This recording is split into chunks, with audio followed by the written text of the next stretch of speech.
All right, everybody, here we go. We're going to be talking on the genetic evidence of Genesis and evolution as well. I'm trying to enlarge this as much as possible. There we go. So before I jump into the technical stuff, let's talk about some things that I want to cover for Christians that are watching. Like, what is going on with young earth creation? Why does it have any relevance to this? And I'd like to ask them a question back in return. When we look at this genealogies going back, where do these people stop becoming real people?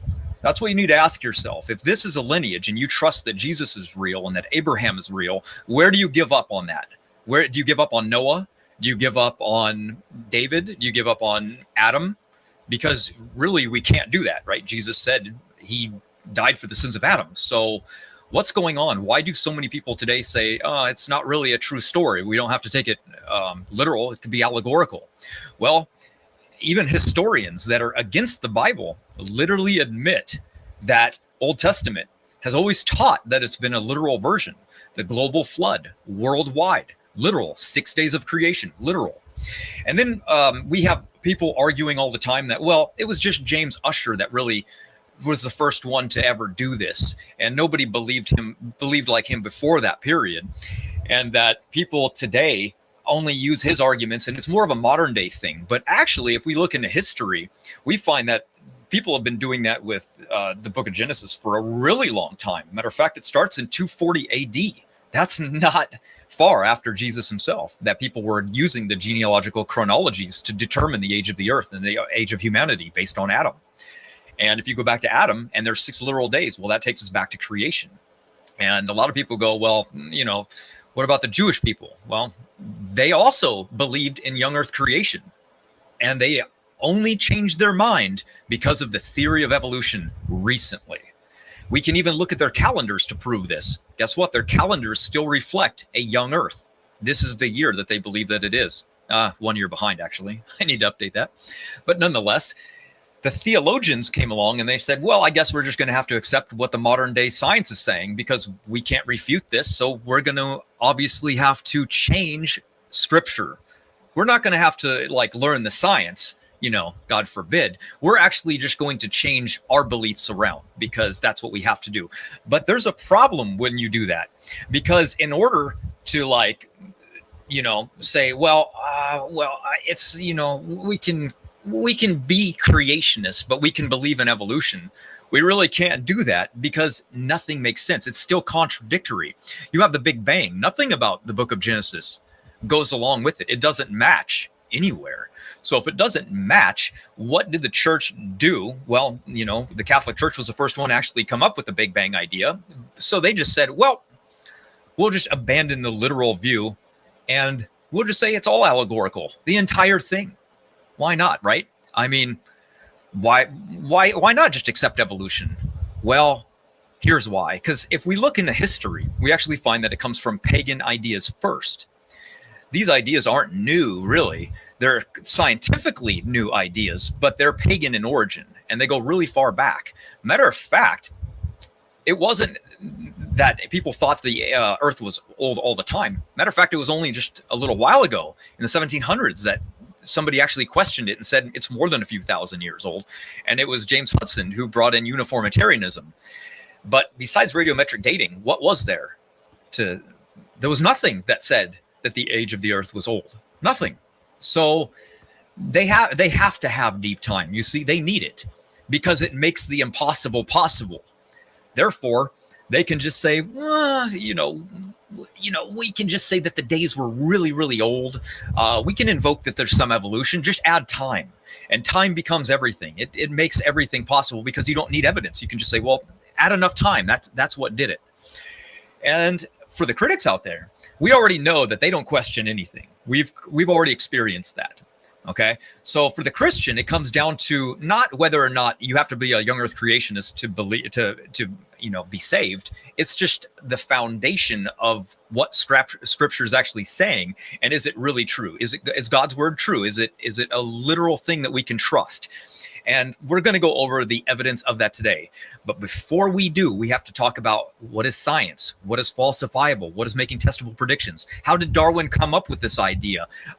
Is it really scientific? So we're going to jump into those things right now. If we look at Charles Lyell, his goal was in secret anyway. This is what they found in his journals later. His goal was to free the sciences of Moses. And the Bible actually predicted him a long time ago, believe it or not, because he said the present is the key to the past. The Bible actually tells us that in the last days, people will believe the earth is continued as it was from the beginning. That's literally uniformitarianism, the very thing he pushed and what everyone believes today, which is just a pagan theory of evolution to begin with. He actually took this idea that there's three fundamental human types. There's the whites and the yellow people and then the black people, all related to the chimpanzee, the orangutan, and the gorilla. And he said, if we push this agenda as far as we can go, we could prove that men came from the orangutan.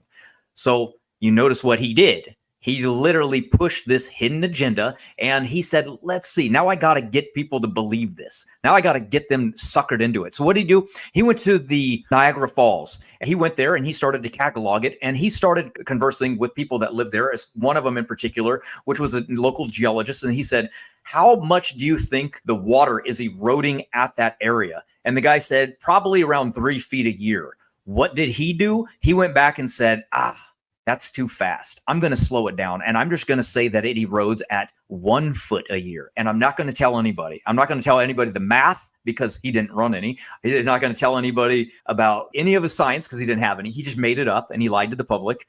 And then later, the very scientist came along and said, why did he publish that? Because now we know it actually rose about 5 feet a year. And it's completely the opposite of what he wrote because he wanted to push the date back.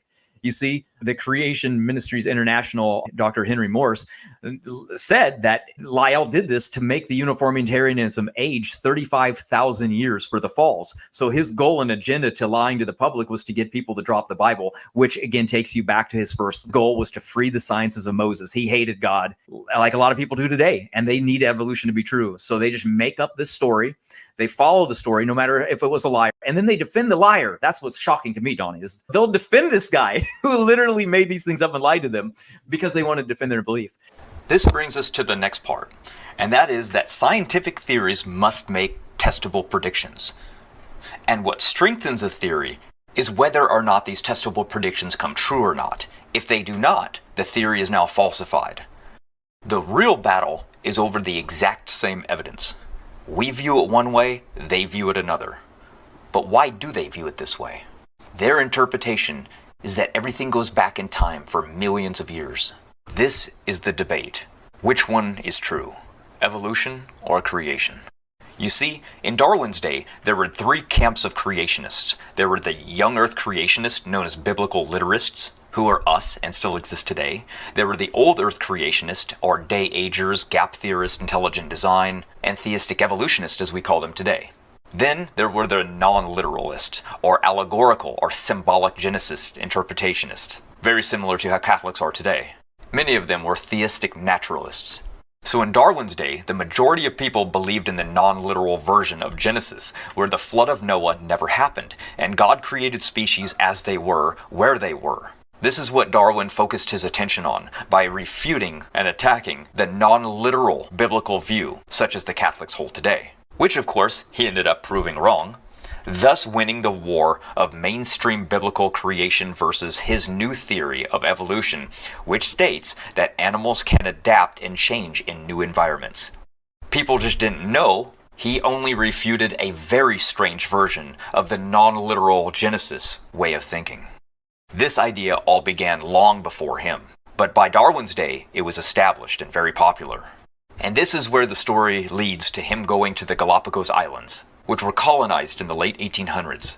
The tortoises once thrived in the archipelago, where there were originally 15 species on the islands. However, since the arrival of people and the introduction of numerous feral animals, 4 species have become extinct. Darwin wrote about the harvesting of the species of tortoise only found on one of the islands, which was exterminated within 15 years of his visit to the Galapagos in 1835. Darwin predicted that within the next few decades, each species would go extinct and be gone forever. Since evolution is so slow, there is no way it could save them. He believed this because he trusted that deep time evolution was true and that speciation was a slow process. Because of this, he believed that the different tortoises on different islands could not mate with one another, as they have been separated over just too much time. Darwin believed that the Galapagos Islands broke off from South America millions of years before and isolated the tortoises, each to their own island. What do we know today? Well, recent genetic research has shown us that the tortoises are related to one another and can still breed with one another. And what he thought was extinct was not extinct.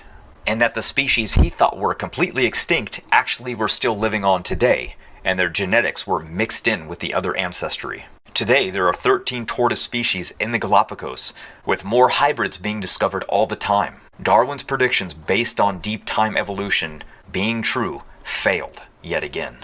Darwin was right about the role of natural selection in producing varieties of tortoises, however, but he claimed that it disproved the mainstream biblical view of creation, as he personally believed in this non-literal theistic concept of Genesis, which held to a creation event known as fixity of species. Meaning he believed that God created the earth kind of how it is, and that since there was no global flood where animals got off the ark, diversified, and rapidly filled the earth, that never happened. And since many Christians in his generation also had abandoned the idea of a literal global flood, they were easily convinced and fell away from the faith. People like Darwin never considered the what if it was a literal story. A pair of related species got off the ark and adapted to new environments. That's literally what it says happened in Scripture, and what creationists would have believed if they took Genesis as literal. To those who believed the Bible is real history, including all creatures having to repopulate the earth from one location, it would have been a completely consistent finding. The church's allegorical view of Genesis gave Darwin an easy straw man argument to knock down. So did Darwin really debunk a literal creation model of Genesis? Not even close. You can learn more about these sea tortoises on different islands from Creation Ministries International's stunning Darwinian documentary called The Voyage That Shook the World. We view things very differently than the evolutionist. We talk about rapid adaptation to environments. There's recombination, gene conversion, chromosome fusions, and epigenetic adaptation. These and possible mutations which can inhibit genes influence the tortoises and why they look different from island to island, but are yet all recently related to one another. And if deep time was true, the evolutionists would be right and they would not be able to mate with one another. And their genetics would show massive amounts of genetic dissimilarity. And yet, what do we find within related species worldwide? Genetic similarity, the exact opposite of what was expected to be found, which led evolutionists to make another retrodiction that a global bottleneck must have happened in the past, completely contradictory to what they had said earlier. And here's an image of one of the oldest tortoise fossils on Earth, hardly any difference from those alive today. But a lot of people ask, Darwin was a pioneer. And yes, he was wrong on things, but he got the most important thing of all right, which is natural selection. And that's true, isn't it? Well, I have bad news for you on that front as well, because he plagiarized that from other people. That's right. Darwin plagiarized it mostly from Edward Blyth, which was a biblical creationist. And we know Darwin stole his ideas because they had communications with one another. And Darwin not only took use of his ideas in work, but even special words that had never been used before, that were invented by Blyth to describe things, now made it into Darwin's book. But he did not just plagiarize him. Oh no, he took the idea as well from other people and mixed it in. This study, which was done at Trent University, discovered that without Patrick Matthew, the Origin of Species would have never been written. For Darwin took his ideas and also retrofitted them in, expanding on Edward Blyth. Darwin was nothing but a plagiarizer. So his most famous voyage, and looking at tortoises, is great proof of biblical creation and a complete falsification of evolution. So yes, Darwin got his ideas of deep time from those before him, One of his biggest influencers, besides his grandfather Erasmus, was a trained lawyer by the name of Charles Lyell. He popularized uniformitarianism, the idea that all things have continued as they are now over time. Does that remind you of anything? It should. It's actually a biblical prophecy about the last days, which states almost exactly what people would believe in these days, stating, all things will continue as they were from the beginning of creation. So by Lyell's single phrase, the present is the key to the past, he just disqualified any catastrophic event in Earth's history, including a global flood, because he argued that we can only interpret the past through the lens of what we see happening now, today. This is why the education system does not talk about catastrophism, and why it's also still frowned upon all these years later. This is precisely what Lyell did. With his one short phrase, the present is the key to the past, he automatically ruled out a historic global flood from the picture without ever mentioning it. He replaced history with his made-up version of it, adding eons of time to the past without any biblical history at all. And this is an excellent legal tactic, as you know he was a lawyer. But is this really scientific? Not at all. It's the opposite of science. It's actually pseudoscience made up of lies, then backed by an agenda and disguised as science, but I digress. His comment about the present is the key to the past is purely anti-science. It rules out any possible alternatives for the reason why things are the way they are, because you are not allowed to consider anything other than what we see happening today. That is literally the definition of a dogmatic cult thinking. It's literally putting blinders on scientists and telling them anyone who disagrees or thinks about anything else other than this, that they are wrong, no matter what evidence is presented. This is the modern day basis for the belief of deep time and slow, gradual geologic processes. He is the reason the masses believe in the fossil record and millions of years today. It's not because the science proved anything like it, and certainly not because it's true. Lyell stated in one of his letters in his journals that was found after he died that his goal was to free the sciences of Moses. That was his agenda. It was all based on a lie. And Charles Darwin, at age 22, fresh out of school, brought only a few books with him. One of them was Charles Lyell's Principles of Geology.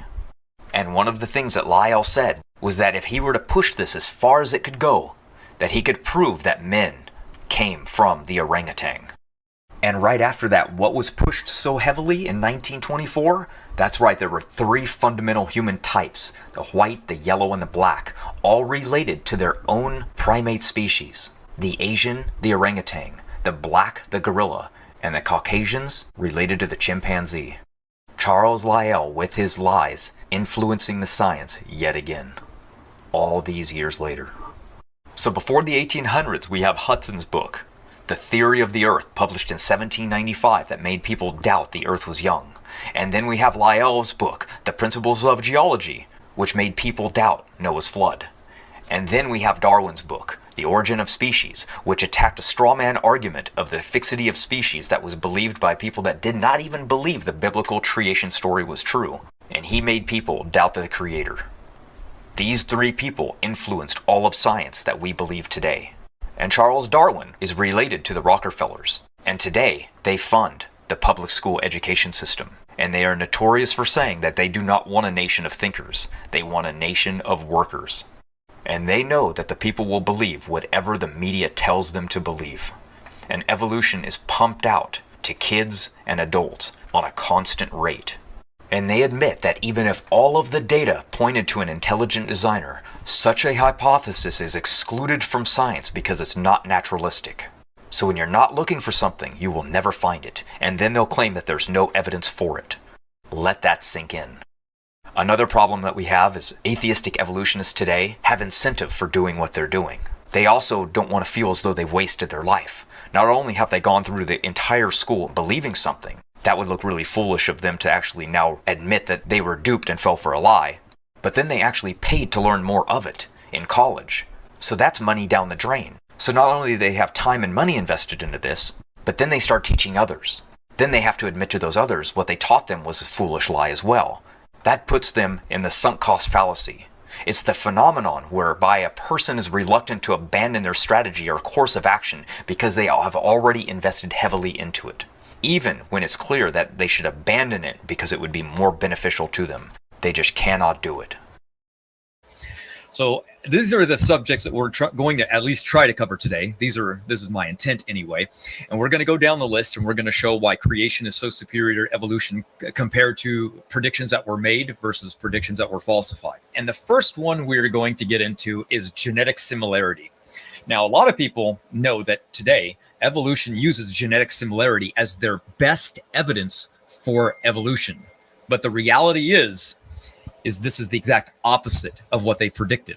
You see, in 1963, Ernest Mayr, an evolutionist, said that if deep time is actually true, that genetic dissimilarity would be what we see, because what will happen is over time, genetics will be too scrambled up and things will be so diverse that there will be no genetic relation when we look at things. And a young earth creationist in 1975 said the exact opposite, said no, a common designer, a common creator would create everything that would have similar everything inside of them. And we should see those similarities. So because of that, when we look in the genome, we're going to expect to find genetic similarity, the exact opposite predictions. And so now we have, before any of the genetics was actually ever tested, we have testable predictions made by each side. Which one ended up being true? Well, it was inescapable and stunning, as they put it on evolutionist side, that genetic similarity is actually extremely high. And this is not what they expected. This is why they had to invent a genetic global bottleneck with all of life, because to them, they were correct. Evolution, that is right. The mutation rate is so high that if deep time was true, it would have separated everything genetically by so much, nothing would be even remotely close to looking related. What did we find? We found exactly what young earth creation predicted. And our model, as you guys know on this channel, if you're new here, you're going to learn that our model predicts that we share genetic similarity based on function. What do we know today? Well, guess what? Genes are now being predicted based on their function when we look at sequences. So when we read a sequence inside the DNA, we can go, oh, look, that's a telomere. Oh, look, there's another sequence. What one's that? Oh, that looks more like it's satellite DNA. Oh, look at this one. That one's unique. What does that go to? Oh, it's a different part of the genome altogether. It's an orphan gene. So we're being able to identify different sequences, different sentences, and those sentences tell us what functions they have inside the body. So now, why do we share genetic similarity with something that a young earth creationist would say we're not related to? Because when we look at these things, we see a high number, right? It's like, whoa, 98%. That's pretty odd. So what would happen if we looked at the phylogenetic inheritance showing genetic relation? Okay, we got humans related, we get Neanderthals, and then all of a sudden, we jump down into chimpanzees, and then gorillas, and then a pig for some reason, and then an orangutan, right? It's like, what in the world? Pig before that one? That's interesting. So what's going on? Like, why do we have this? It's like, why would a pig be in there? And how come they have so much genetic similarity? Are we related to pigs more than we are the orangutan and the pongo? Because when we look at that, we see that is true. The orangutan is about the same as the pig. So therefore, they try to strengthen this argument by going, well, that's true. You know, we do share genetic similarity, but we got to look at homology as well. So therefore, this is what they say. You know what? I never noticed this, but my pet bat has the same number of fingers as my pet alligator. Isn't that a quinky-dink? One of the main arguments Darwin used for his theory was that of homology, these odd similarities between very different animals. Why would they be so similar unless they were related? So it makes sense, right? It's like, wow, we have a hands, and then we look over at a chimpanzee, they got hands. It's like, well, you know, then we look at a lizard, they have hands. With frogs have little hands, all 5 fingers. Oh, you must share a common ancestor, right? But, you know, we started the genetic evidence started conflicting with what the evolutionists were looking at when they started comparing the molecular analysis with the physiological evidence. right? They noticed that there was a flaw when they looked at the orangutans. They go, why? It's like, why? They were noticing that the homology structure was different than the molecular data. And they got upset about this. They said there is no theory holding that molecular similarity necessarily implies an evolutionary relationship. It's like, wait, what? That's all you guys are saying is the best evidence for it. So they're implying that homology is actually better. So the molecular data that contradicts the idea of genetic similarity denotes relation is often dismissed. So they're saying like, okay, well, homology seems to line up better, but we're going to get rid of that because genetic similarity is better evidence for us. And Nathaniel Jensen, as you know, who wrote Replacing Darwin, said we will be able to know better relation if we had judged this not on just molecular data, but functional data, right? So evolutionists came along and they were like, well, you know, how do we know what's related and what isn't?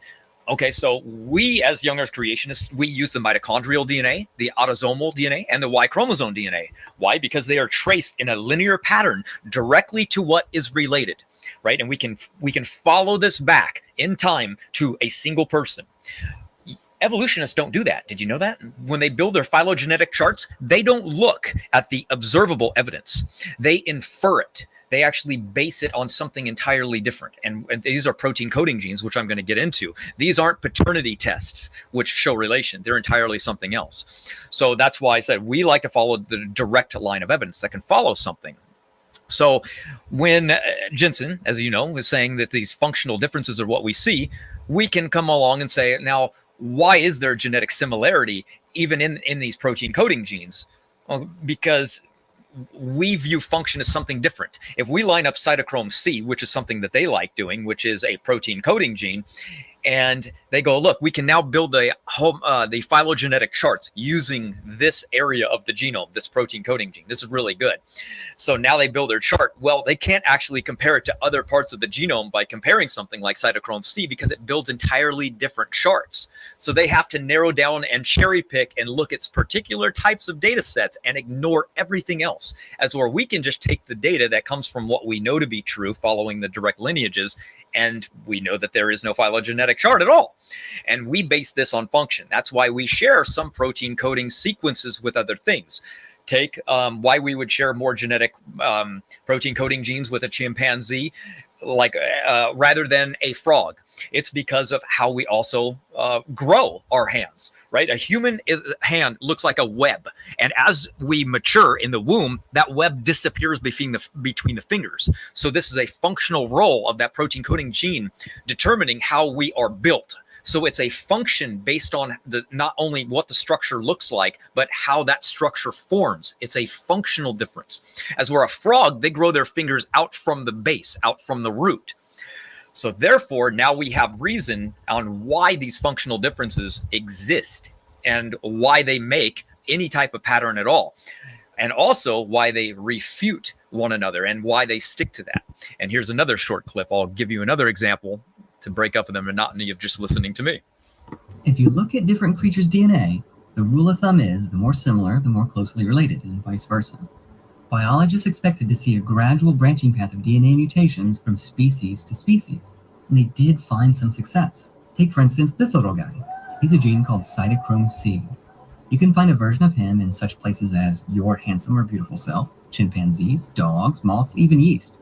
He's one of the most commonly sequenced portions of DNA, so it's a great test case to see if the similarities hold up and point toward common ancestry. So, if we compare your cute little cytochrome C to this ugly, hairy chimpanzee cytochrome C, they look exactly alike. Weird. With dogs, there's about 90% similarity, moths, about 2/3 similar, and yeast, only about half similarity. Wow, just what we'd expect. These results must be really strong evidence of common ancestry. Whoa, no, who let you in here? Shoo, get out of here. Meet cytochrome B. He's a lot like C, except he likes to throw monkey wrenches into Darwin's expectations. He's just one example of many. If Darwinism is true, we should be able to construct a reasonably consistent family tree, pretty much no matter what genes we compare. But that's far from the case. In reality, using genes like cytochrome C as evidence for common ancestry is just a good example of molecular cherry picking. Depending on what genes are used, biologists will come up with wildly different ancestry and contradictory trees of life. Comparing different animals' cytochrome B genes, scientists found cats and whales cavorting in the primate club, kicking poor little cute little tarsiers out into the cold, frogs and birds and fish carrying on together in their own strange little group, and even sea urchins masquerading as chordates. It's madness! As you can see, they can only build their phylogenetic trees and their charts if they choose to only look at one particular region. They can't compare other things with it because it destroys the rest of the trees. They can't make any phylogenetic tree of evolution because they all contradict one another. That's because it is not true. So when we look at, for example, superoxide dismutase, another metabolic enzyme, and we compare it to another protein inside the human body, another dissimilarity shows. They don't coalesce. They don't link together. That's why a lot of these college books like Tree Thinking and Evolution 101, which are college books, don't even attempt to try to show any common ancestor to anything. They said our knowledge of molecular processes is not good enough to definitively rule out independent origins. As a creationist, that's exactly what we would expect, right?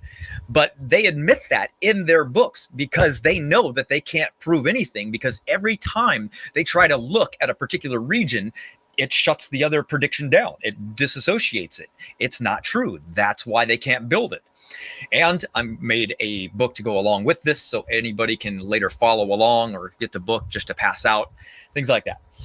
So, quote from somebody says, genetics has no proof of evolution. It has trouble explaining it.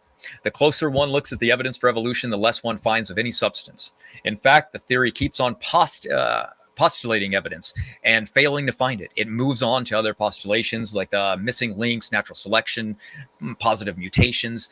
It's just not science, right? It's just throwing out. It's inference, saying, just look over here, right? But what do we know? We know that when it comes to predictions, that's what makes a theory strong, and that's what falsifies another theory. This shows the strength that the best evidence for evolution is literally what we predicted, and they U-turned it, they wheeled it, they changed it, and made it evidence for them when it's not. So never let anybody ever tell you that the best evidence for evolution is genetic similarity, because it's cherry-picked nonsense, lies, and the genetic evidence that does show any type of relation, like why do we have even some type of resemblance to it at all, just shows that a common designer, because it's based on function. So it is the reason that we would see something, and it was not predicted at all by evolution. Why? Because a programmer doesn't start from scratch each time he develops a new program. Instead, he uses the same general command that he uses for other projects. It shows the creator's efficiency and integrity, right? So if we as creationists, we could have easily been falsified. We could have looked in the genome of animals, and we could have seen multiple strange sequences. We could have found like an alphabet in English in one, and then find a binary mathematical sequence in something else, and then something else over here. And we would have been in big trouble, because that would make it look more like there were, if we wanted to still hold to intelligent design, we would have to say that, well, maybe there's multiple designers.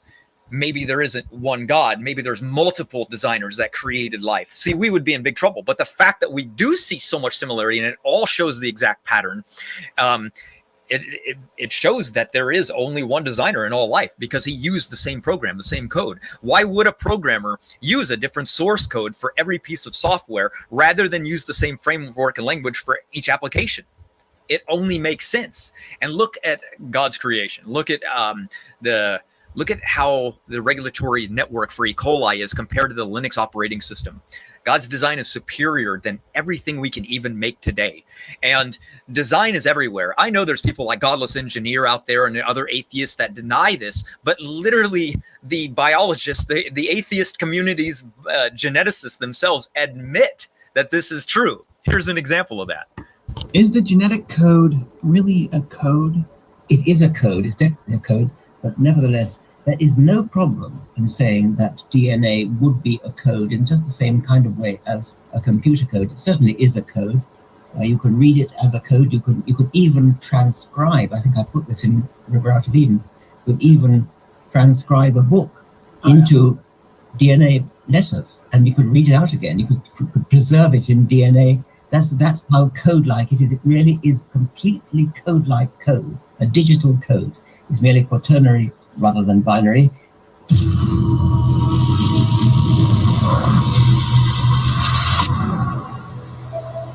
we've shown that DNA is actually the software of life. It's totally interchangeable between the digital world and the biological world. The DNA code itself is so digital, is so almost exactly like a computer tape. Scientists have come to the amazing conclusion that our bodies contain digital code. In fact, Bill Gates, the founder of Microsoft, tweeted, "DNA is more advanced than any software ever created." Think about it.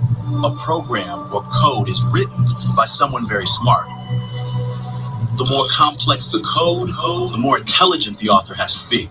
So here's the question. If our DNA code is more complex than any man-made software, where did it come from? Is it possible it was authored without an author, programmed without a program?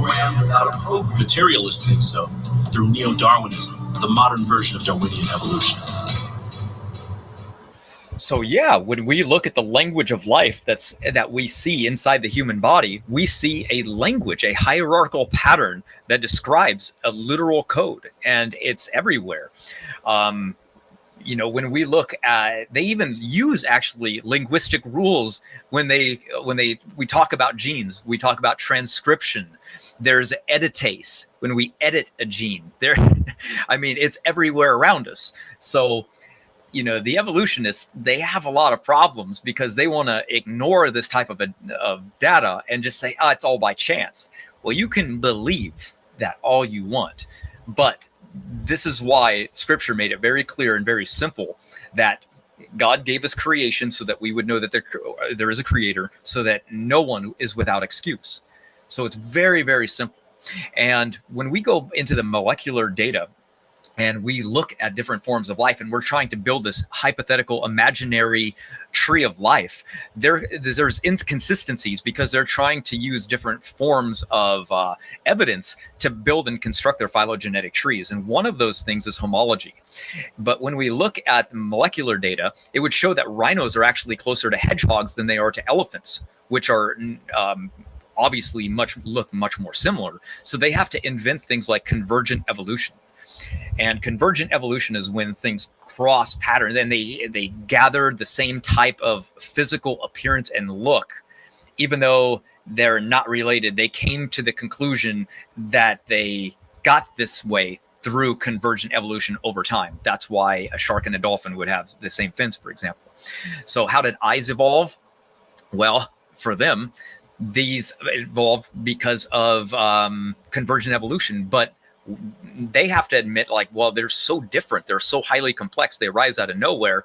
Maybe there is an independent origin, because when we look into the what they used to say, well, look at that, the eye must have evolved 50 to 100 different times. When has anybody at any time ever seen any experiment produce the formation of any eye, even at any point? It would have to evolve the Hox gene to begin with. It would have to now create mutations that aren't harmful at all, because anytime you throw a mutation in the Hox gene, the PAX6 gene, which constructs eyes, it causes horrible problems, usually blindness. So how can random mutations that are more often than not harmful create eyes? Well, convergent evolution. Therefore, it only has to do it once and then pass it on, right? How about bats and dolphins? Did you know that they say they're related? That's right, convergent evolution, because they have similarities, because they have lived similar lives.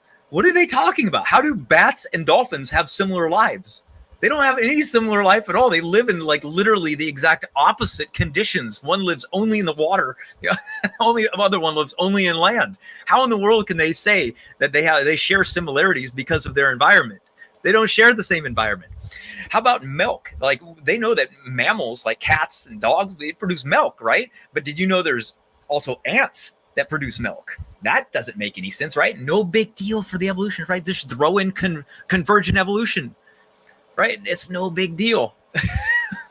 Makes no sense, right? It's just a rescue device. It's there to throw in things that don't make any sense. How about the baculum bone that's in all primates, but they say, wait a minute, humans are apes too. Oh yeah, well, we're missing that bone. Where is that in the fossil record? Just showing oh man, we just lost this vital reproductive bone and then grew an entirely new organ. Where's the evidence for that? There is none. None. How about flight? That's right. Flight evolved over 7 different times in evolutionary history in literally every different field that there is. Like, I'm sorry, grouping of animal, right? We have mammals, we have aquatic species, like in fish, we have birds, bats, we have insects, flight's everywhere. But what do we actually see? We see loss of flight. We don't see anything's gaining the ability to fly. Look at how many times loss of flight has actually occurred. What's that about, right? We're seeing loss of flight all over the place. We don't see things learning to fly.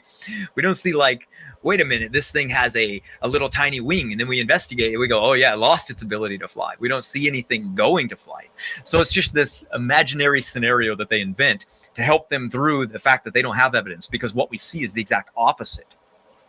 That brings us into the next one.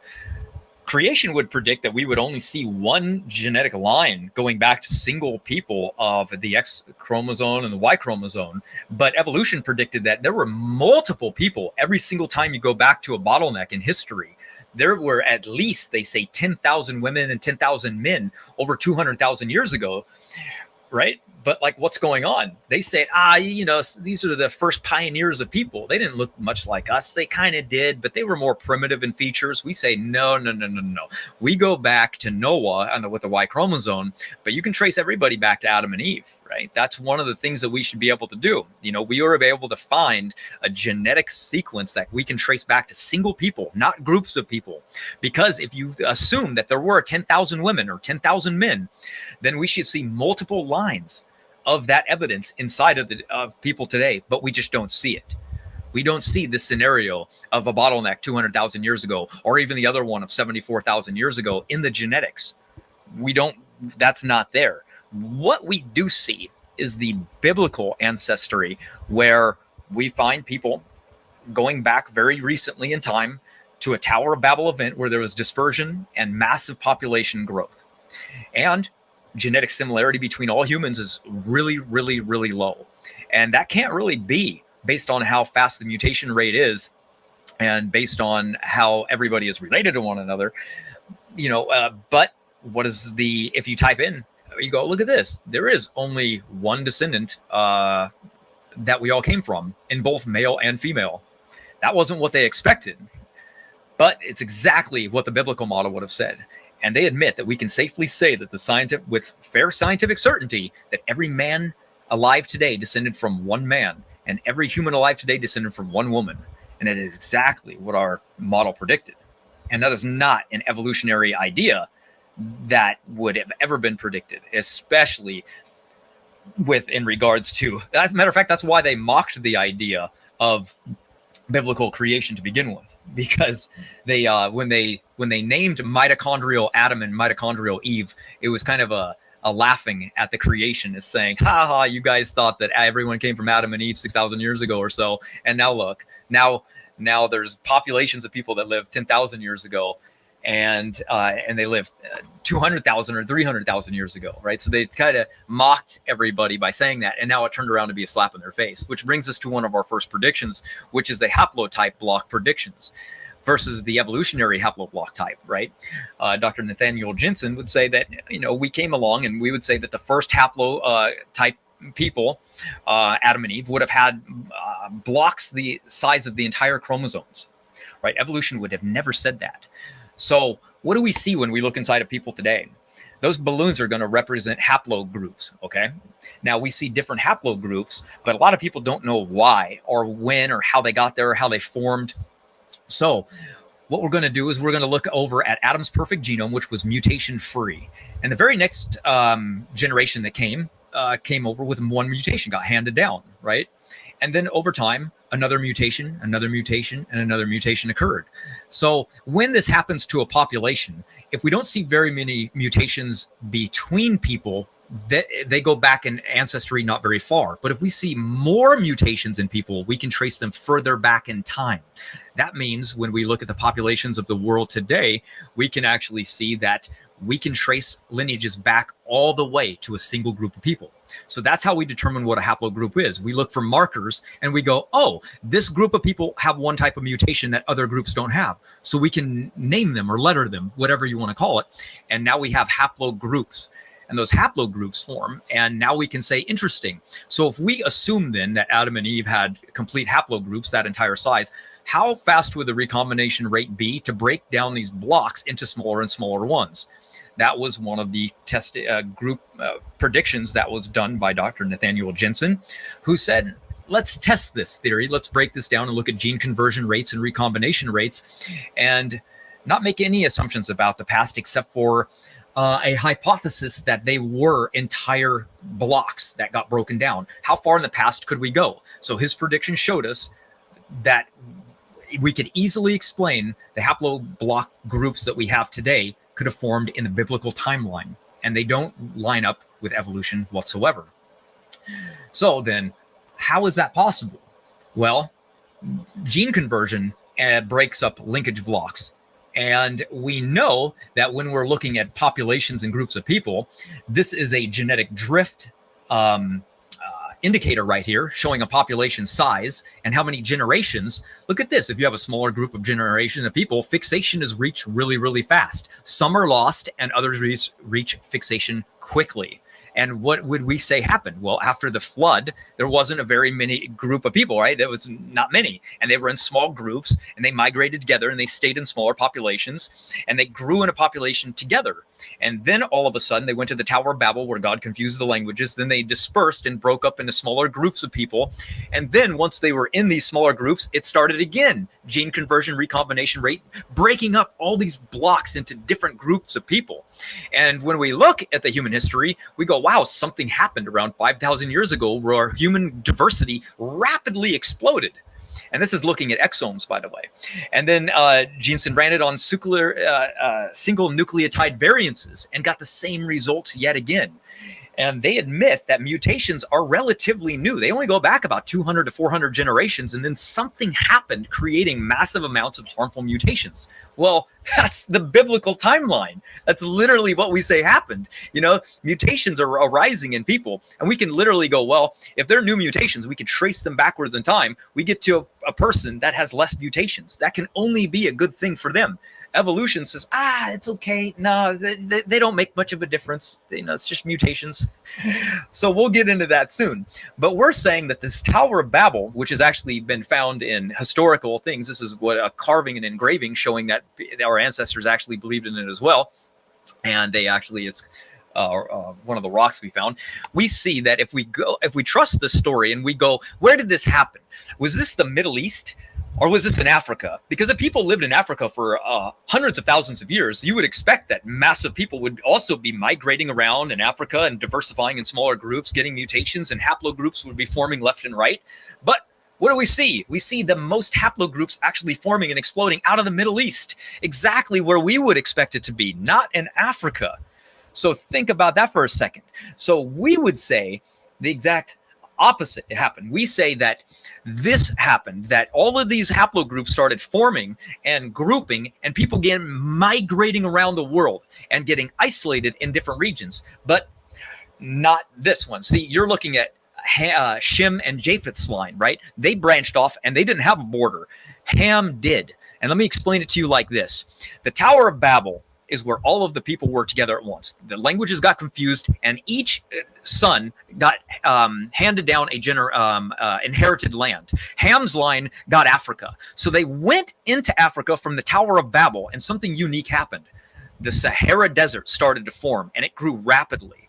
And so as it grew rapidly, it pushed Ham's generations, or Ham's genealogies, deeper into Africa, and they became isolated and trapped. What would this do to genetic inheritance? Well, it now makes them so they can't mix with other people. So now they have smaller groups of people living in Africa. And these smaller groups of people are now stuck there with less genetic diversity than they would have had. And now all of a sudden, these groups of people have smaller population tribes. They're mutating faster because they're living in the tropical regions. They're living in smaller populations. They have faster rates of recombination. And all of a sudden, they're generating mutations at a faster rate. So it makes them look different than the other groups that are now able to intermingle with one another and diversify and go across the entire world and populate everything. That couldn't happen for Ham's line. They were stuck. They were trapped. And when we look back in history, what do we notice? Evolution tells us Well, if you go back into the past, humans came out of that bottleneck 200 to 300,000 years ago. It's like, okay, well, that would mean that humans lived for 100. Let's give them the benefit of the doubt here and just say it was 200,000 years ago. That means they lived for 195,000 years worldwide after, because out of Africa happened after this, everywhere. They lived, and they waited 195,000 years before they all started doing exactly the same thing everywhere. Human history starts being recorded about 5,000 years ago. All of history. What do we see? Civilizations rise 5,000 years ago. Writing systems between every group 5,000 years ago. How about mathematics? They say, oh, around the same time. Mathematics, we could trace it right back to one group of people. Boom. How about magnetic decay? Oh, same thing. Not very young. How about the oldest trees on Earth? Trees don't die. We have trees that are just, they think they're organisms that never perish. But yet the oldest trees in the world go right back to the flood. How come there isn't one 10,000 years old? That would easily refute us. The only time they can ever get those dates is because they might use something other than dendrochronology, where they're testing the actual rings of the tree. They have to infer it based on something else, because the obvious answer is not old. We have helium diffusion rates. Goes right back to the same timeline. How about the oldest desert in the world, the Sahara, what we just talked about? Well, guess what? That formed very, very quickly. They didn't expect that, and it formed fast, not very long ago. Oh, it went from green to a desert in a flash, exactly like we would assume it did. It went from lush to desert. How about genealogies? We can trace genealogies, and some of them are ancient. This is one in the British Museum. This one traces British kings that have an unbroken line of chain of evidence going all the way back to Noah himself. Then we look at flood legends around the world. That's amazing how much they even still have in common. Has anybody ever played the game of telephone when they were in school? That original story hardly makes it around the classroom without being totally distorted. So by the mere fact that they have flood traditions that even hold any resemblance at all is still amazing after this amount of time. But here comes another logical question then. If all people started out in the same place and knew the same type of thing, they had the same building construction, would that mean that they would take this knowledge with them? Because obviously they wouldn't take the same language. They lost that language. But one thing they wouldn't lose is the ability to how to construct something. And when we go to different places in the world, on the entire opposite continents even, we find that there are pyramids, there are construction zones that are all based on one particular thing, mathematics. And that mathematics is always the same, meaning it matches. And I'll show you exactly what I mean in this short clip that I got for you. The diameter of the drop of water on a waterproof surface, like granite or alabaster, is constant. It measures 1 centimeter. They named this small unit the royal finger. 10 drops of water or 10 royal fingers equals 1 royal hand. 100 drops of water, so 100 royal fingers or 10 royal hands, equals 1 royal leg. Centuries later, these discoveries were taken out of secret coffers and renamed. The royal finger was called the centimeter, the royal hand the decimeter, and the royal leg the meter. They were presented as recent discoveries, and the French appropriated them, made in France. The diameter of the drop of fresh water measures what is now called 1 centimeter. Water is a universal constant. The size of the drop of fresh water will never change for thousands and millions of years. Yes, the universal unit, the meter, was not invented in 1780. So quite interesting, right?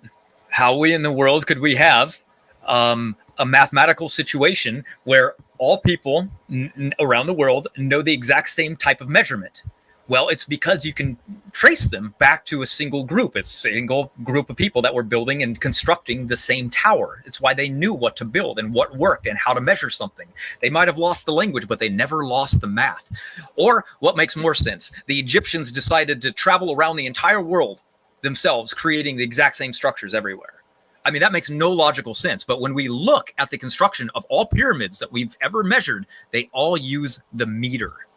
Now, what is the logical probability of that happening? I wouldn't want to defend that argument if I were you. So anytime there's a discrepancy and we find modern man outside of Africa, they just go, uh-oh, we just need to chalk it up to a primitive man, right? They found handprints that were discovered in Tibet. And, that's not in Africa. They're 300,000 years old, according to geology, right?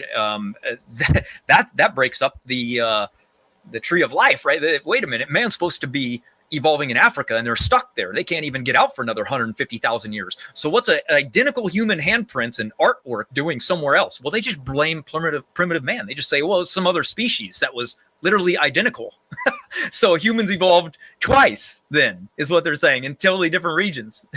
So good times there. Then we have human population growth. This one doesn't look good for them at all, because when we're looking at the human population growth, that literally lines up with the biblical model of ancestry. You can't have groups of people living, even based on the decay curve of how many people have kids every generation. When we look at population growth arguments, that they line up with young earth creation numbers every time down the line.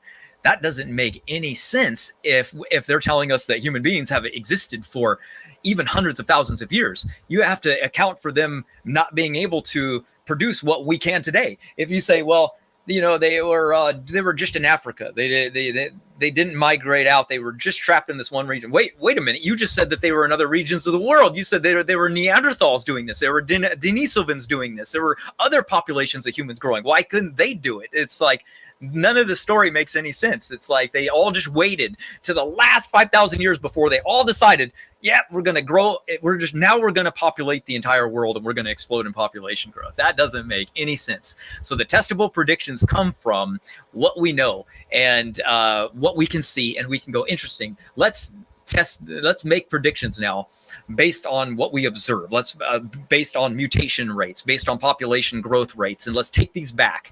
And when you do that with evolution, you get the problem of Occam's razor, where, you know, the simplest explanation is usually the right one. Well, when we use young earth creation, all of the evidence is simple. It all lines up.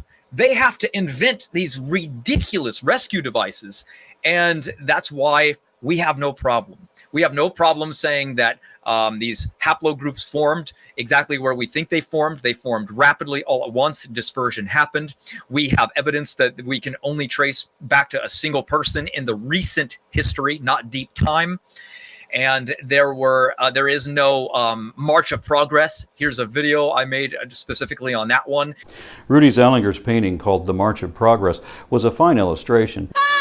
Today, we have two kinds of people in the world. We have those with such good imaginations that they really believe banana plants and whales are related, and that man is just an ape. Yes, they literally believe cladistics is scientific proof of that. This is the sad state of affairs, which have left us literally talking to walls. We might as well just be talking to our cat most of the time.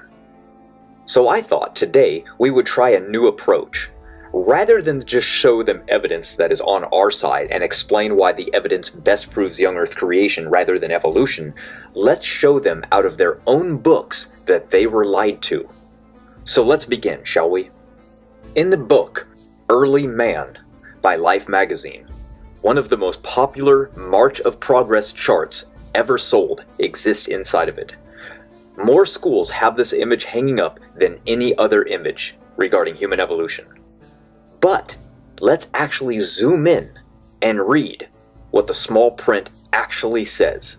First, we come to Pliopithecus. You will notice it says, long considered to be an ancestral gibbons, the Pliopithecids are now known to be far removed from gibbons, or indeed any other living primates.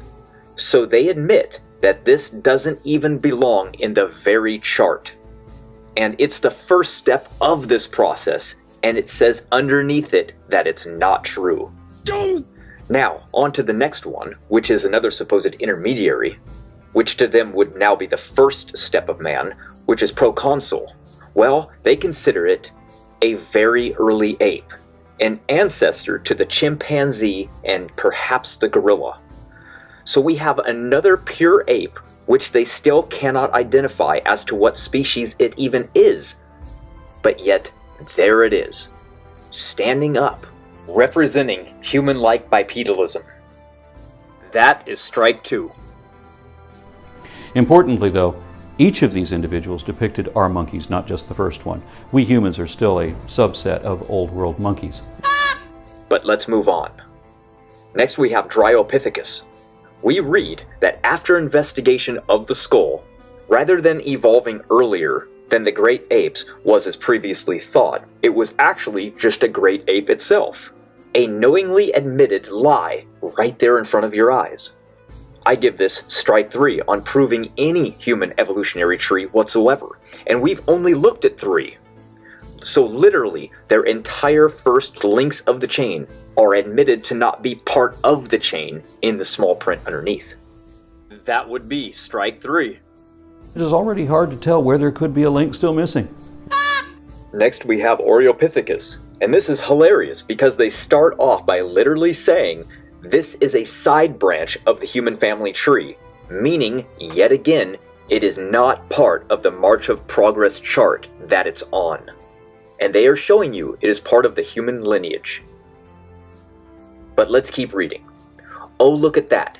It was clearly an aberrant ape. Shocker, I know. You will also notice that it is standing upright and walking when they know it's a lie. That would be strike 4. Next we have Ramapithecus.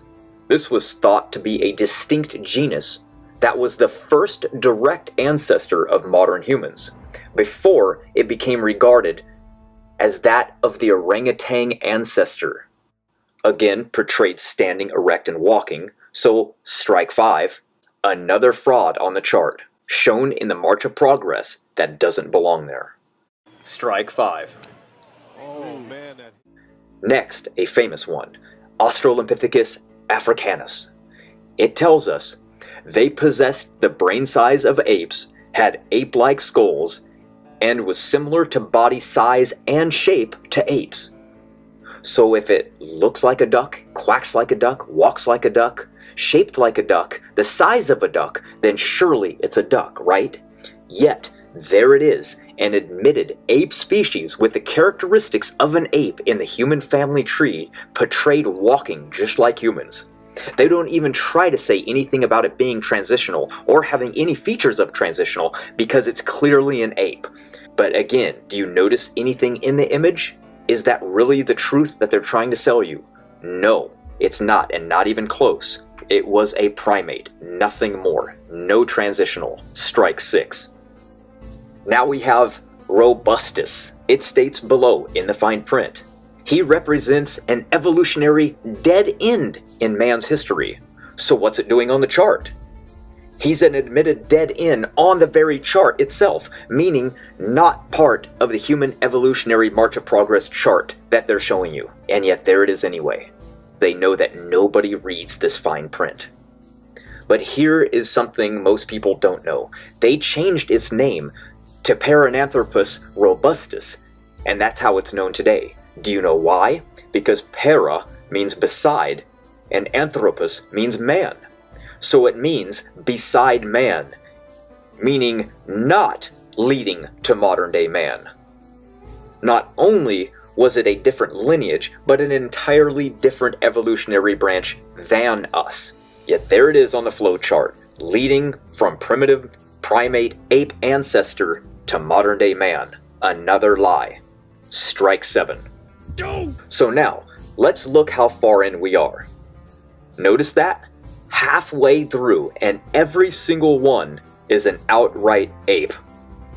Nothing but a primate. Nothing but pure lies and frauds admitted in the very fine print below each and every one. And if that's not bad enough, if we open this poster and go to the far left, there's something written, and at the very bottom we read, although proto-apes and apes walked on all fours, all are shown here standing for the purpose of comparison. Sure it is, everyone. They want you to see them as human-like as possible, because they know that pictures are worth 1,000 words. And they know nobody's going to read that small print. And it's going to look and appear as though apes became humans slowly over time, when it's nothing but pure lies. Neanderthals, for example, were never considered to be part of our linear lineage. They're more like the older brothers of Homo sapiens. And they didn't drag their knuckles on the ground either. In fact, none of our ancestors did that. If you look at the lesser apes, they were already fully bipedal. Here is why I call BS on this pathetic statement they made. One, we can clearly see that it's not true. If it was true, they would have all had straight parallel backs, like step 1 and the final step being human. Yet, we see the third primate in the chain on all fours. And then the next ones slightly bent over less and less the farther you go down the chain, portraying that they were getting better at standing upright. It has nothing to do with comparison. If they wanted to compare them, they would have all had them doing the exact same pose. So that is another outright lie. Let's look closer at these features they show. Notice the human is minimal in body hair, yet they start showing the two primates before him with less and less body hair, trying to swindle in as though they are slowly losing fur over time, when we all know there is zero evidence for any of that. So, another lie. Then we see primate faces that begin to shrink away until all of a sudden we have modern day man. But notice the difference? Man has long hair on his head. No primate does, nor can grow it. Man has a long beard. Primates cannot grow a long beard either. Man has hands that are only found on humans, but they want to try and show that primates doing things that only humans can do, like holding a club as a weapon. Lastly, you will notice that human feet are now placed on two of the primates before him on the chain. More visual lies. So these subtle visuals that they are lying about in the chart are a form of indoctrination to spread disinformation, while underneath it telling you the truth, that these are just primates. And the physical evidence that we have doesn't portray what they tell you it does. These are all lies. We have many huge physiological differences between us and apes, but they want you to think that we are just kissing cousins.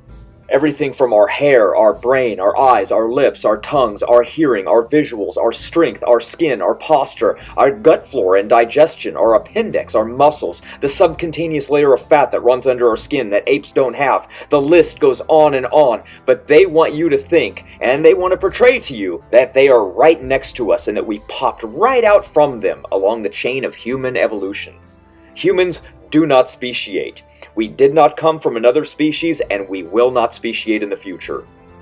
Now we get into humans, with no transitions whatsoever.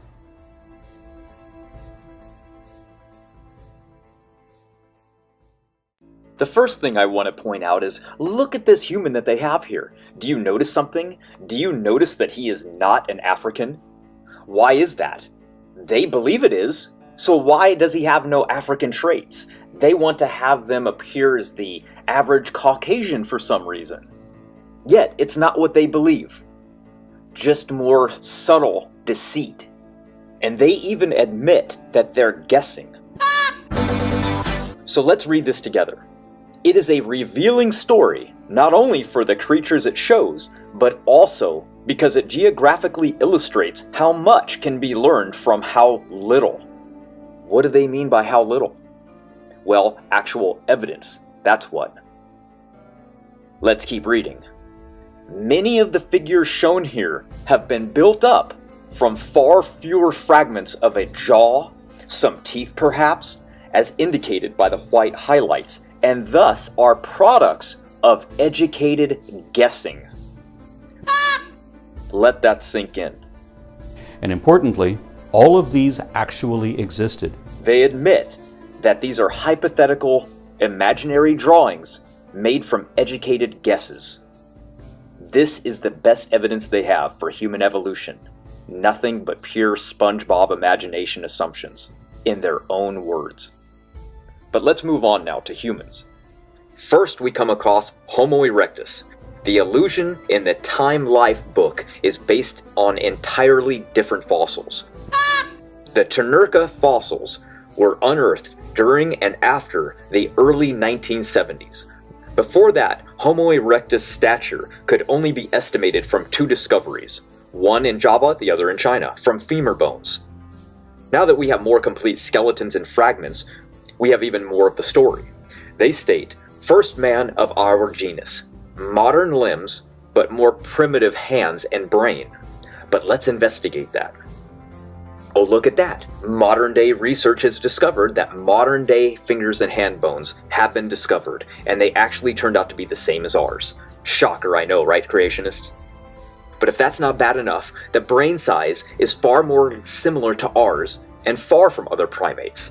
They have tried to say that these ancestors of ours were smaller than us, and this proves that we are evolving larger, and the same with their brains. But this is not the case, as we have found some of them were even 6'1". And now we know that brain size has to do with the culture of the people and where they are living and what they are eating.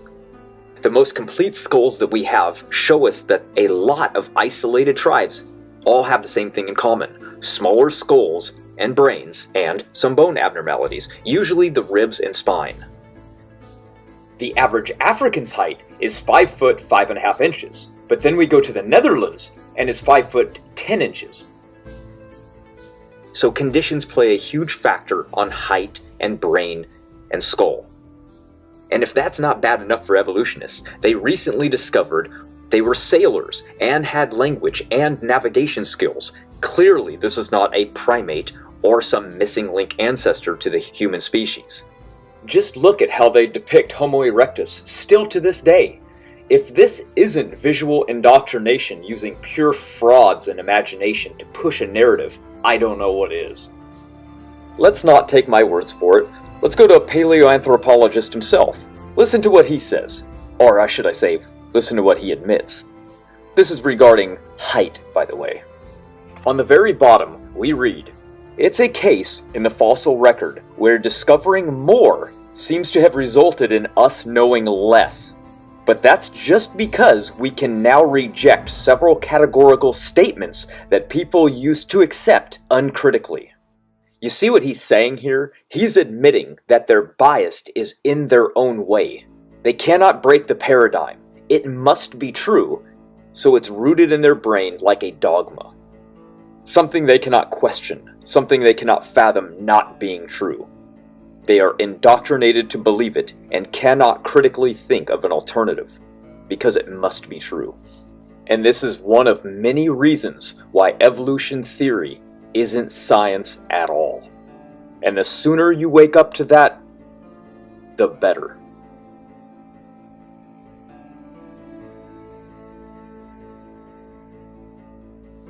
Next on the list you can see early Homo sapiens. But if you read the small print and you investigate what the three they're talking about are, they're now classified as nothing but Neanderthal. So we're just going to ignore this because it's nonsensical and another fraud that should have been removed from the list. So we're just going to move on to the next one. And next on the list we have Solo Man. In the small print, we can read, "An extinct race of Homo sapiens in Java. Solo Man so far is only known from 2 shin bones and some skull fragments." That's right, everyone. That entire picture is made up. Shocker, I know. Next in the list we have the famous Neanderthal. It says in the small print, "Not nearly as brutish of a fellow as his name has come to connote." You see, over time, the depictions of Neanderthal have changed greatly. He first started out as basically Bigfoot, a total primitive creature covered in long body fur. As time went on, they couldn't ignore the facts, and they had to convert him to a modern-day human being that really looks no different than some people that are alive today. But let's go on. Next we read, "They had the cranial capacity, in some cases, larger than that of modern man, And he made a variety of tools advanced in design. Now think about that. Larger skulls, larger brain, and yet supposedly lived far before us, and were more primitive and stupid. That doesn't line up with what we see. You can't just find a skull that is smaller than another one, then line them up next to others and say this is proof of gradual upward evolution. Then find skulls that are the exact opposite of that idea, which are much larger, and then use the opposite explanation to explain the same outcome. This is what's called political doublespeak, and they resort to this all the time. This is what they love to do and have to do when the evidence contradicts the story they invented. They never predicted to find what they did with Neanderthal and Denisovan. As a matter of fact, when Darwin himself first saw the popular Neanderthal skull, he said, "Some skulls of very high antiquity, such as the famous one of Neanderthal, are well developed and capacious," meaning having lots of room. And that was it. He moved on as though it never existed and never brought it up again, ever. Why do you think that is? Because it completely contradicted his theory. Even Huxley admitted this and said that this proves evolution is not a slow, gradual process that Darwin speaks of, but it must move in fast jumps. Here they are looking at something that does not line up with what they predicted. This is a falsification of that theory, right in front of their eyes. And that's why, even though this skull was the most famous and popular skull at Darwin's time, he never talked about it. Critics who know nothing about the biblical model of ancestry always bring up inbreeding, like it's somehow a problem for our model but not theirs. They think that Noah and his children would have an inbreeding problem after getting off the ark.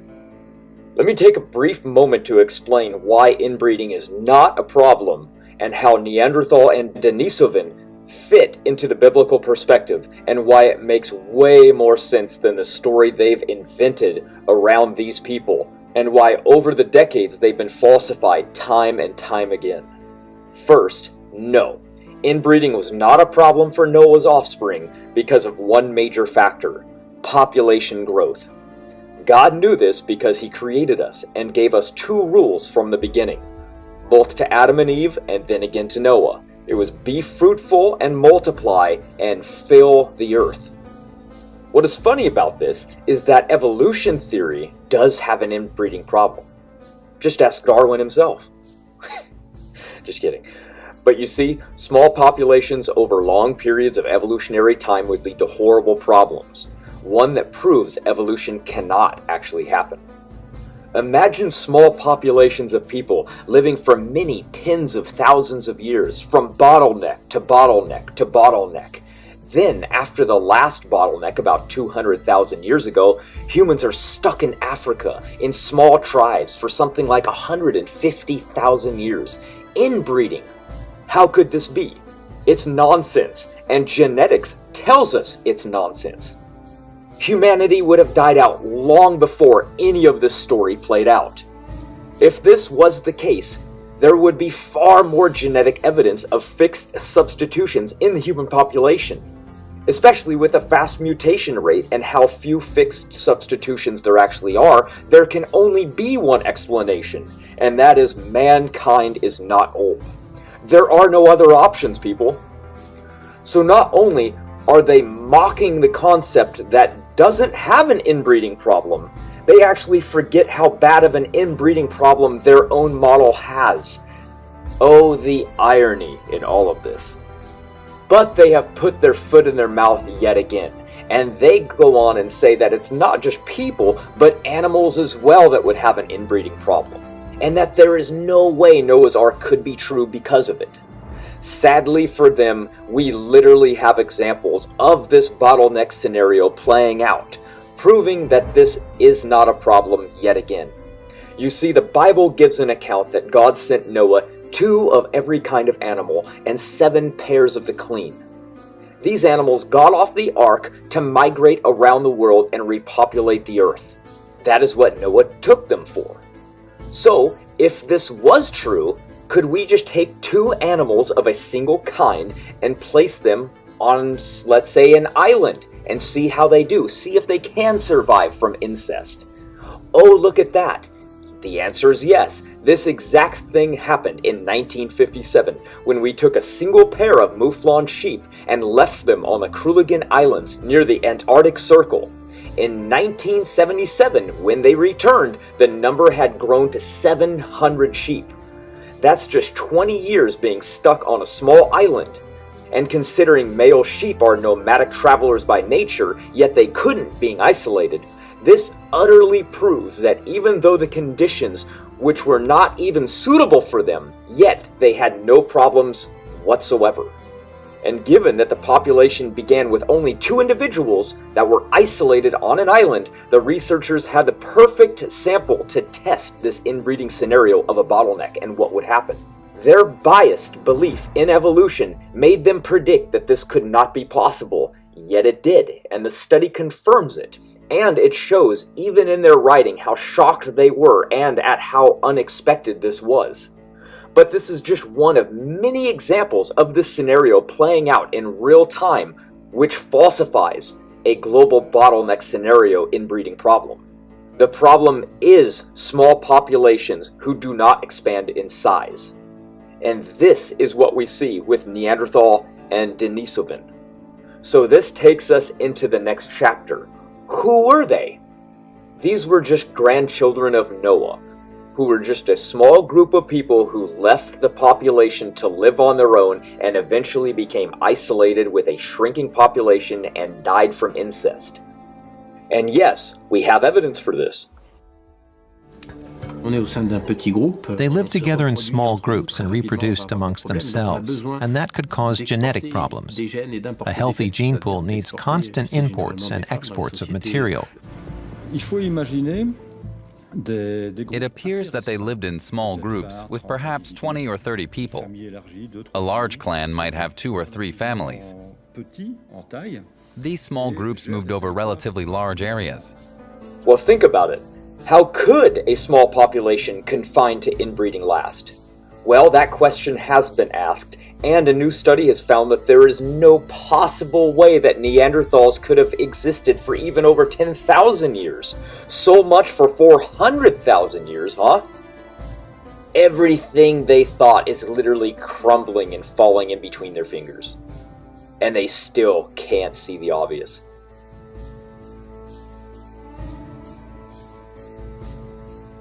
So yes, Neanderthals are best explained in our model, and everything about them tells us they were just normal people who lived alongside of other humans, and all others today are still related to them in some way or another, because their parents were our grandparents. So of course we're all going to share some genetic relation with them. And yes, even Africans, whom evolutionists denied, by the way, that would ever be the case. So you see, at first they said they were a totally different species. But then they had to admit, well, they can breed with us. So that idea was removed from them being a different species by definition. Then they tried to say that, well, they're a subspecies, just a different offshoot branch of humans. Then that was falsified when they found Denisovan and modern day people share a lot of genetic similarity with them. Then they said, well, they're not a different species nor a subspecies, but they're just a single dead-end branch of only the European ancestry through evolution. But then they found that even Africans have their DNA in them as well, so that falsified that idea too.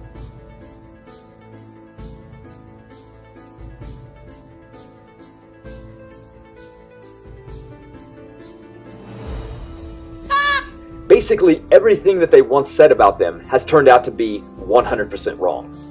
These were just sons and daughters of one of Noah's grandchildren who decided to live a life of exploration and unfortunately chose to go north. They got lost and they died from genetic disorders from living in small numbers and inbreeding over the 1,000 years. This also explains their lack of chin, which even modern-day Australian Aborigines share because of this inbreeding problem that they have as well.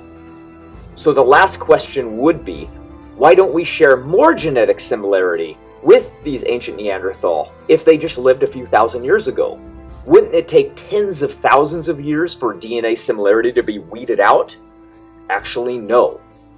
And published in Genetics, a team conducted simulations to model what would happen if Neanderthal did indeed occur mutations at a quicker rate than modern humans.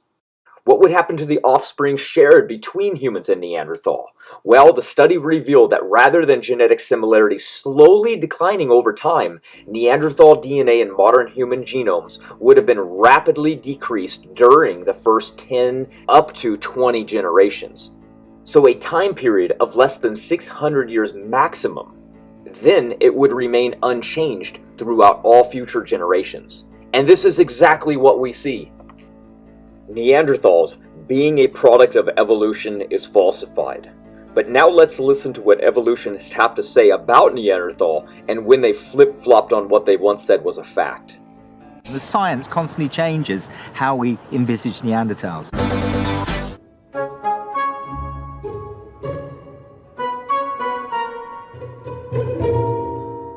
After the first archaeological evidence of Neanderthals was discovered in the 19th century, many experts described this species as ape-like. A more realistic picture of the Neanderthals evolved decades later.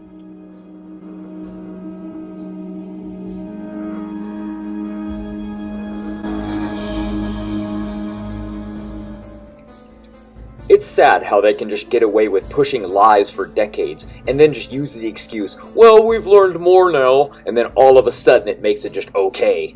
But this is evolution we're talking about, so why would anyone expect honesty at this point?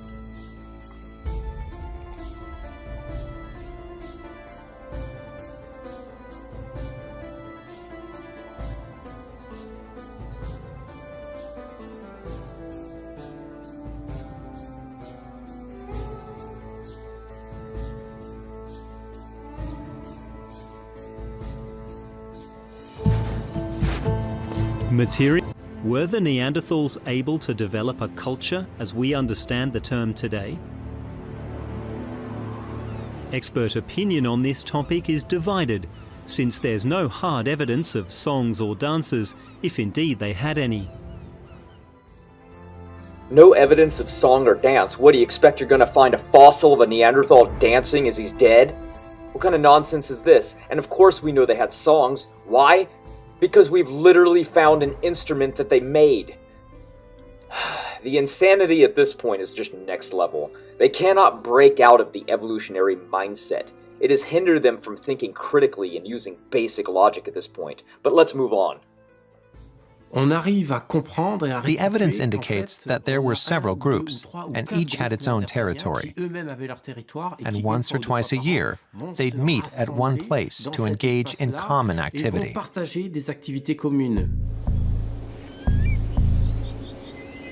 These meetings would produce the desired results only if the various groups could communicate with each other.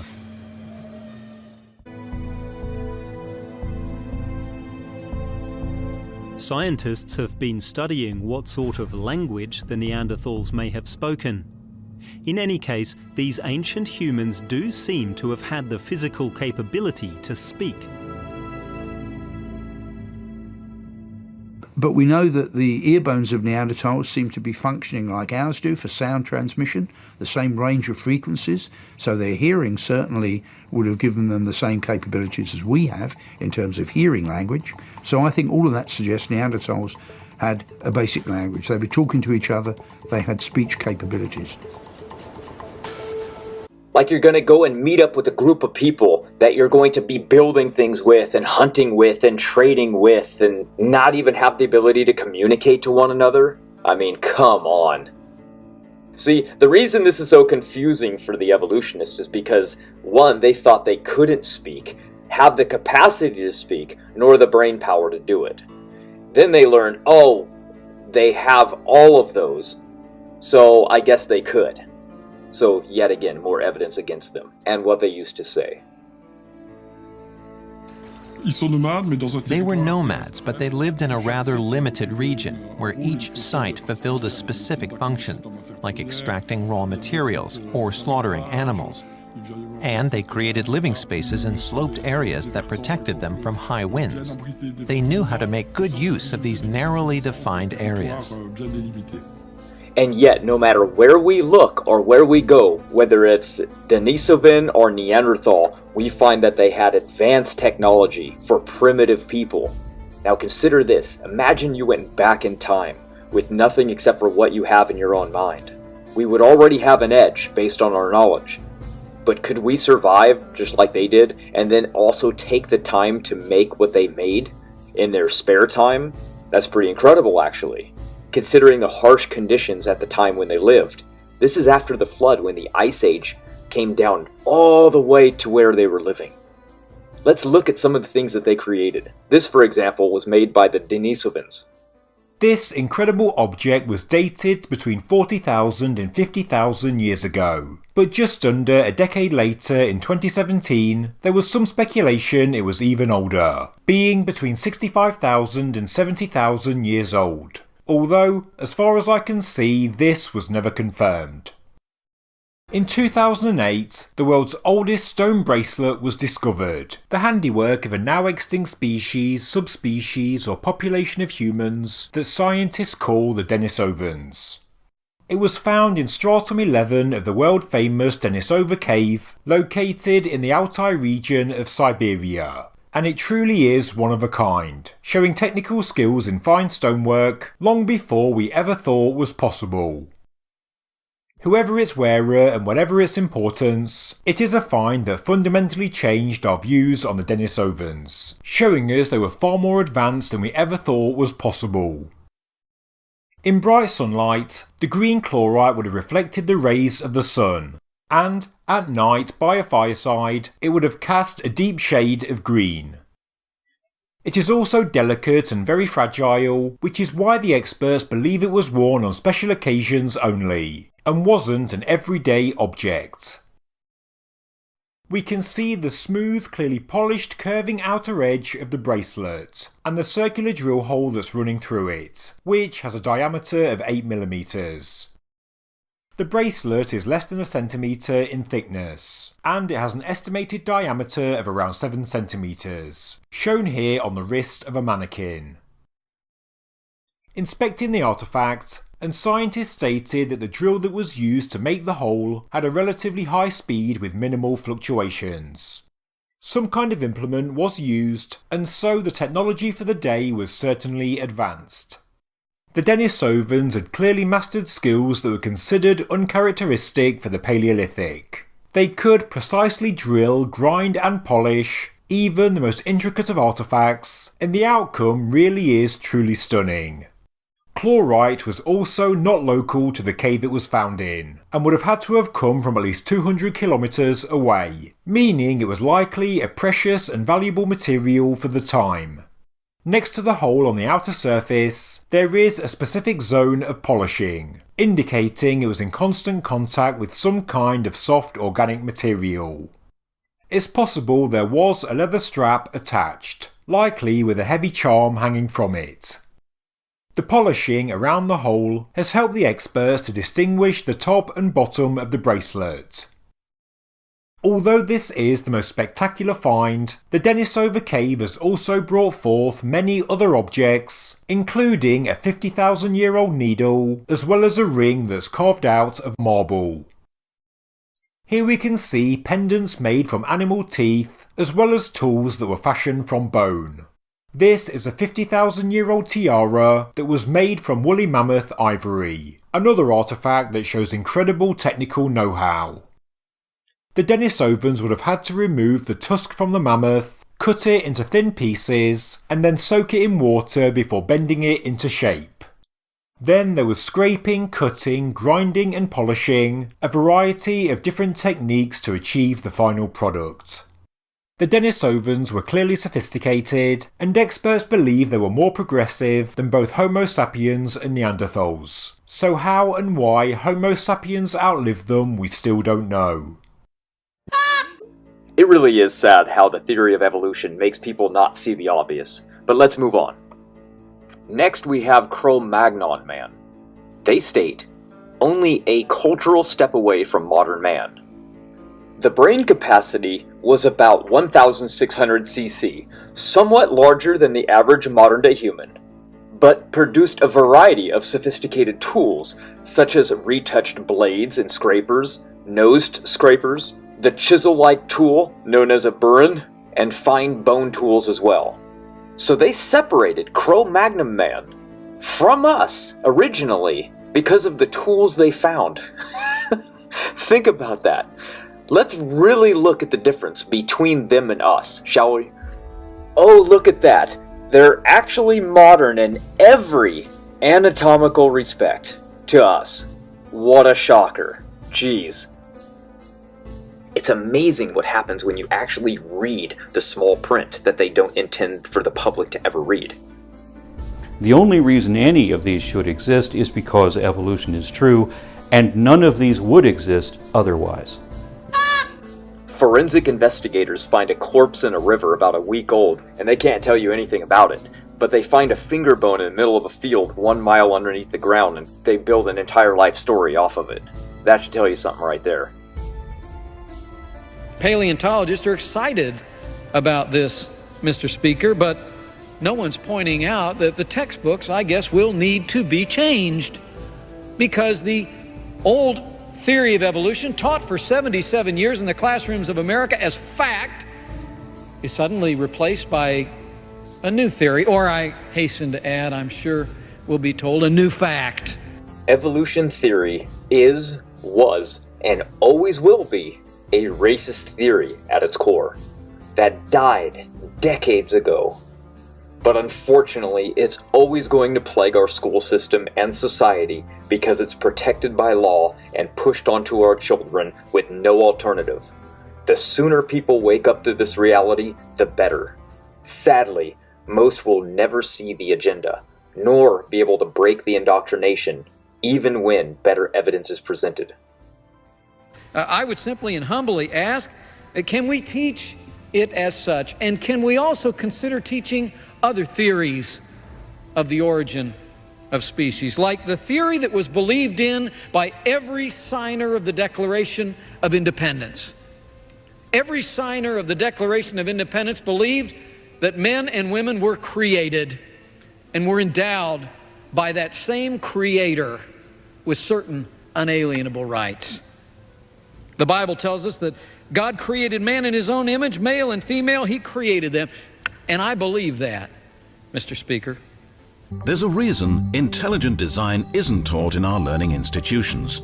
The legal staff of Freedom from Religion Foundation, a church-state watchdog group, has had remarkable success in convincing many institutions, such as school boards and town councils, that they are breaking constitutional law when they sponsor sectarian activities. That includes intelligent design.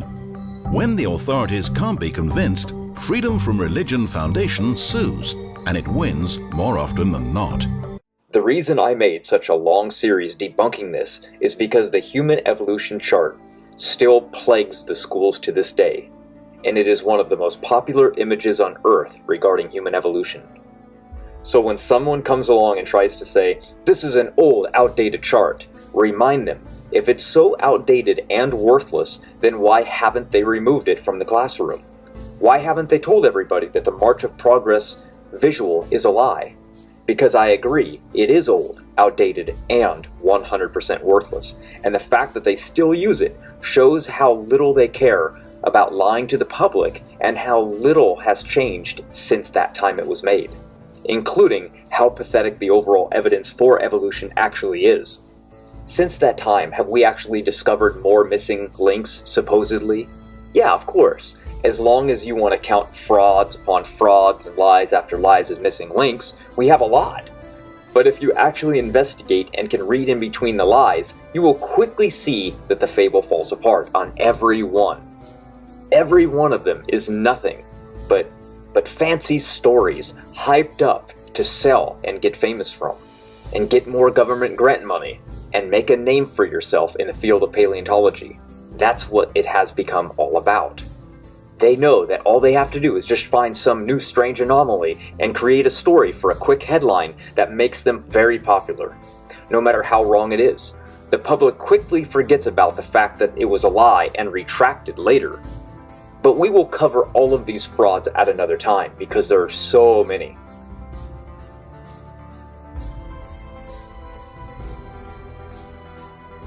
We will move on to the next one right now, which is the Y chromosome.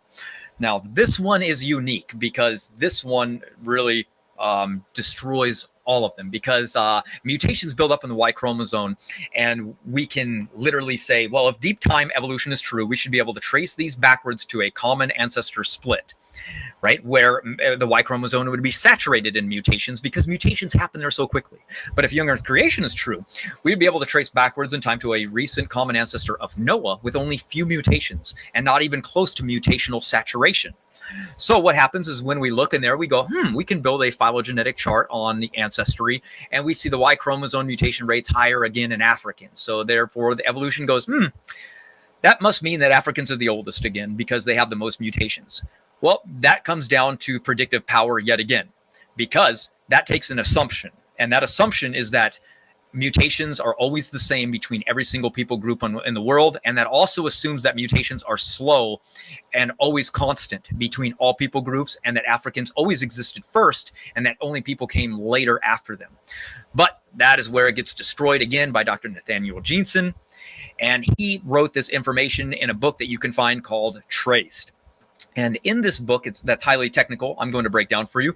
We see that in it, he breaks down 4 different study groups.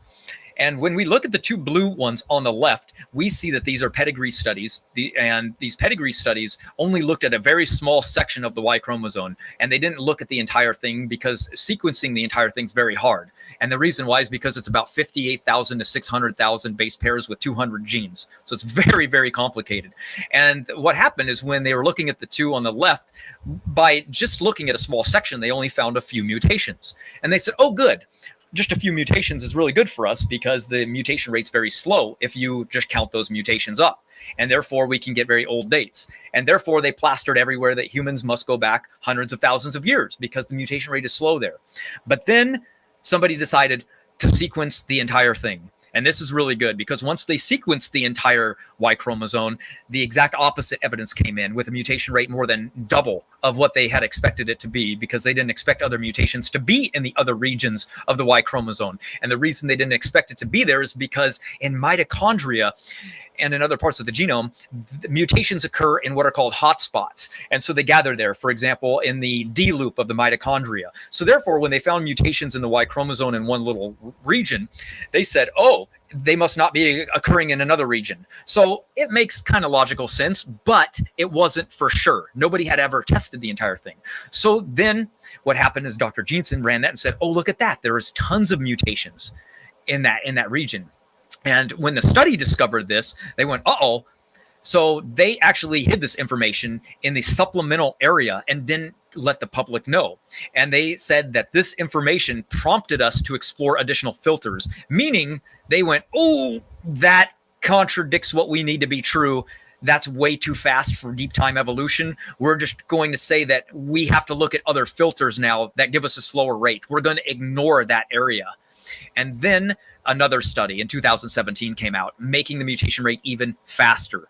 And so what happened is Moretti came across and said, we're going to do pedigree studies on 17 father pair sons. We're going to look at the entire thing, and we're going to break down the entire raw data and see how many mutations are there. And lo and behold, Dr. Nathaniel Jeanson predicting that the Y chromosome should go back just a few thousand years was absolutely spot on. And we got another prediction made by creation that was true, that the mutation rate was going to be fast, and it pointed to a recent common ancestor of Noah going into the past. And then we jump back into his book, which is the Rosetta Stone of human history, and it shows us the true answer to this Y chromosome data, where he decided, I wonder how many total mutations are in people's Y chromosome alive today. And he did just that. And he said that there are about 440 mutations. Well, if there's 3 mutations per person per generation, how many generations back does that go? It's only about 150. That's not far. So if we use a generation time of just 30 years, that takes us back about 4,380 years. Exactly what we would predict if the global flood was true, based on mutation rate accumulation through the Y chromosome. And see, the mitochondria is very hard to test. The reason why it's hard to test for mutations is because every generation doesn't even get one mutation. It gets like less than half of one. So it's very hard to actually count. But this is very easy to count because it's more than one. So we don't have to guess. We don't have to go, oh man, this person got less than half of one. This person got half of one. This one's just much, much better, much more clear. The data is easily read, but it gets better. Now, what would happen if we went back to Noah and we started counting from Noah? Because we have a prediction made, right, in scripture, right? We said it writes that in the generation of Peleg, the people dispersed and went across the world. Well, that can be tested now. So what happened is Dr. Jensen said, what is the common ancestor mutation of the person that was the common ancestor of all of the haplogroups that formed rapidly? Well, guess what? If you count from Noah and you go to Shem and then Abram or Elam, and then you go to Canaan, Salah, Eber, Joktan, which is the 6th generation over, you get to Peleg's generation, Joktan and Peleg. And then we have the history of the world written in scripture right here. That's exactly what happens when you get to that generation. When we read all the haplogroups form. So what are the odds of that? We literally have the evidence, like what Dr. Jensen said, that is the Rosetta Stone of human history, because we don't have to just prove that we can go all the way back to Noah. He's gone a step further and shown that we can actually count from Noah forward and also get predictions correct on that as well. So that makes creation another awesome, powerful tool to prove the biblical model of ancestry that shows we're much more recent, and that there is not, again, another line of lots of male ancestors going into the past hidden somewhere in our genetics and DNA. That doesn't show up anywhere, right? And when you compare the Y chromosome to, let's say, a chimpanzee, it's horrendously different. It doesn't match at all. Matter of fact, it's so different that it actually matches more of a gorilla than it actually does a human being. So it's the exact opposite what they would expect when you're trying to use it in evolution, let alone human ancestry. It doesn't even work with evolutionary history, because we see that the study of the Y chromosome that developed unusual structures that make them very unique to humans. So if you wanted to learn more on that one, there is a local global flood video that exists specifically on that. Also a book as well, but the videos are a little more entertaining sometimes.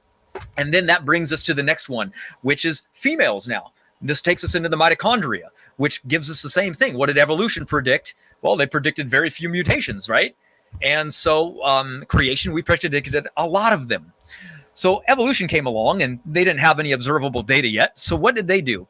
They said, well, we assume that a split happened 6 to 7 million years ago. So we're going to calculate that in. And then we're going to use and build this molecular data and calibrate it to the fossil record. We're not going to use observable data because we just don't really have any yet. We're just going to assume evolution is true first and then go from there. So they started building their phylogenetic charts around this and started getting random dates. And the dates go all the way from 1991, that was the earliest I could find, all the way up until current times. The ranges go from 72,000 to over 300,000 years. But they predicted that we would find, based on this, to turn, a common ancestor, one substitution every 300 to 600 generations. But what we did find is the exact opposite. We found one substitution occurring every 33 generations. It was 20 times higher than was expected for evolution to be true, and only takes us back to around 6,000 to 12,000 years. The exact opposite of what evolution needed to be true, and not even close to what they could even push back by using the slowest studies that they've ever found. Instead, they got what they needed to change later, which was the observable rate that takes us back to a mitochondrial eve around 6,500 years ago. And that's because there's two different clocks. There's the phylogenetic rate, which I told you they invented, and the one that we actually see and observe, and what actually we can make predictions on, as opposed to what we can't make predictions on because it's based on a lie. So therefore, do they still do this today? Well, here's an eons evolutionary video of them admitting, yes, they do that very thing. by using the molecular clock method. This method combines what we know, or at least what we think, about how often genetic mutations occur, and then applies that to DNA samples to plot the evolutionary history of various species. But to be accurate, this molecular clock needs to be calibrated. The molecular clock. The clock needs to be calibrated. This molecular clock needs to be calibrated. The latest molecular clock calibrations. So yes, they don't even feel embarrassed about saying that it needs to be calibrated. They just say, yeah, we calibrate the clock. It's no big deal. What do you mean it's no big deal? You're assuming evolution is true. The clocks that are observable say it's not true. So you calibrate the clocks to say that it is true. Get out of here. That is ridiculous. That is so nonsensical. It is foolish. And they know that the observable one is trustable because guess what? The FBI uses the rate. They use it to convict murderers. You can't say that the clock's not true when there's people being convicted of crimes today because of it. So it has to be true, or else they're going to be letting a lot of people out of prison. So we know it's true because they're literally getting a mutation somewhere in the germline, and then it's passed on to the next generation. So let's say that I decide to go kill my neighbor, and then I stab him in the neck and he dies, and they come over and they arrest me, and I go, I didn't do it, my dad did. That's why, and then they go, oh, the DNA evidence is showing that, yeah, one of them did it. We just don't know which one. They have similar DNA. So what they do is they look in the blood and they go, uh-oh, there's a mutation in that the dad doesn't have. It could not have been his dad. It had to have been him that killed him. So that's how important it is to know that mutation rates are important, and they are used in science, and they are used by the FBI. That's because they matter. So when people say, oh, who cares about these? Nobody cares. Nobody uses them. Yes, they do. They have to be used. And yes, they are accurate. They're not using the evolutionary one. Why? Because it's not true. That's why. All right. So what you're looking at is a chart showing that pedigree mutation rates are very different than the evolutionary assumption phylogenetic rate, which based on the fossil record and split divergent time of common ancestors. Usually when we're referring to this, we use the chimpanzee split 7.5 million years ago in human beings. Because we're mostly going to be focusing on human beings in this, that's important to know. Now, I am going to touch on some animals to show that they also agree with the pedigree mutation rates, which is the young Earth creation results. But we're going to be focusing mostly on humans because these types of studies have been done many more times than animals have ever been. So to go over and to reiterate really quick, molecular clocks, all of them are calibrated to the reference of human chimpanzee split, which was assumed to be between 6 to 7 million years ago. So they build their mutation rate based on this assumption being true. We don't really like that too much because we believe that what we observe in studies is more plausible than what should be just assumed based on random chance of some theory, right? So when we see a mutation rate that's very quick and it doesn't line up with the fossil record, that's what we would expect as creationists because the fossil record is not true. So what do these dates point to? What are they showing us? Is there any consistency, or is there a theme, or are the dates really just all over the place and there is no such thing as a clock? Now we're going to cover that today. And another thing we're going to cover is the difference between substitution rates and regular mutation rates. So what that means is that substitution rates deal with populations. So because the evolutionists like to harp on saying, well, you're not looking at the substitution rate, you only look at the mutation rate, and that's not right. Well, they kind of work out to be about the same anyway. But to appease them, today we're going to be looking at studies that looked at the substitution rate and show that they also agree with the fast mutation rate. So I would have liked to have been able to find a nice visual for the Howell study in 1995, but I could not do that. So we're going to skip over that one and jump into this study that was done the very next year in 1996. And it was done by Kate Bendall in 1996, who obtained 4 substitutions out of 360, or 1 out of 85. But this is looking at the control region and a specific region inside of it called the HVR1. So I highlighted it right here. You usually want to look at both. That's the goal of any type of study that's going to actually be looking for an accurate substitution rate, because HVR1 and HVR2 tick at different rates. HVR1 ticks slower than 2. So you take the two and you combine them, and right in the middle is your accurate rate. So you're always going to get a slower substitution rate by looking at this one. And you can see that is done here. You'll notice that it's one substitution out of every 85 generations. Parsons was around 1 out of every 30 to 33, which we'll get to. So this is twice as slow as the next studies that we'll see. They do get a little bit better, but you'll notice that this one right here is the next study done in 1997 by Mum. Interesting name. HVR1 was the only region that was tested. You'll notice that got pretty good results. 1 out of every 55 generations found a substitution. These studies were not designed or intended to investigate a mutation rate in mtDNA. Rather, it was to verify two families that were related to one another. So they did not need to test the entire D-loop region. They only had to do one of the regions, and it wasn't to try to obtain an accurate substitution rate. They were trying to find relation. That's why they didn't waste their time with HVR1 and HVR2. They didn't need to. Also, MUM, the study that came right after that, they only looked in one region. Again, that collects only half the mutations that occur in those regions. So, which ended up overlooking different heteroplasmic mutations, and it explains why they got a slower result. But then the next study comes, the largest ever yet of its time in 1997, obtained by Parsons. He noticed that there were 10 mutations per 327 generations. Again, these are substitution, which works out to be 1 every 32.7, which was the math that was done on the last one. He also made sure to not include the poly-C tract, which can skew up results. And you'll notice right here, he calculated both of the regions. That's why his results were so good and so much more accurate, and why they're used by the FBI to this day. You'll see in the report that the mutation rate also concurred with the substitution rate, and we landed on a mitochondrial eve around 6,500 years ago. And his results are so good that they've been published in the Forensic DNA Application Analysis Handbook, and they are used by the FBI to track down killers. So his results are very accurate, or else we would be convicting the wrong people. And yes, they reported this in their initial study. I highlighted that area for you. Next, I think there are people out there who doubt this, or think that we're lying in regards to the results of these studies landing on 6,500 years date for Eve. So I will show you here directly from the study itself, that is what the results were. And I'll just read part of this here, starting at the first red arrow. I'm just going to read word for word so you can see for yourself that it's not just some made-up young Earth creation argument. Using our empirical rate to calculate the mtDNA molecular clock would result in an age of mtDNA most recent common ancestor of only 6,500 years, clearly incompatible with the known age of modern humans.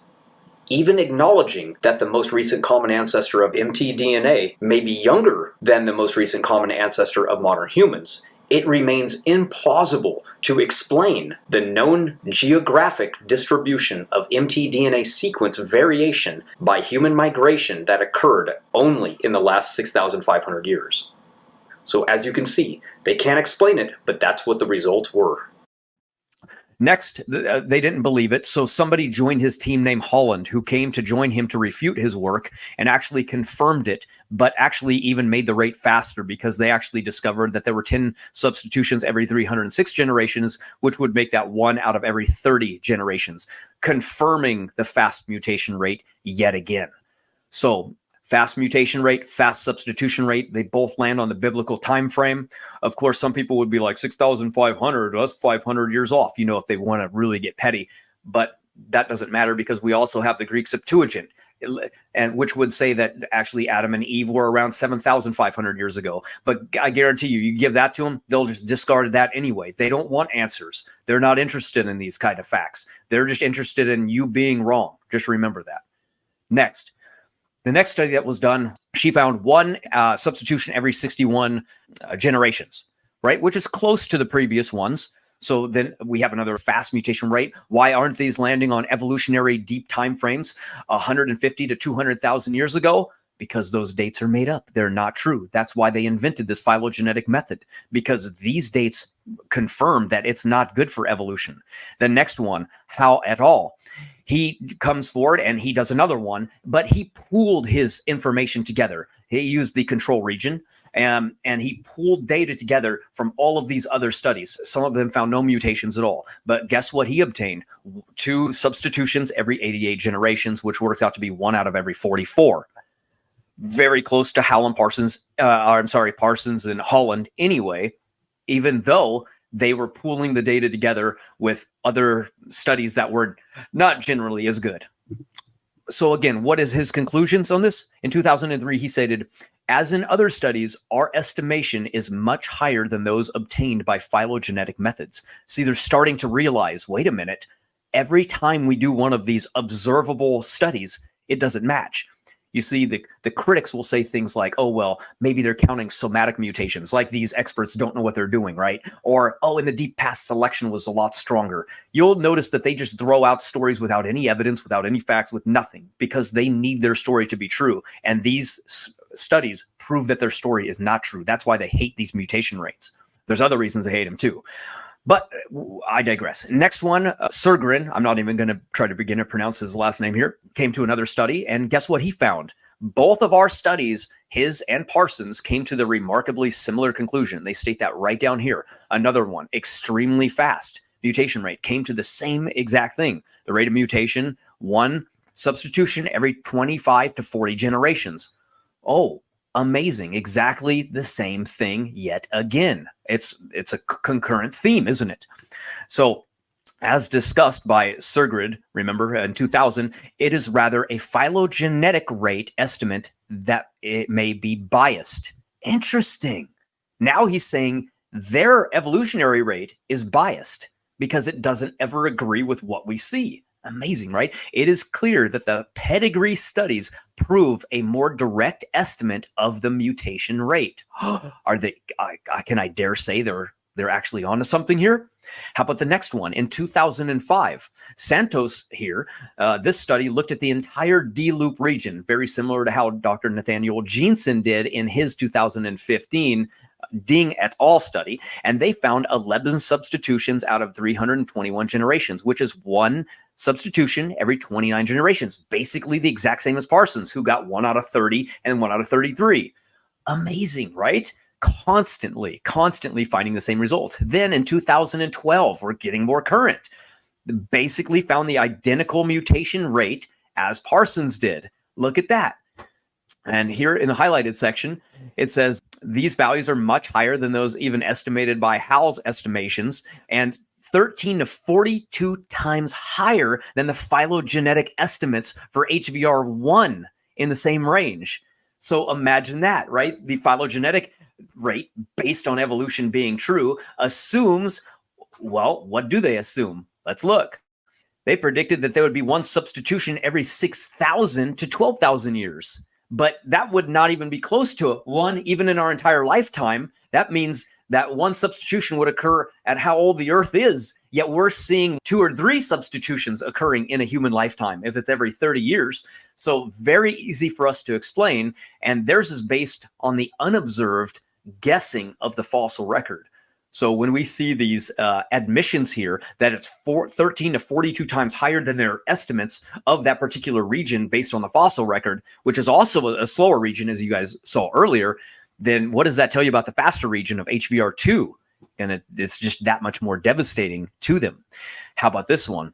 They did a pedigree study on this one, on the haplogroup, and they believe that this haplogroup formed about 4,000 years ago.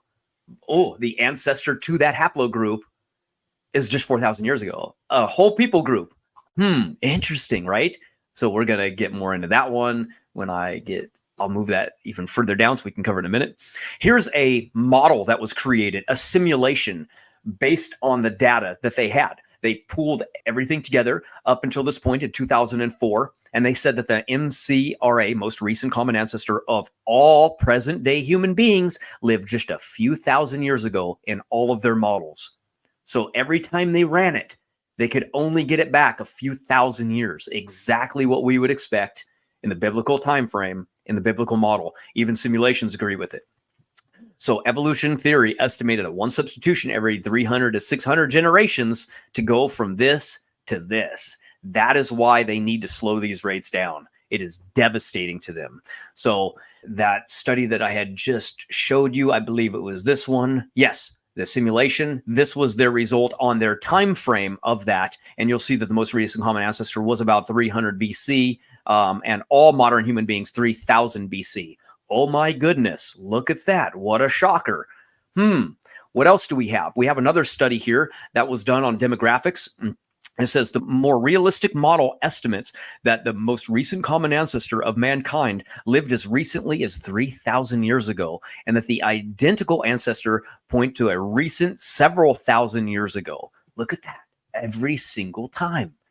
So what do we find? We're seeing constant, uncalibrated mutation rates based on no assumptions of the past, telling us that the mitochondrial clock is showing a most recent common ancestor of Eve living just thousands of years ago, not even tens of thousands, let alone hundreds of thousands or even millions of years ago. None of that's true. That's why this works. And look at the statement here. Using the new clock, she would estimate a mere 6,000 years ago for Eve, the mother of all living beings.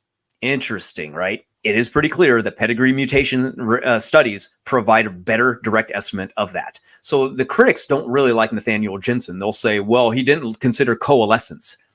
Look, from his very own study, this represents a coalescence calculation, the calculation most generous to the evolutionary model. So I'm sorry, yet again, evolutionist, you are wrong. Coalescence was considered, and it's considered in all of these other studies that we've been looking at as well.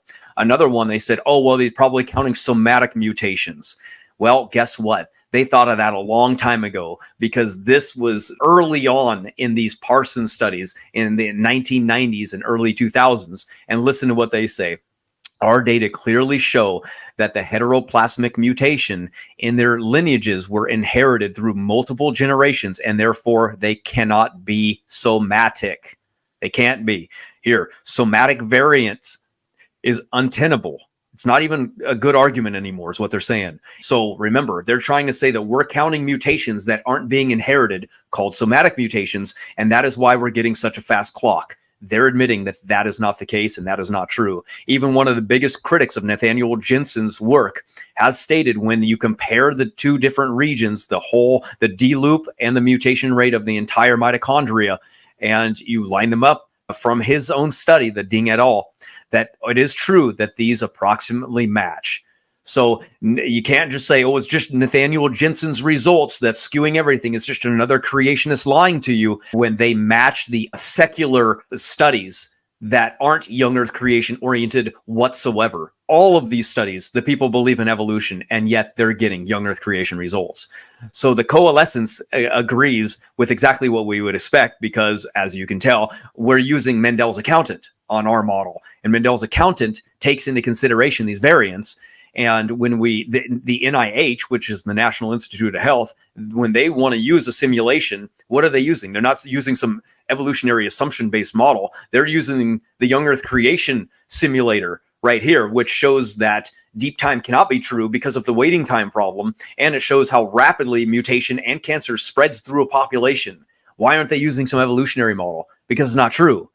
Listen what they wrote. Mendel's accountant can simulate with unprecedented biological accuracy the results of this accumulation. The simulation has shown the extinction of the human race only after 350 generations.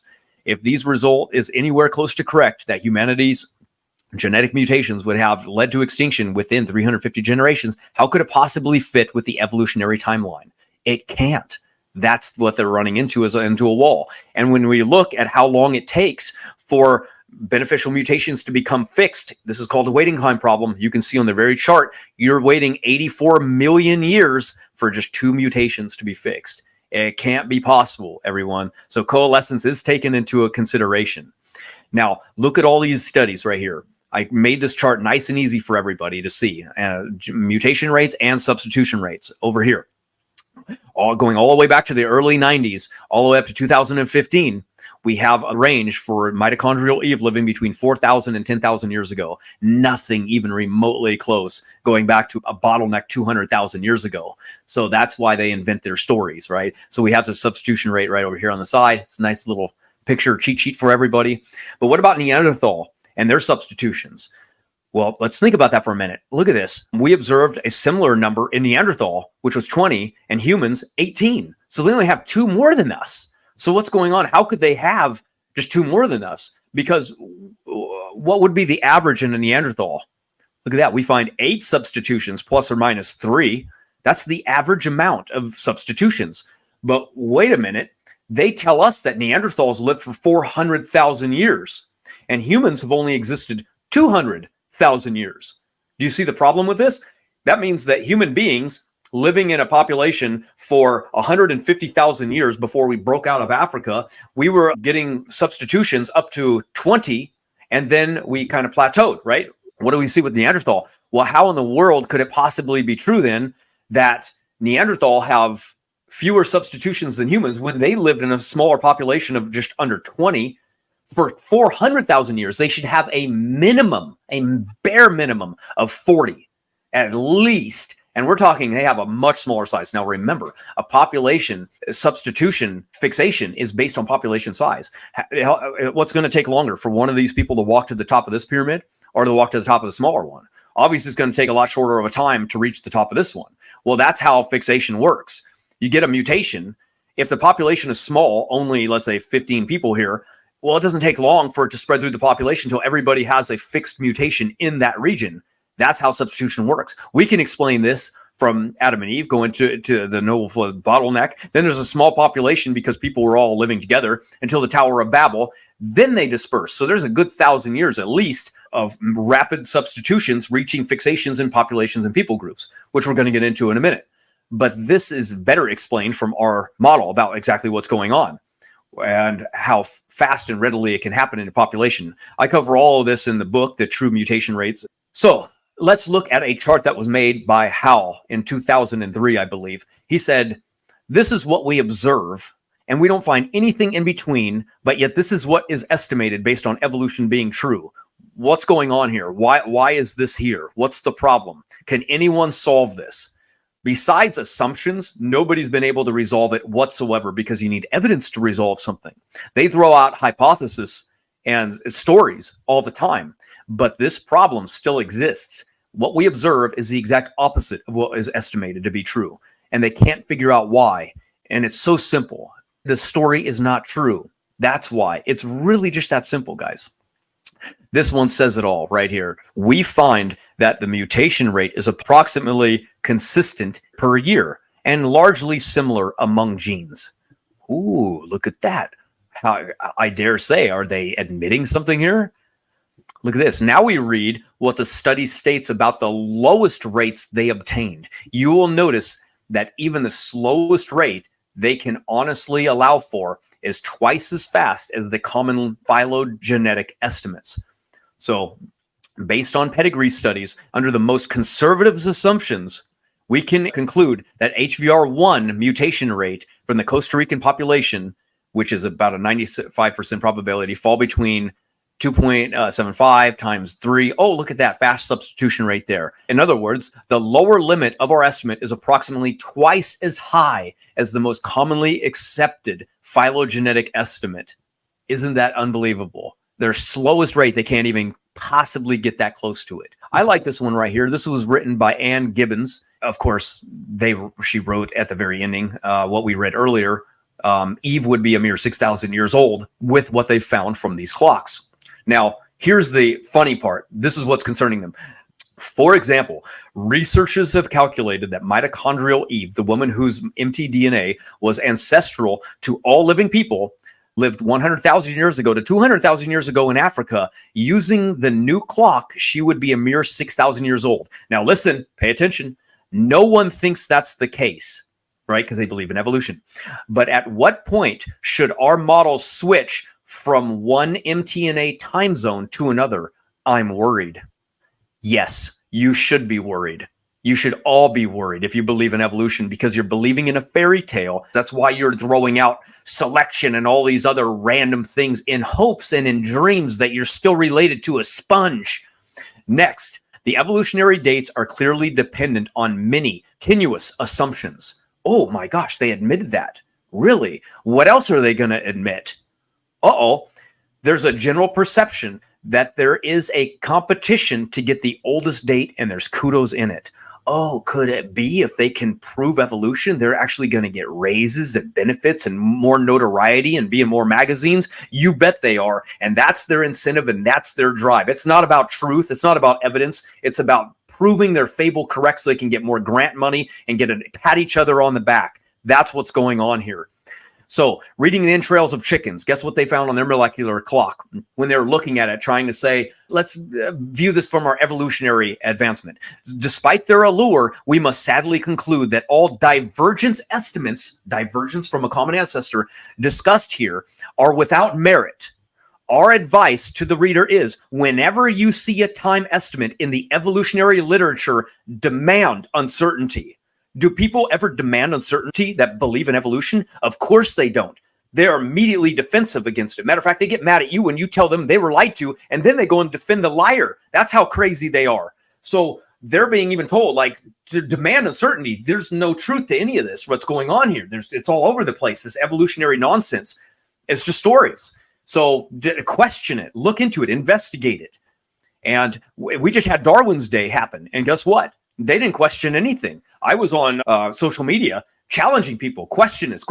All you would get is hate. That's how crazy these people are. They've lost their minds. So what do we see? Creation versus evolution. We get evolutionary phylogenetic rates all over the board, all trying to prove deep time evolution right here, all trying to point at those dates. Then we get the absolute observable dates from pedigree mutation rates, and they all agree with creation timeline, rapidly fast.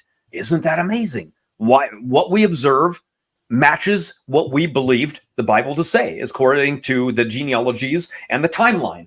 What are the odds of that? They could have been anything. They could have been 50,000 years old. That would have been confusing for evolution, but that would have been devastating for us. But yet it doesn't match that. And nothing does. When we look in animals, we find the same thing. Nathaniel Jensen pulled up studies that were done on fruit flies and worms. And what is this thing? A water flea. The rates are fast. The mutation rate's rapid in all of these different things. They did a pedigree rate on chickens. It's the exact same thing as humans, 15 times faster than it should be. Well, what's going on here? I thought chickens were related to dinosaurs. What is their mutation rate going back only 6,000, 7,000 years? What's it doing? Maybe it went into the bottleneck of Noah's flood and came out, and the mutation and the mitochondria was reset. Could it be possible? Of course it is. Then we get into these sweeping gene surveys that also countered any predictions that were ever done by Darwinism. 90% of all animal life, genetically speaking, the same age. They didn't expect to look over and see aquatic life and land life all exactly the same. Another unexpected find of the study was species have clear genetic boundaries. They have independent lines of ancestry going all the way down independently. There's no convergence on these common ancestors going back in time. And the absence of in-between species is something that also perplexed Darwin. Like, he looked in the fossil record and said, where are they? I don't see these intermediaries. They should be everywhere. There's hundreds of millions of years for them. Can't find them. And then they just say, oh, fossils are rare. Another excuse, right? This conclusion is very surprising, and I fought against it as hard as I could. They were literally fighting themselves in their own mind because it was so devastating to evolution. Of course, they have their own rescue devices, and of course, they'll never go to bed sleeping at night thinking that they weren't true. But look at this. 90% of all animal life appear at the same time. This debunks much about what we know about today about the evolution of species. You're right, it does. It's because this whole concept is nonsense. It's not even true. And when we look at Neanderthal, for example, what do we find? What side of the bottleneck are they on? Well, look at this. Their genome in the CO1 gene matches ours identically. So they had to be on this side of the bottleneck, because if they were before the bottleneck and genetic diversity broke it apart, and well, this would not be nearly identical. Look, there's only 6 mutations separating us from them in this region. That's nothing. And then when we look at human beings and gorillas, why don't we converge with them going deep into the past? Look how close this is, genetic similarity. Well, the genetic similarity being this high is devastating with what you just learned about how fast mutation rates are. On the bottom, you can see all the differences from mutations separating gorilla. But at the top, you see all of the differences that are non-mutation that are separating us from the gorilla. Those are created differences. And that's how we know we don't converge on them going back into the past. That's why we see independent lines of ancestry for all of these different things in genetics and in the fossil record. They lose their mind when you say that, but that is exactly what this study showed. And that's exactly what we would expect and what we predicted. And it's what we found. How far back do people actually go? Huh? Can you trace your grandparents back to actual human beings? Are you tracing them back to animals? Are you tracing them back to anything other than human? I think the answer is pretty obvious. And yes, pedigree rate studies have been done on animals. The same results occur. Pedigree rates much faster than phylogenetic assumption rates. We look at not a lot of things obviously have been tested because they don't like the results. So they just stick to their made up phylogenetic version. But every single time the results come back with creation, they don't show evolution any way, shape, or form, no matter what they do. Yeah, they have rescue devices like, well, maybe mutation rates were faster in the past, and oh, maybe selection was stronger, or maybe this, maybe that, maybe that. Yep, again, more rescue devices. Nothing in science can confirm or what they're saying. None of it. So it's actually evolution versus science, not creation versus evolution. There's a big difference. So always remember that. Darwin made it possible to be an intellectually fulfilled atheist. That's right. Without evolution, atheists have no grounding to stand on. That's why they need it to be true. They have an obligation for it to be true. They have to have it. So we don't care. Like I said, there is no reason that young earth creation has to be true for salvation purposes. There's plenty of Christians that don't believe in young earth creation, and it doesn't even matter for salvation. So why in the world would we believe it? How about because the evidence always points to it? So how about molecular clocks? Do they actually tick at different rates? Evolution says no. We say absolutely. Not only do they tick at different rates, they actually tick at different rates within the same species, even within different human beings. That's why when we look at charts like this, which is the Y chromosome and the mitochondria, they have different stars like this that shoot out, and different people groups have different mutations because they mutate at different rates. That's why these charts exist. So that's what comes to another prediction. Nathaniel Jensen said, I predict that most African groups will be found to mutate in their DNA almost 2 times faster than reported with what we see in other people groups today. So that's why we can trace them back to Noah's 3 daughter-in-laws, but there's different webs that shoot out from them that look like different periods of time. So is there any evidence? Because, a lot of people go, well, it's hypothetical, because we always say, recombination rates, they're higher in Africans. So that's probably why we got evidence from that one. Here's a couple studies that show that there's different hotspots and that African populations have more recombination hotspots, and that given that recombination rates vary between species and even individuals, it is possible that hotspots could also differ among ethnically different populations, including Africans. Indeed, the identification of haplogroups and genes associated with recombination rates could occur at different frequencies in HapMat populations, which raises the possibility that populations-specific genetic variants may influence recombination rates. So yeah, we got evidence from there. We also have evidence that there's overall point mutations are faster in Africans. Then we obviously have the fixation rate would be higher because of smaller populations. And then we don't just have that evidence. We literally have evidence in pedigree studies that show, guess what? People do mutate at different rates. This goes all the way back to 2 different studies back in Parsons in 1997 and 1998, who actually showed that the Amish people mutate at a slower rate than the rest of other people. And he took a bunch of different Amish families from around America and tested them and found that they mutate 14% slower than other people that were tested in the same study. So you go, if they can mutate slower, then obviously Jensen is making a prediction that they could mutate faster.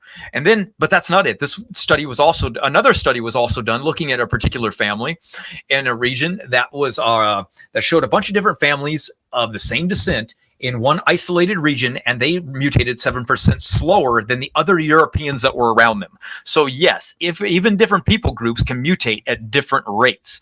And this is one of the reasons that they have different phylogenetic charts, because think about it. If you throw a bunch of cats together and we say all cats go back to a single common ancestor, then how can these cats all have different phylogenetic trees? How come some look older than other ones? We answer that easily through generation times, because some have high generation times, others have low generation times. So it builds a different phylogenetic chart because they believe that everything mutates at the same rate. There's a study that Donnie and I did on that particular subject, and you guys can find it by typing in the invalidation of the molecular clock neutral theory. But we have traced animals all the way back. Wolves go back to a single common ancestor. So we know that they're all related. We can do the same thing with humans, chimpanzees, gorillas, and orangutan. Guess what? They would be constructed a phylogenetic chart like this. But we know this chart isn't true because there's no way it actually could be true, because we all came out of a bottleneck. And if a bottleneck is true, which we know it is, and they admit now today that it is true, then there is no possible way that they could ever build this chart based on what we know in the mitochondria or the Y chromosome, because a bottleneck resets genetic diversity. So they can never actually prove genetic relation. So why does one look older than the next? Again, it comes down to the orangutan or the pongo only having a generation time of 11 years. So a gorilla and a chimp is going to look twice as young as they are, because they have had half the generation time living. And then a human, an extra 10 years on top of it. So human's going to look the youngest in any phylogenetic chart because they have the highest amount of generation time, which means there hasn't been that many generations alive to pass on that many mutations. So therefore, we would have the least amount of mutations. So therefore, it's always going to be constructed different on each different person, on different groups of people. And it's all dependent on situation, not time. It's like where did they live? Were they hypermutating? Were they isolated in smaller groups? Were they expanding in groups? Did they live in cold regions? Did they live in warm regions? And knowing this makes it really important, because when we're looking at, let's say, flightless birds, these are all southern hemisphere birds, which means they all live down south. So when they got off the ark, none of them went north. We would expect that in our model because it's freezing cold. Everything that's going to do really good and try to survive is going to go south, in Australia, in Africa, where they could try to stay warm.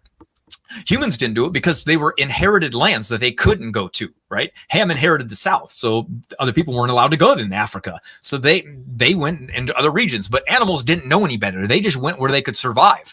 So in this, we get a phylogenetic chart that's built off of the assumption of evolution being true. Then flightless birds would match the nearest landmass to them, because they would have walked from the landmass onto an island and then been isolated.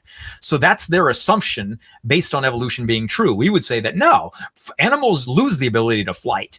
There's also land bridges. So these two examples are going to refute the phylogenetic chart. Guess what? In fact, that is exactly what happened. They built the phylogenetic chart based on common ancestry being true, and that the local land mass animal is going to be the one that's the closest on the island. And look at that. It was a real surprise that the elephant bird was more closely related to kiwis. It was a completely unexpected. No matter which animal you look at on that chart, it is completely contradictory to the chart that they made. None of those birds actually match that phylogenetic chart of ancestry. Matter of fact, the exact opposite is true. You look at what they related and you put at the end of the tips of those branches, and the exact opposite is true.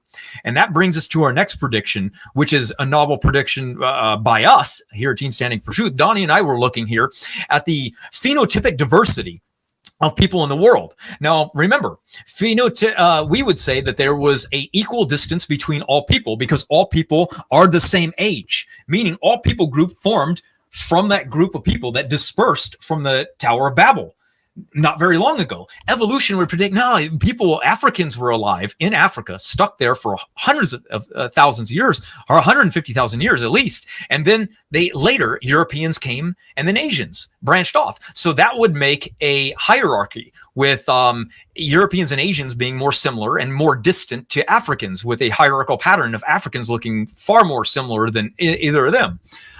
So phenotypic diversity, our phenotypes, are the observable measurements and characteristics. You can measure the face and any characteristic that we want and then compare them to something. So that's what a phenotype is, just so you guys know, because we're about to get into this pretty deep right now.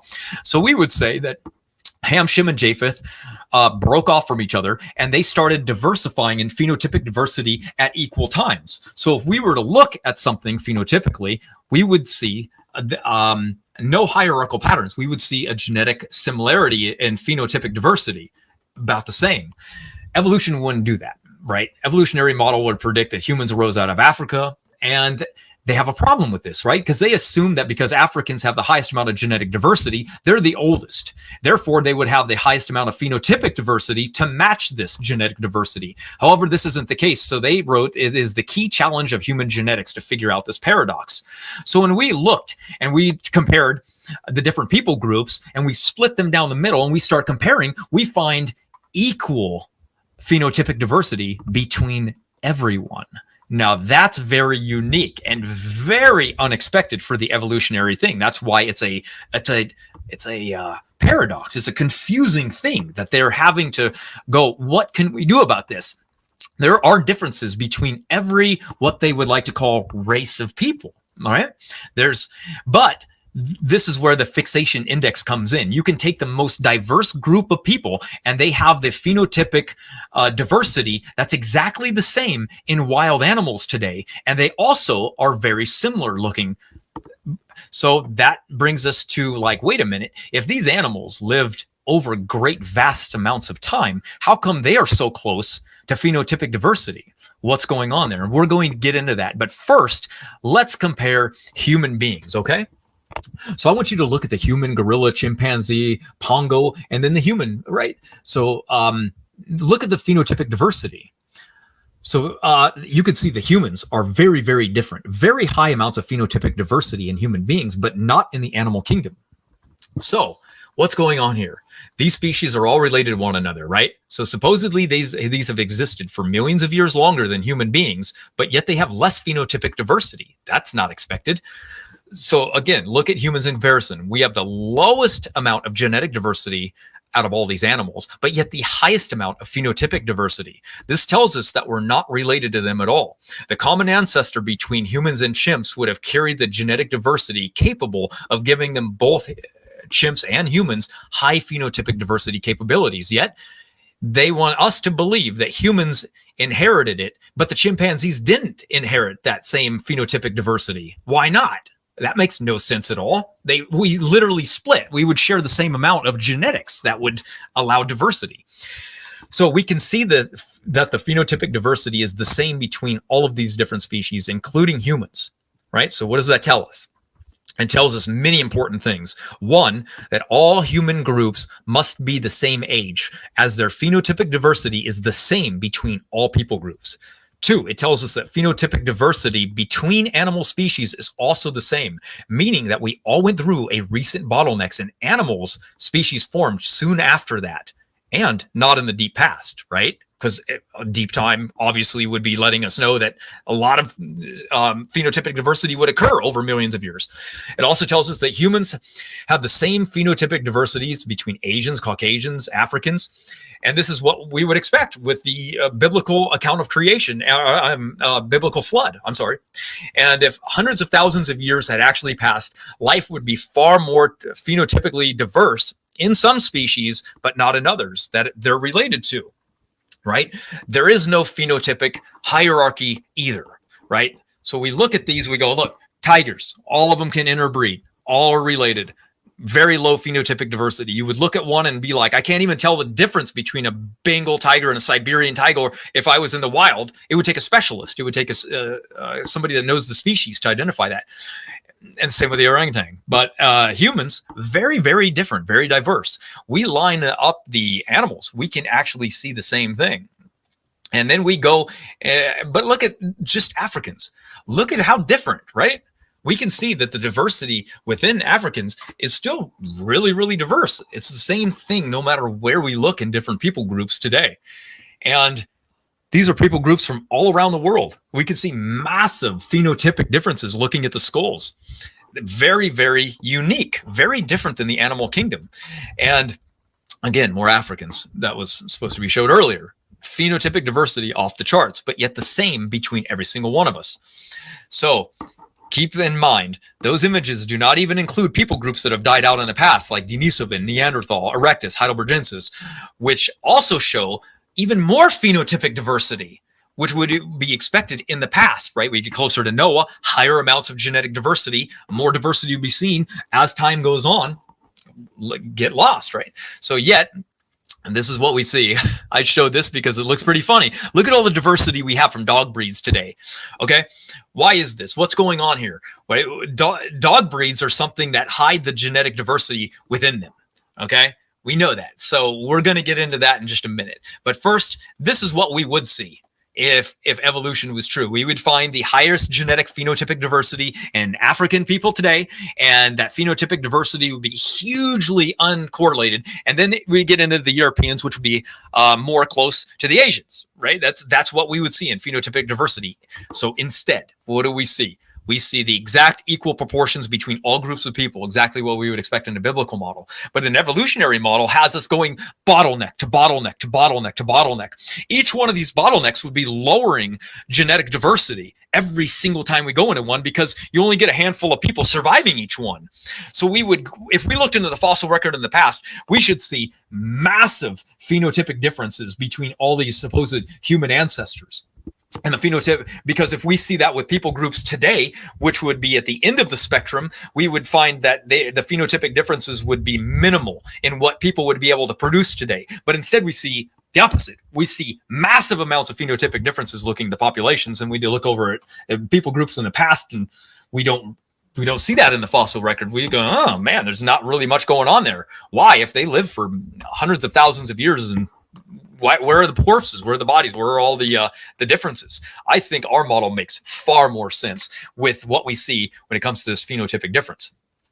So again, when we're looking over here at this one, we see that if all three major groups of people formed soon after the flood, sometime after Babel, then all of this finally makes sense. And they have this hierarchical pattern that should be there. And this is where the paradox came from, and why they really came with, like, well, people look so different. Let's compare them to the closest looking animal. That must have been what happened. Asians, that's where the Pongo live. They're over there in Asia. So they must have come from that ancestral group of primates. And then what do we know? Well, we know from genotypic studies now, race is a made up thing. There's the genetic similarity between all people is extremely close. We're not related to these animals whatsoever. And then comes the storytelling from them. That's like, well, what happened is we got these chimps, right? These primate ancestors, and they had full body fur. The chimpanzees kept theirs, and we started to lose ours. Kind of like there's chimps that lost their fur today. And eventually what's going to happen is they're going to evolve melanin, and then they're going to evolve this subcutaneous layer of fat that's going to surround their body. And then they're going to get goosebumps because it'll help keep them warm. They'll evolve all eyebrows, and then they'll evolve the ability to grow long hair on the tops of their heads. And then they'll evolve a thick epidermis skin, and then thermal regulating genes. All of these requirements are needed also so that we can start wearing fur again like our ancient ancestors, because that makes total sense, right? And yeah, these things are all true. Only humans have these features about them. If you want the list, it's right there. And just remember, guys, that there's not a lot of time, because the amount of time it takes only 2 mutations to reach fixation, beneficial mutations, is 200 million years. So they have to account for all of these things literally to evolve in the time it took to split, which is 6 million years. But only 2 mutations takes that long. So where is the time for evolution to evolve all of those things? We're not even going to get into the how long a sexual organ would take to evolve. That's going to be far more than 2 mutations. So it gets more ridiculous the more the story you look at it. So another way we can validate that deep time is not true using this phenotypic diversity is by looking at man made current animals and breeds, right? Let's use modern created dog breeds as an example. They are far outside the phenotypic diversity compared to the wild counterparts, right? Look at their faces, either completely fat, smashed flat, really long. Some of them can't even breathe.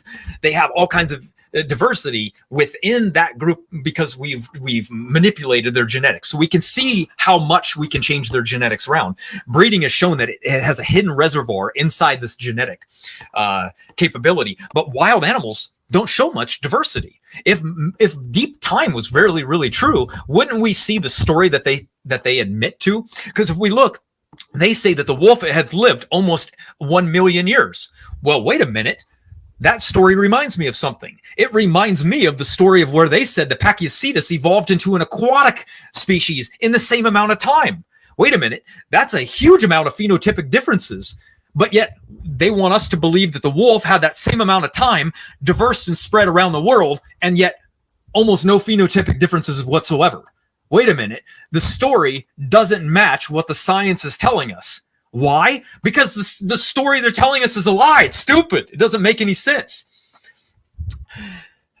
Adam Segwid said the reason why evolution, the theory of evolution was created from the first to the last is the dish of rank materialism cleverly cooked up. And why is it done? For no other reason, I am sure, except for the independent of a creator. People know that they invented this. They know that if you push evolution, naturalism, that there is no need for a God. That's the reason they have to push this nonsense, because it just goes against Occam's razor, right? In science, the authority of 1,000 opinions is not worth as much as one tiny spark of reason in an individual man. So don't ever let people tell you, well, the majority believe it. Are they all wrong? Who cares what they think? Think for yourself. Question everything. That's what science is about. Stop just accepting what everyone is like. Oh, well, the scientist told me it's true. Well, I'm just going to believe them. That's what they told me in school. Okay, well, they're going to tell you a lot of things. If you lived 1,000 years ago, you'd believe the earth is flat too. So consensus then as well. Are you going to go with that same argument? Doesn't make much sense. How about evolution? They say linear line going up through time. We say, wait a minute, mutations are breaking us down. We see the exact opposite. We say created genetic diversity. We see creation in animal species, right? But again, beneficial mutations have to override negative mutations for it to be true. So when we're looking at our model, which would say genetic entropy, we're looking at damage in the genome, right? Kimura came along and he was like, and see what's going on, how much selection would actually be needed for going on. And what we see is that Kimura only assumed that beneficial mutations could completely override things through simulations. He didn't actually know.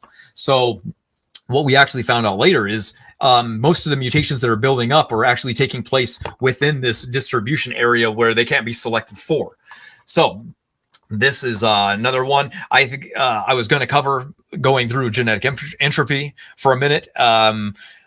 It might take too long, so I'll just skim through it because you guys kind of know a little bit about it. But as you guys know, we have multiple mutations building up that are non-selectable, non-seeable, but yet we haven't reached mutation saturation. We see that problems are arising, diseases are increasing. We don't see what they expected to see.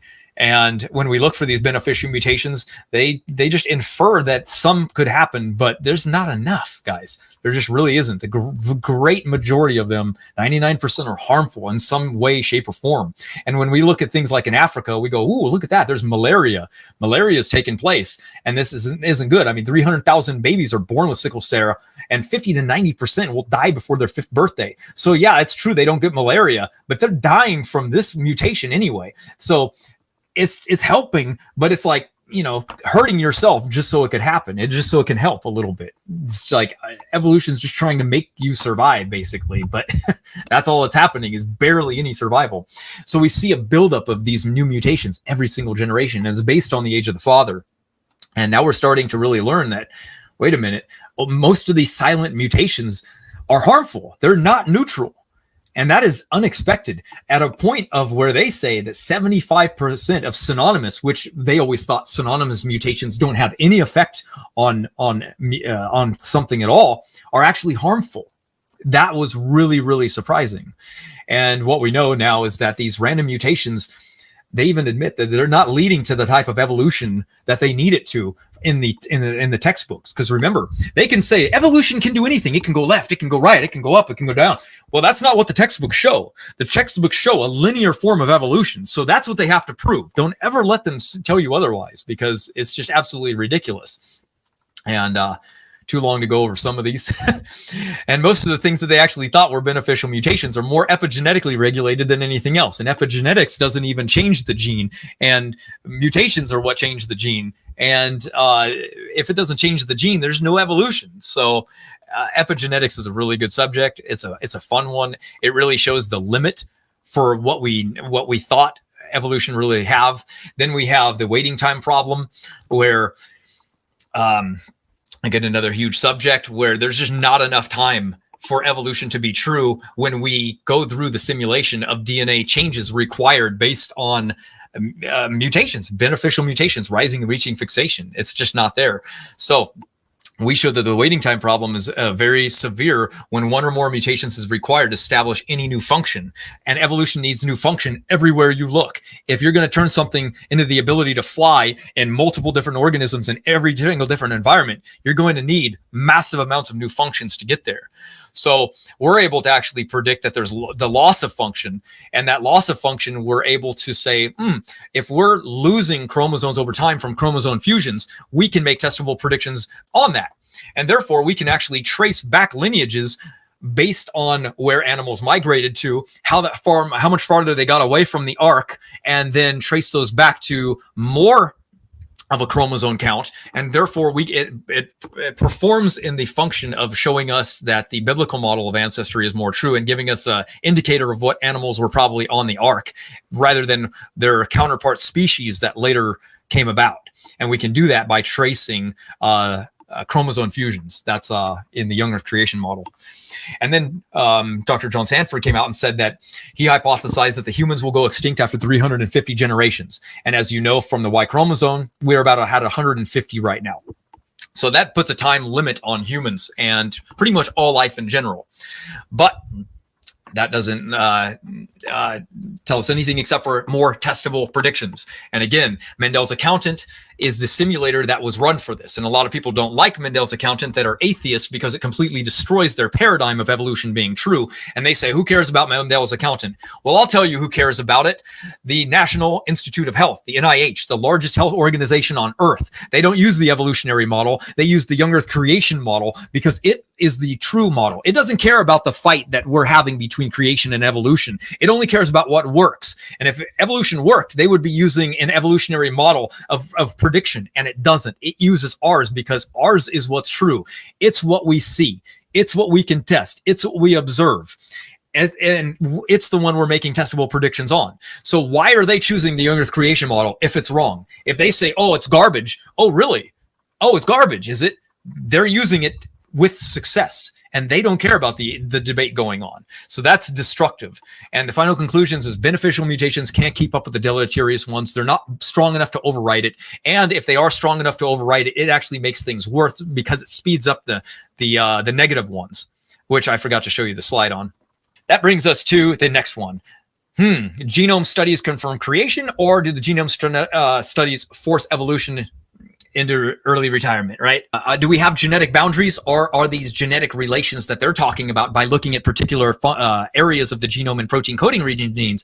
Is that showing us? Well, that's what the Rockefeller University study of 2019 actually showed us, is that it showed us that there were clear genetic boundaries and that you can trace these things back to a bottleneck, and there's no species in between them at all. That was exactly the opposite of what they expected. They expected a hierarchical pattern going back to a universal common ancestor. Instead, they found linear lines of a separate ancestry coming out of a bottleneck. Humans, fish, chimpanzees, gorillas, all of them at the same time coming out of the same bottleneck. All of the things that they said, no, we converge.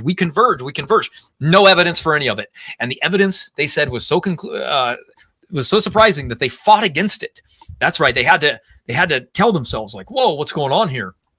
So again, all animals the same age? That's right. They were the same age. 90% of all life, genetically speaking, is the same age. And that means 10% of all life that was in the past went into a bottleneck, and boom, 90% now that we all have came from that 10% that was on the ark. Guess what evolution did not predict? Exactly that. And yes, that's right. The population included anchovies too.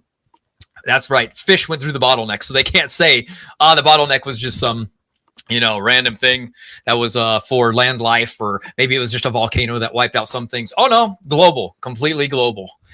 And this debunked what they know about evolution of species. That's right. So they've tried to say, they had to go back and write on the top of that study, no, this doesn't debunk evolution, it confirms it. But guess what? It doesn't do that at all. It completely destroys their theory.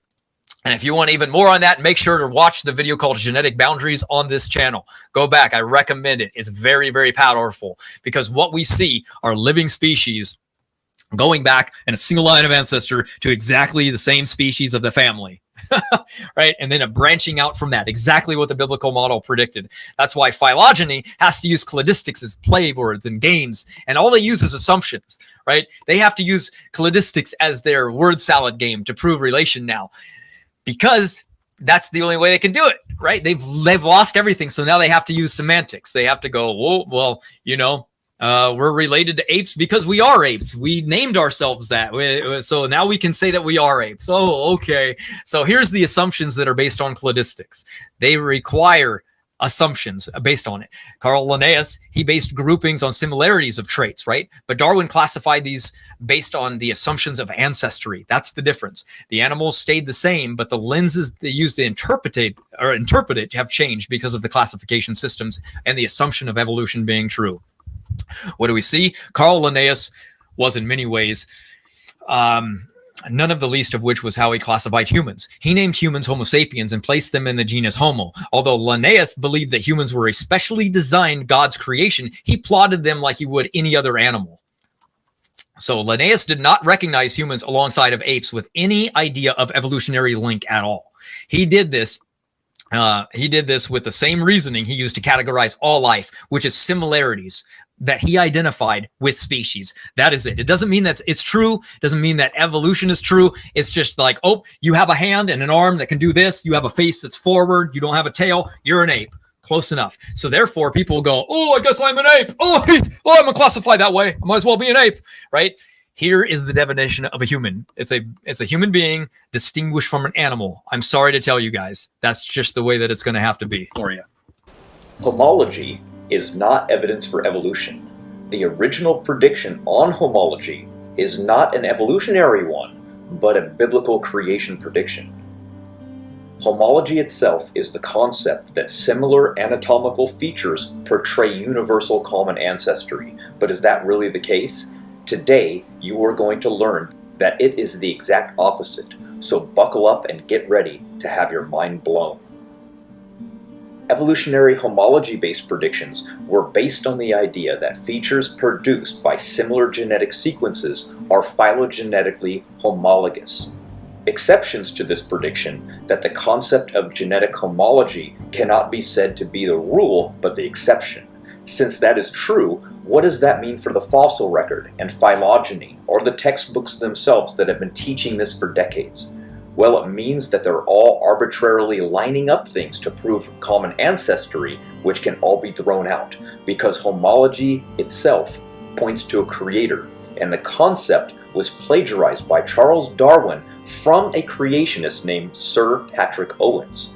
And we're going to take a look at the entire fossil record in this video, then specific evolutionary chains like bird evolution, whale evolution, and human evolution, just to expose that they cannot make an evolutionary chart anymore based on homology, because the genetic evidence falsifies homology-built charts.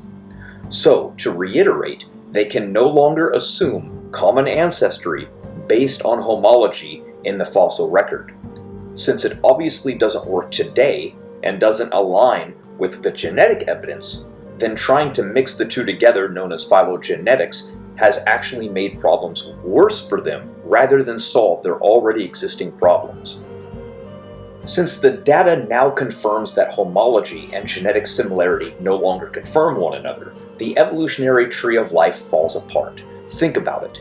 If the bones of a human arm evolved from the same precursors as the flipper of a whale and the leg of a dog, as evolution teaches, then we should be able to trace those alleged homologies to the DNA that codes for them. This prediction has failed.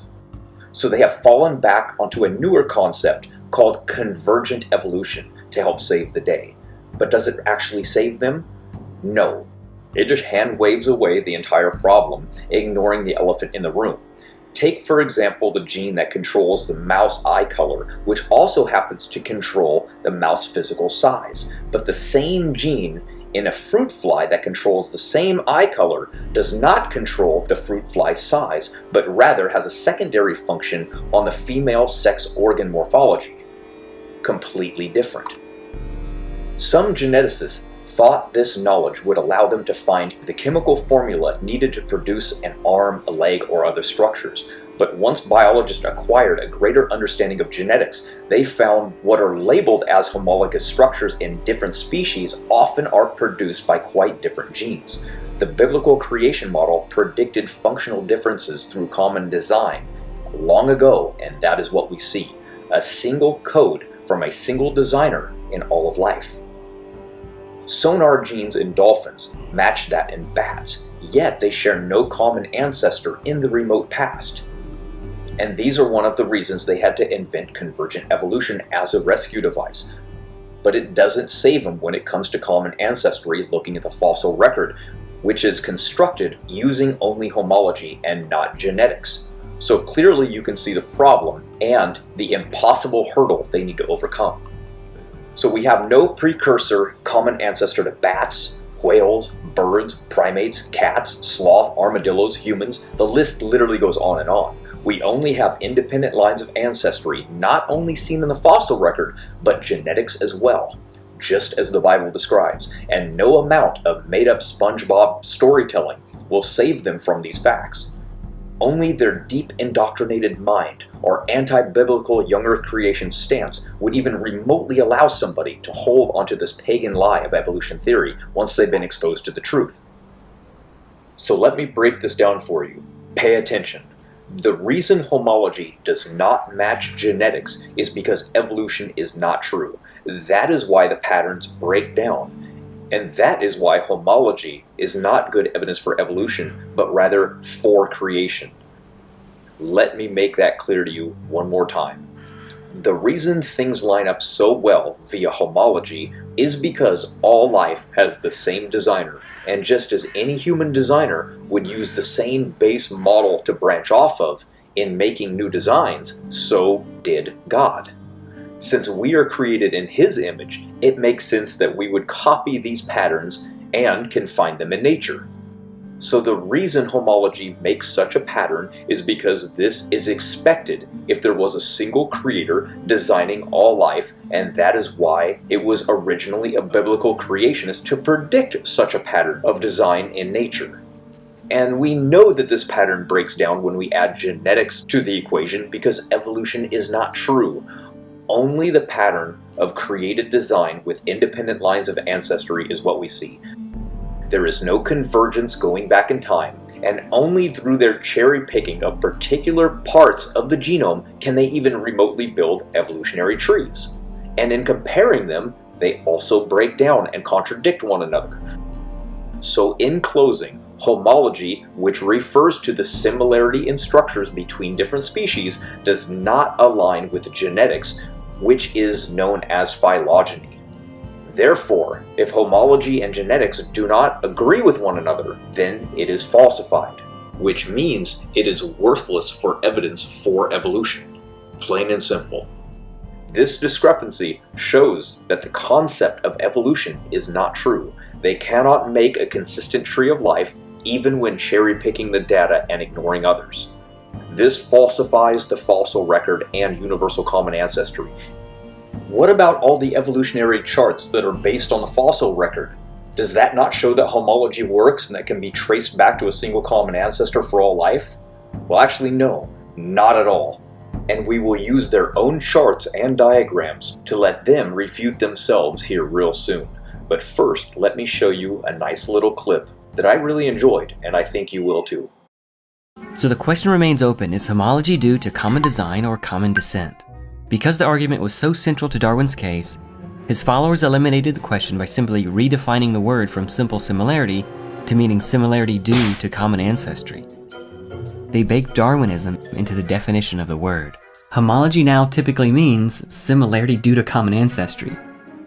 It's a clever way to end an argument if you can get away with it, but for anybody paying attention, it's a baldly circular one. Common ancestry because common ancestry.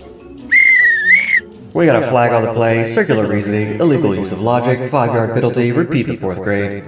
Oh come on, no serious biologist could possibly make that mistake. Nobody defines homology that way and then uses it as evidence for evolution. Come on, people couldn't possibly be that dumb.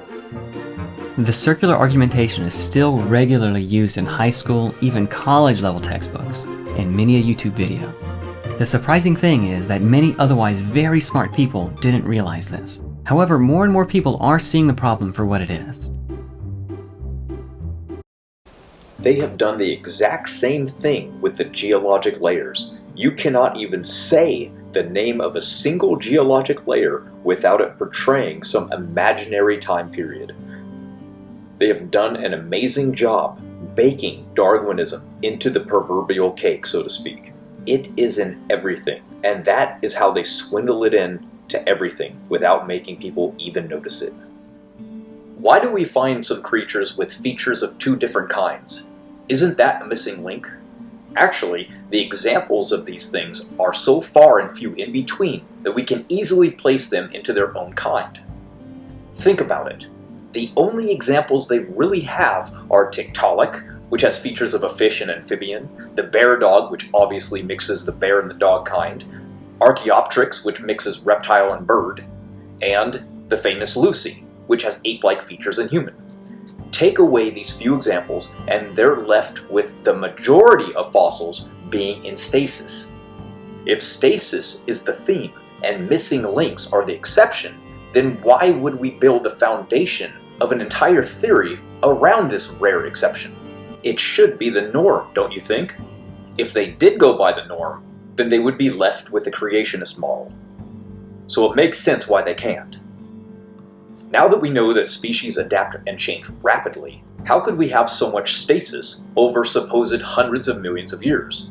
That wouldn't be possible at all. So, the rare exceptions, like the platypus, are best explained in our model, in that they are their own kind and have been classified as an ancestor. And evolutionists have taken these rare exceptions and classified them as an ancestor that was once a predecessor of 2 families. But we don't find any such convergence in the fossils nor in genetics, so why believe it other than storytelling? In his heyday, Sir Richard Owen's name was often spoken in the same breath as Isaac Newton. Today he is fairly unknown. After completing his medical education in 1825, Owen took a post at the Royal College of Surgeons in England. Through his work, he developed extensive knowledge on comparative anatomy and decided to pursue a scientific rather than medical career. Owen's scientific accomplishments are legendary. In addition to his pioneering work at museums and institutions for research and public education, he made key contributions in comparative anatomy and paleontology. Owen brought clarity to the concepts of homology and anatomy. And he used this knowledge of comparative anatomy to describe and interpret a large number of invertebrate and vertebrate fossils. As part of his work, he coined the term that we all know and use today as dinosaur. And he also played a key role in interpreting the first fossil bird, Archaeopteryx. Now, why am I talking so much about Sir Owens? Because most people have no idea who he is or how important his contributions are to biblical young earth creation, and how his work alone destroys evolution theory at its root. For example, it was him who formulated the idea of hierarchical patterns, and he made predictions based on this. It wasn't evolutionists. As a matter of fact, it was Darwin who plagiarized him, but more on that soon. Owens stated, "I never asserted that creation, or the appearance of a new or modified fauna was not by law. But what law?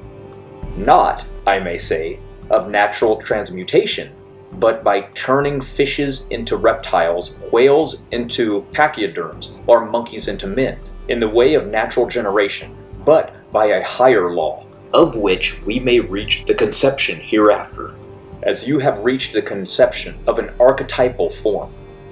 When Owen says that continuity is by law, he means that a person sees in the vertebrates, starting from fish and moving to amphibians, then to reptiles, then to mammals, and finally ending in man, should be viewed as a grounded plan laid out by God during creation, showing man is the pinnacle of creation, and that this pattern should not be understood by any law of evolution.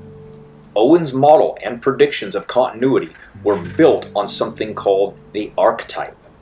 This archetype was an abstract idea from the mind of God, from which God himself built all vertebrates in a progressive sequence using the same program and expanding upon it for more diversity, which eventually converges on the pinnacle of God's creation, which is man. Darwin's inspiration for a single universal common ancestor comes from Owen himself and his ideas, and Darwin used Owen's archetype and made it into a real evolutionary ancestor for all vertebrates. I bet you didn't know that. It was Owen himself who even coined the modern definition of homology, and the concept is a creationist one, which was pre-evolutionary ideas. Owen provided the first framework to interpret anatomical and physiological similarities among organisms. Owen saw these mutual features as manifestations of a common blueprint. He defined the archetype in this way. That ideal, original, or fundamental pattern on which a natural group of animals or system of organs has been constructed, and to modifications of which the various forms of such animals or organs may be referred. So once again, we have a biblical young earth creationist predictions before the evolutionary predictions were even made. And like typical, they took it and use it now for evidence of evolution, and swindle it to support them. But the fact is, the evidence and predictions came from biblical creationists. We've unearthed millions of fossils around the world. So with all this evidence, so to speak, it's clear that the fossil record proves evolution, right? Well, actually, no. It didn't when Darwin was alive, and it hasn't since he's been gone. In fact, Chucky D himself knew this when he wrote the following: geology assuredly does not reveal any such finely graduated organic chain, and this perhaps is the most obvious and gravest objection which can be urged against my theory. The explanation lies, as I believe, in the extreme imperfection of the geological record. Okay, but surely after all this time since Darwin, digging and discovering fossil after fossil, we have a much more perfect geological record that supports evolution, right? Nope, not even close. Listen to how two renowned evolutionary biologists summarized this truth. Instead of finding the slow, smooth, and progressive changes, they saw rapid bursts of change, new species appearing seemingly out of nowhere, and then remaining unchanged over supposed millions of years, patterns hauntingly reminiscent of creation. The fossil record doesn't show gradual change, and every paleontologist has known that ever since QDA, or however you're supposed to pronounce that. It's only the most indoctrinated evolutionist who believes that this is actual good evidence for evolution. And since it is actually some of the worst, what does that tell you about the rest of the evidence outside of the fossil record? Okay, I can go on and on, but there's always going to be opposing views, because both sides of the debate have the same evidence that can be interpreted through different worldviews. You gotta remember that, people. Facts don't say anything. People say things based on their interpretation of those facts, influenced by their worldview. But that's a whole nother subject, and I don't want to get into that right now. Instead, hey, let's have a little fun and take a look at some of the most popular secular articles and charts on the fossil record and see what we can learn to separate facts from interpretations of facts by asking a few simple questions. Question 1. Did the artist take artistic license with what I'm looking at here? Check this out, because this happens all the time. Look, isn't that sweet? So cute and fluffy. Okay, why do you think the artist made these creatures appear more human-like by throwing in the affectionate smile and depicting them hanging out like a human family, going on a picnic or something? Why did he even draw them walking upright? Why make these shapes and colors of their eyes more human than ape? Is any of this based on any actual fossil evidence? Of course not. But if you want the story of evolution to appear more convincing, you just might need to fill in some of those missing gaps with your presuppositional imagination. Just saying. Question 2. Is the attention-grabbing headline or title supported by actual facts? For instance, take a look at this popular book called Why Evolution is True. We don't have to go any further than the jacket on this, because on it you've got a dino evolving into a bird in 3 simple steps. There you go. But then, on the inside, it is written, and I kid you not, the jacket depicts a chronological sequence of fossils showing the evolution of birds. We do not know whether the actual line of descendant includes, wait for it, the first 3. Say what now? Doesn't that mean these 3 shouldn't be on the cover? Which means all you've got is an actual bird? Yup, no evolution, just a bird. Talk about worldview filling in the gaps. On to question 3. What do the graphics on evolutionary charts indicate? I mean, they sure look convincing. For instance, on this one, from the dinosaur book, you got solid red columns and white columns showing gradual progression over time. But let's read the almost incomprehensible 2-point font over here. It reads, tinted areas indicate solid fossil evidence, which means the white areas represent no fossil evidence, right? Okay then, take them away. Uh-oh, looks like a pattern hauntingly reminiscent of creation again, right from their own charts. This is common in all the textbooks. So again, just look for yourself. Where are all the common ancestors? Where's the convergence? Where are these missing links? They're missing entirely because they don't exist. They will always continue to be missing links. Are you starting to get the bigger picture now? Are you starting to see the lies and the misrepresentation of what they try to present to the public and kids? We literally have dinosaurs, as they are, arising out of nowhere, and staying dinosaurs until they go extinct. That's what we find. Exactly like creation would predict, and exactly like what we see. But that's not all. Let's look at herbivores and all of these different species. We have all the bovine, we have the giraffe, we have the hippopotamus, we have the hog, and you can notice, again, in the lines, the solid black lines are the fossil evidence of what we do have. The light gray, assumptions. We don't have any fossil evidence. So yet again, where are all these missing links?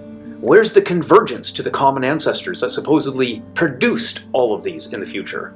They're not there, just like every other chart. More made-up fables and myths, where they take the fossils that they do find and they rearrange them as though there's some type of a pattern. And when they find something first, they call it primitive. It's all subjective. That's all it is. Don't fall for it. What about bat evolution? When you look at a chart, what do you see? Well, you see something that looks like a rodent, and then you see all these intermediary steps, and then you land on a bat. But what do we actually find? Well, we don't find what this textbook shows. We don't find even a direct jump from a rodent to a bat. We just find bats. That's all. So where are the million years of transitions? They don't exist. Just look for yourself. They have a hypothetical ancestor walking around climbing on a tree, then slowly evolving these wings into 3 different species of bats, because we have the fruit bat, we have the insect-eating bat that has echolocation. They can't account for any of these things.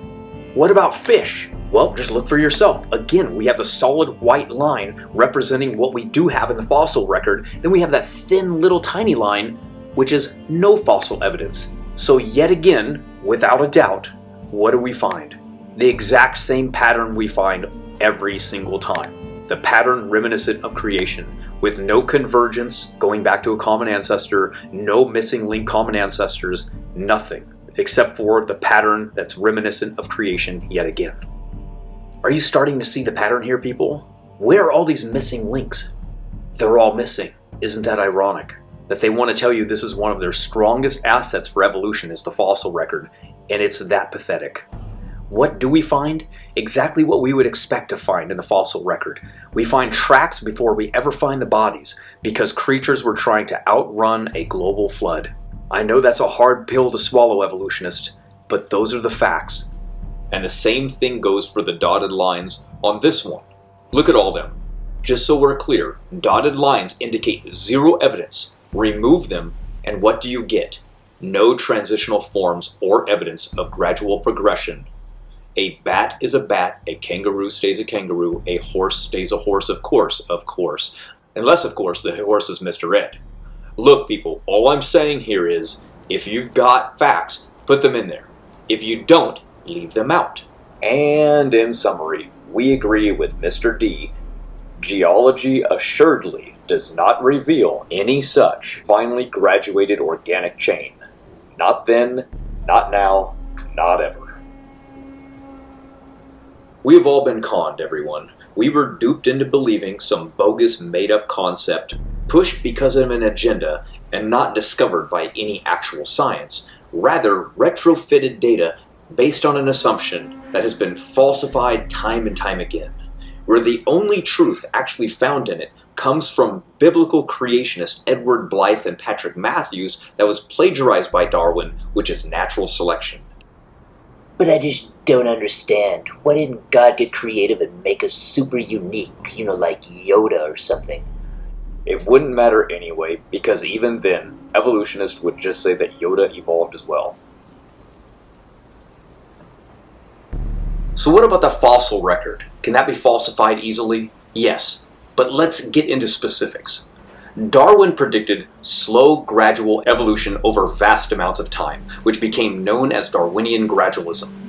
There should be no exceptions to this, since hundreds of millions of years are supposedly visible through these geologic layers representing large epochs of time. This prediction set the groundwork and foundation for the theory that is so popular today. So clearly, his prediction was correct for so many to believe it, right? I mean, there shouldn't even be a single out-of-place fossil if evolution is true. So let's test that theory and find out the truth, shall we? And right out the gate, we have organisms arising out of nowhere, fully formed, with no evolutionary precursor ancestor anywhere to be found. These are so common that they even have a name for them, and this is known as a ghost lineage, in which there is no fossil evidence prior. This is followed by, yet again, another complete contradiction, which is known as stasis. This is an oxymoron, by the way. Evolutionary, meaning change, and stasis, meaning no change. And this is where we get the term living fossils. It's just another total falsification and failure of the evolutionary theory. And stasis in the fossil record isn't even rare. It's not the exception, it's what we mostly find. Followed by, yet again, another complete contradiction, a Lazarus taxon. This comes from the biblical figure Lazarus. And this is where a species goes extinct and is missing in the fossil record for millions of years and then just shows back up again, completely unchanged. Then we have another complete contradiction, which is saltationism. This is a term that suggests evolution occurs primarily through large and abrupt changes, rather than slow, gradual accumulation of small changes over time. You know, basically the exact opposite of what they're trying to claim today, that macroevolution is just slow microevolutionary changes over eons of time. Basically, it's just another example in the long list of concepts that proves the theory to be just as plastic as any other made-up pseudoscience concept.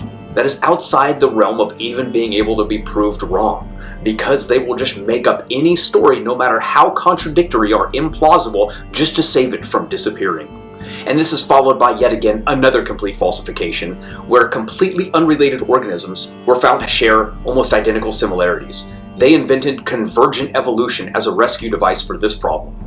And this is again followed by, you guessed it, another falsification, and this one is known as de-evolution. This is where evolution goes backwards, and this is another complete disaster discovery for evolutionists because of Dollo's law of irreversibility, which says that evolution can only go in one direction.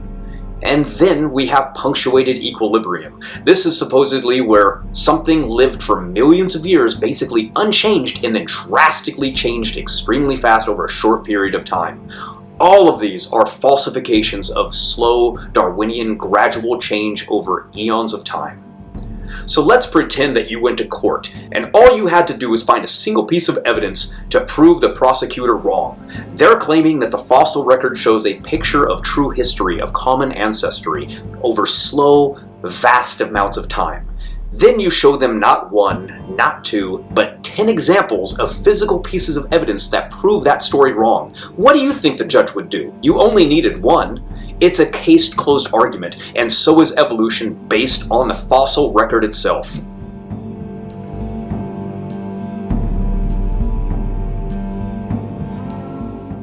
A succession of even very similar forms doesn't demand common descent. It could, in this case it does, instead point to a common designer. These guys, the engineers at Chevy.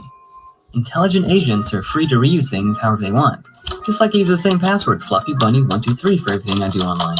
So the question remains open, is homology due to common design or common descent? Because the argument was so central to Darwin's case, his followers eliminated the question by simply redefining the word from simple similarity to meaning similarity due to common ancestry. They baked Darwinism into the definition of the word.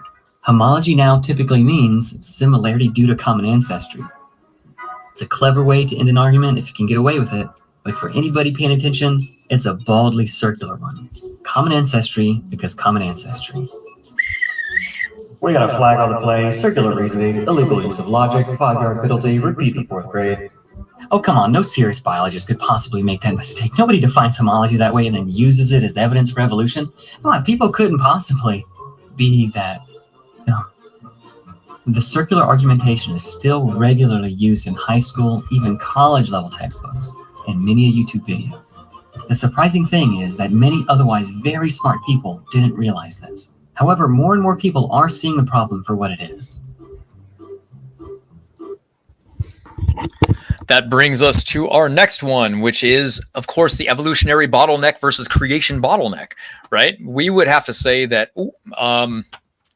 evolution tells us that there have been multiple bottlenecks through many eons of time, and that these small breeding, inbreeding populations have existed. The young Earth creation model says, no, God told us be fruitful and multiply and fill the earth.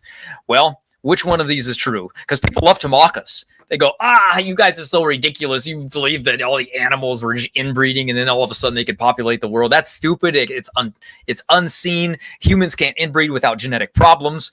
Oh, really? Okay, well, yes, that is true today, but who really has the problem here? Is the problem really a small group of people filling up the earth from a small population really quickly in one generation? Or is this hypothetical scenario of populations going into a bottleneck and then living in small populations over long periods of time? Which one makes more sense? You can't be inbreeding in small populations without massive amounts of health problems. Ours doesn't have that because you get an extensive growth of populations where mutations aren't going to be a problem, because eventually there's going to be cousins and then third cousins, and it's not going to be a big issue. It's when you're in these smaller populations that evolution says they existed over tens of thousands of years. That's the actual inbreeding problem. So I find it ironic that they say we have an inbreeding problem when they have the biggest inbreeding problem that there is. We have mutations building up from a perfect genome over a couple thousand years, a bottleneck, and then an explosion of people yet again. What happens in the animal kingdom? Can we prove that this scenario where they're mocking us again is true? Absolutely. How about when they dropped off wild mouflon sheep and on an island and they left them there? There were only a single pair of them. They can only inbreed. What happened? exactly the opposite of what evolution predicted could happen from two animals getting off the ark and filling up the world. They did just fine. They actually got to a population of 600 and there was no problem at all. The same thing with deer. They dropped off deer, five whitetail. I think only two of them, there was only a single male. Boom, they filled up. No problem with inbreeding at all. They filled up the entire area.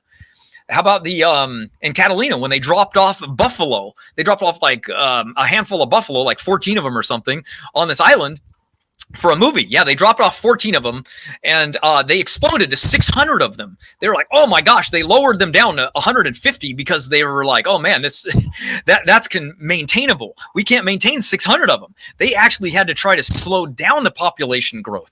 There is no problem with the creation model at all of putting in genetic diversity and then allowing animals to get off the ark and populate the world. There isn't. It's the same thing with human beings.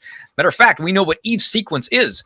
And you can read this by Dr. John Sanford when Andrew Snelling published this with him. And you can go and read that Eve's sequence has already been done. We already know what her genome looked like. And because we base everything on function, it's much easier to say. And then we have the creation, which makes more sense. We have the story of evolution, which doesn't make genetic sense. It doesn't make inbreeding sense. It doesn't make any sense, really. Everything should be different if evolution was true. But I digress. We see what creation sees. And we know that they're not objective when it comes to this because they have a prior commitment of materialism. They cannot allow a divine foot in the door in science because the second they start allowing this type of thing to be taught, evolution is through. And they don't want that. They have another thing. How about Darwin? Let's go back to him real quick. He predicted, based on evolution being true, that Darwinian finches would produce one new species every 3,000 years based on deep time, based on what he knew. Well, guess what? The exact opposite happened. They found that in 2 generations, literally a new species can form. That is exactly the opposite of what he thought would ever be found to be true. That's way too fast. So literally in 3.3 years, there's a new species of finch. So when we go over it, evolution says slow, creation says fast. What do we see? We see animals evolving way faster than they ever thought, ever predicted. And this is observable data. This isn't anything we just don't know. We can go down the list of different things that we know. New species are evolving in 2 generations. That is way too quick for evolution, but it explains why we have so many different species alive today. If speciation can happen in just 2 generations, it's no big deal at all, right? How about people go, we lost wisdom teeth. That's proving that evolution is true, right? I mean, it shows that we're evolving to the next stage. It's like, wait a minute, we're losing information. The jaws of people are actually shrinking. And we know that they're shrinking because the people in the wild today are easily testable. And we can take them and we can say, look at the Australian Aboriginals. Let's see what happens when we take them. We put them on a modern diet. The very next generation are showing that their teeth don't fit in their mouth and they are no longer having wisdom teeth. That is not deep time evolution. That is the genome protecting the body because it's designed to know how to do so. It knows if it grows wisdom teeth with already a shrinking mouth with teeth that don't fit, you're going to have horrible problems. We see this exact same thing in elephants today.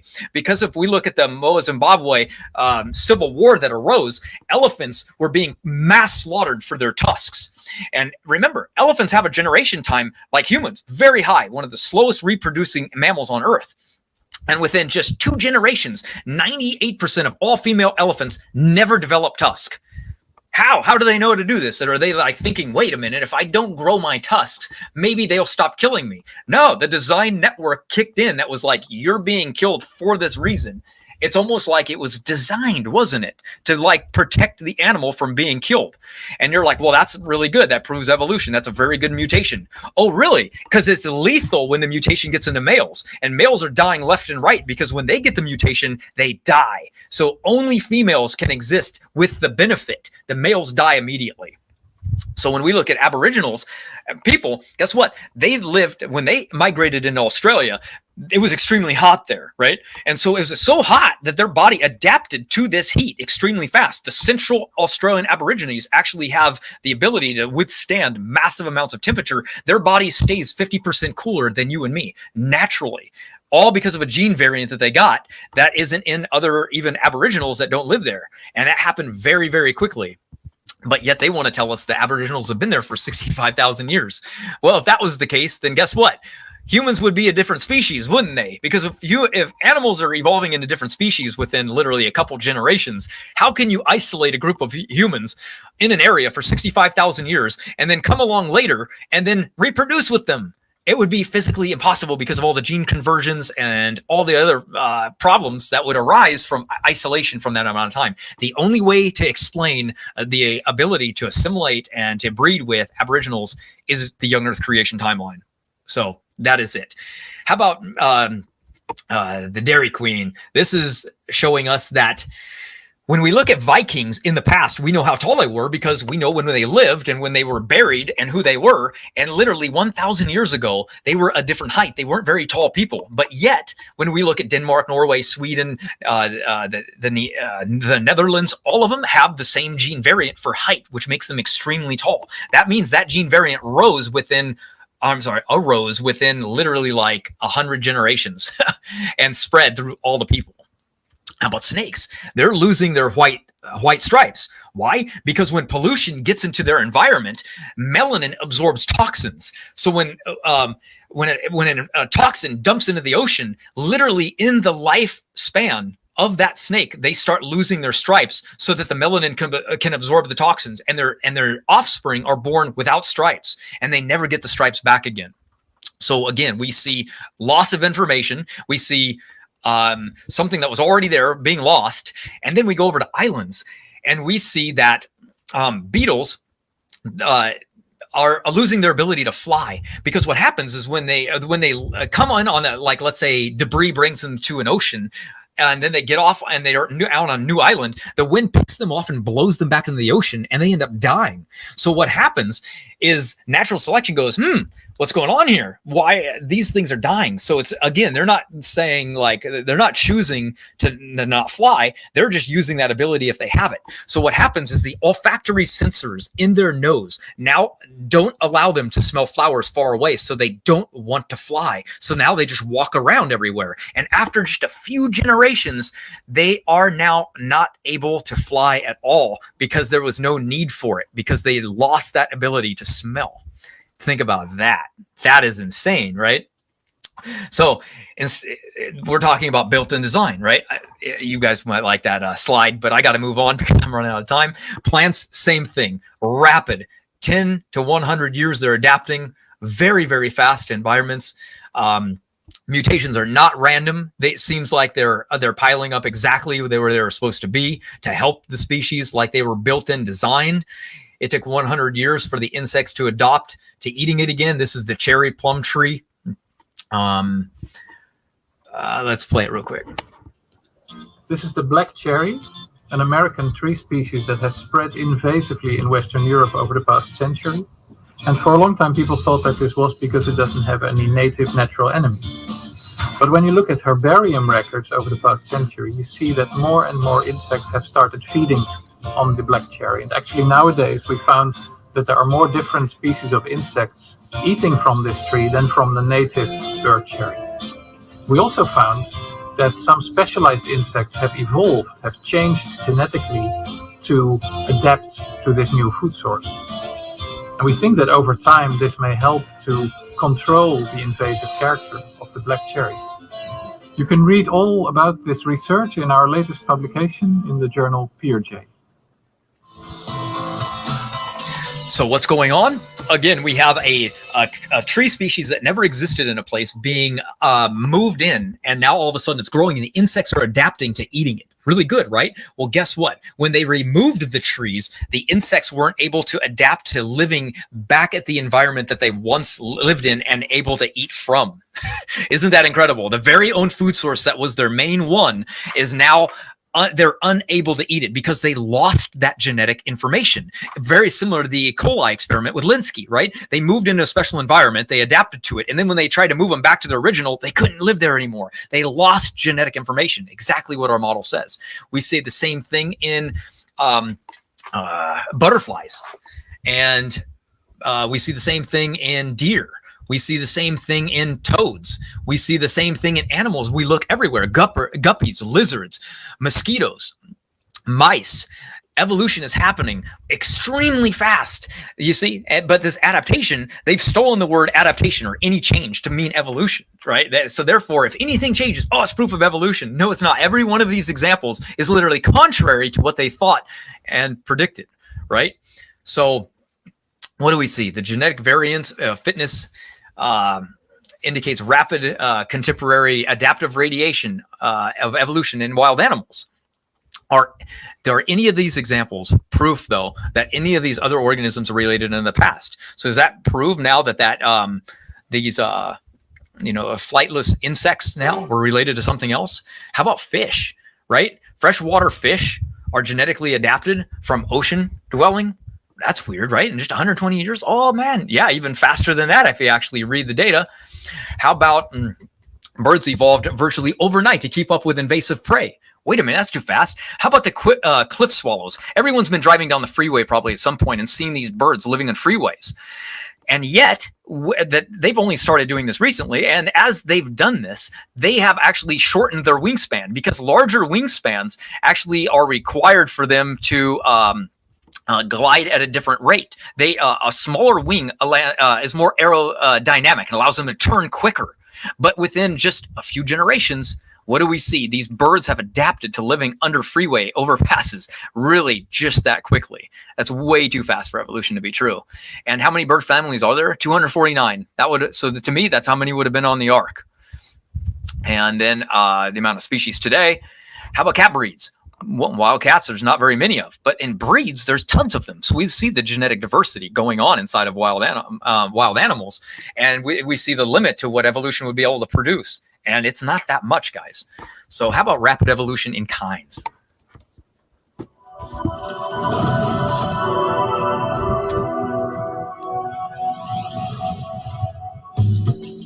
Camels and llamas, so different and living on different continents, yet able to breed together and produce young. Examples abound of species that can be bred together. Zebras with horses, tigers with lions, potatoes with hot peppers, and so on. This amazes biologists. Based on modern rates of change, new species should quickly lose their ability to interbreed with other species. So, modern species that interbreed must have formed recently and rapidly. It's amazing that camels and llamas, though separated by oceans and thousands of miles, came from the same parents in relatively recent times. Then we could understand how a single pair of cats could produce all known cats. Today, crossbreeding between domestic cats and wild cats, between cougars and leopards, between lions and tigers indicate that all modern cat species are the same created kind. The original cat kind carried all the information necessary to build the variety of cats we see today. So how could such major changes have arisen so rapidly? This is a mystery to biologists. Squids are shrinking. Birds are migrating. Lizards are getting blown away by hurricanes. The signs are everywhere. Animals are changing. But few people expected it to happen so fast. About 2,500 miles away, a series of marine heat waves swept through the Gulf of California, warming the surface temperature of the water and impacting various species, including the Humboldt squid.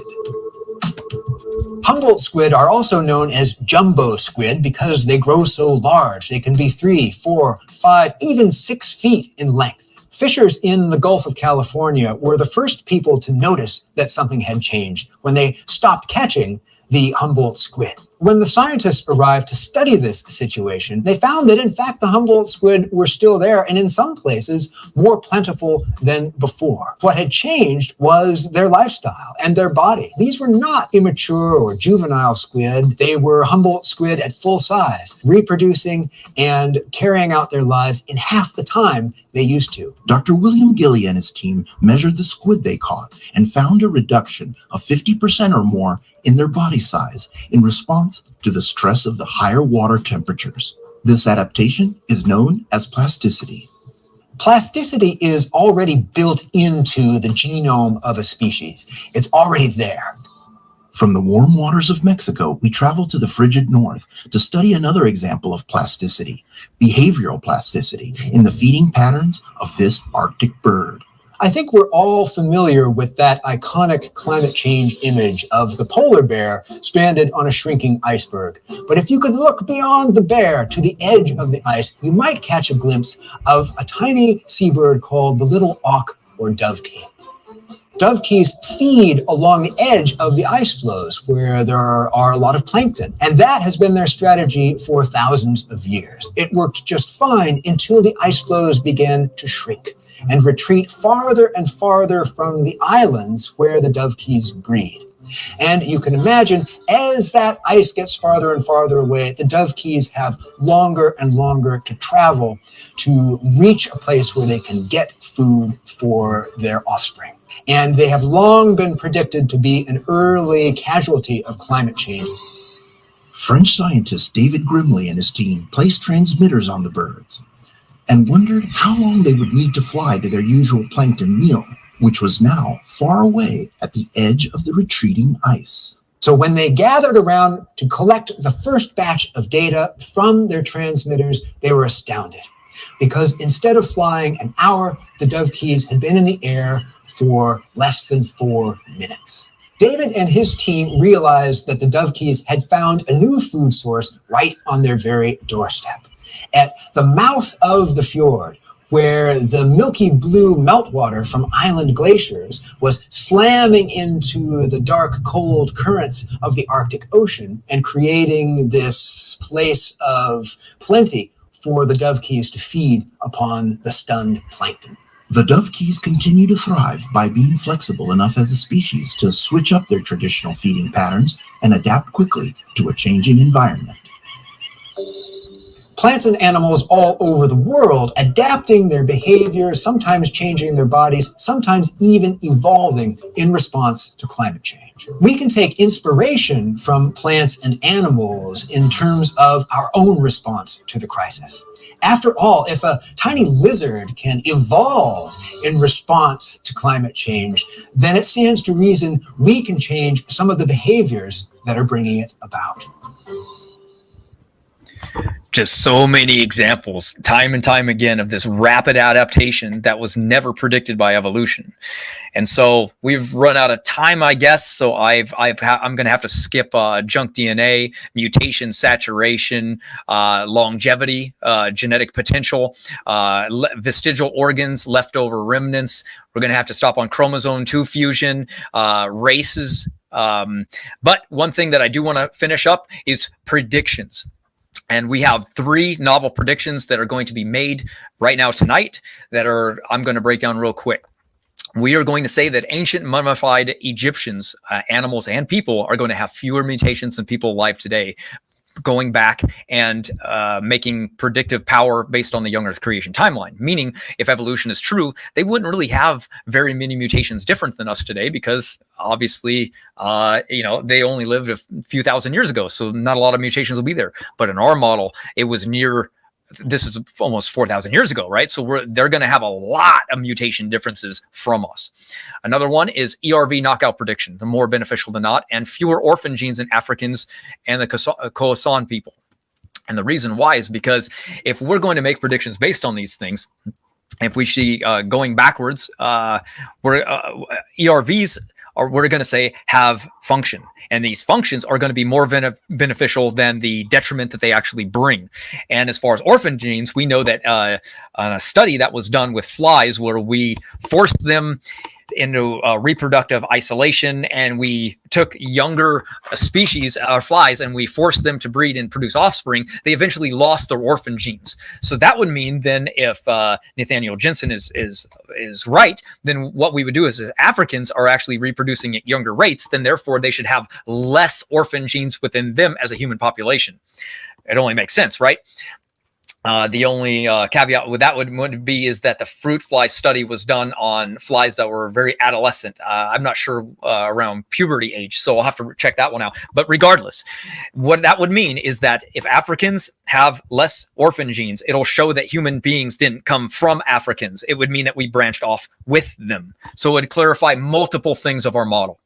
So Again, if we're wrapping this all up, we explain genetic diversity better, we explain genetic similarity better, we explain mutation rates better, we explain human origins better, we explain phenotypic diversity better, the fossil record better, bottlenecks, human migration, inbreeding, population growth, history, junk DNA, disease better, vestigial organs, we make better testable predictions.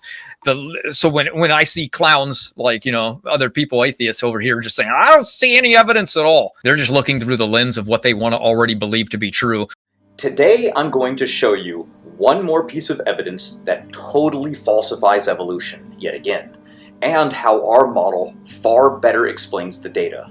You see, there are two major views when it comes to answering the diversity of life question: young Earth creation and deep time evolution.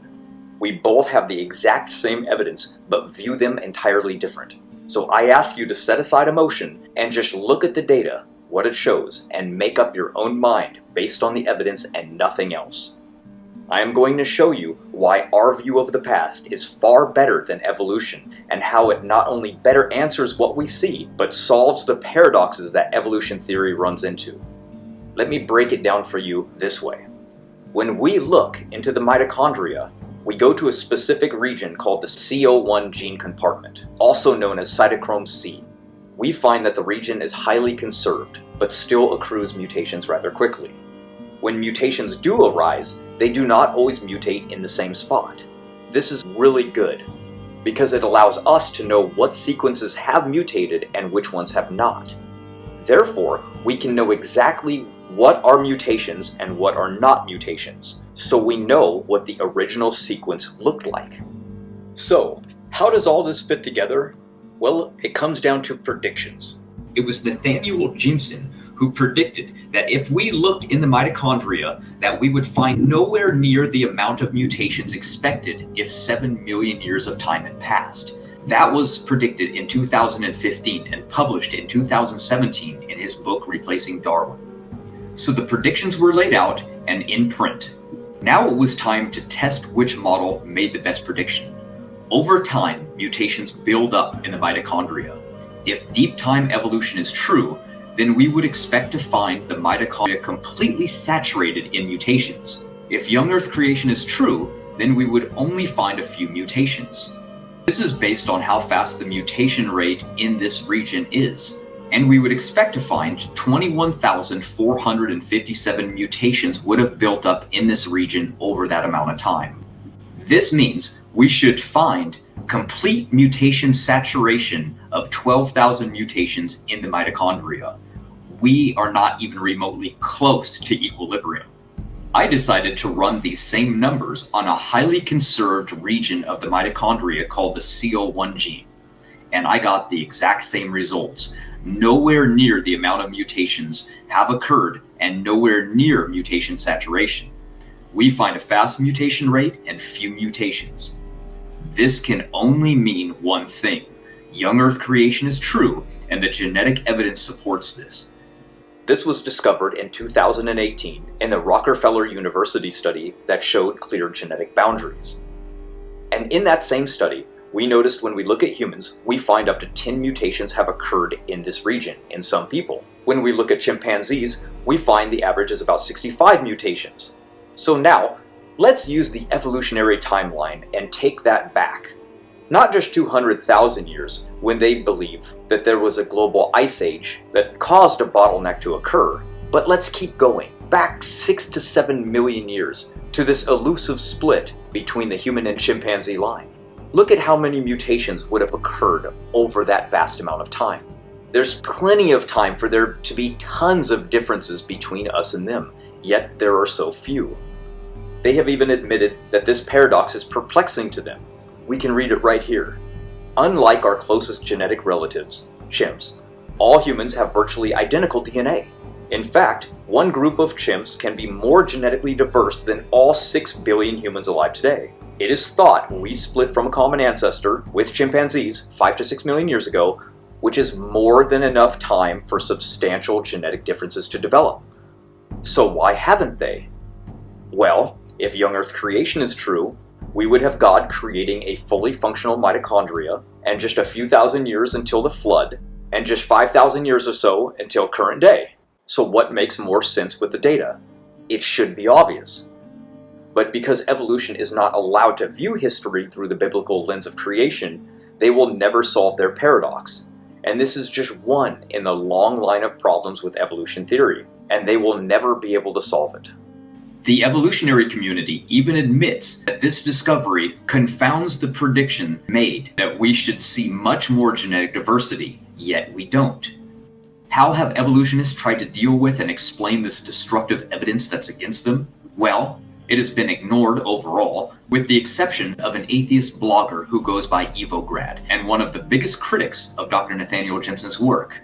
After reading his critique, he literally had nothing to save the science. He actually admits that there is far too many differences compared to what we observe. This is why he wrote an entire essay dedicated to both griping about Dr. Nathaniel Jensen's chart showing 21,457 mutations as where we can only see 12,000 mutations, and how often these mutations occur regarding a particular position. This is how desperate they are. Not only did he miss the entire point of why Jensen put those numbers on the chart to begin with, because it is not that we should see that many mutations, it is the fact that Jensen says that many mutations total should have occurred over that amount of time, and that it is clear that we would find mutation saturation, not that we would find 21,457 mutations when looking at the mitochondria. This is what you get when you have critics who are emotionally responding to something because they are dead set against it. Overall, he ignores the actual problems and hand waves the topic away altogether because of the fact that it is yet again another failed prediction and falsification of evolution. His goal, clearly, was trying to make everyone reading focus on both Jensen as a person and not the argument itself. This is why he did not answer it, because it cannot be answered in the evolutionary community.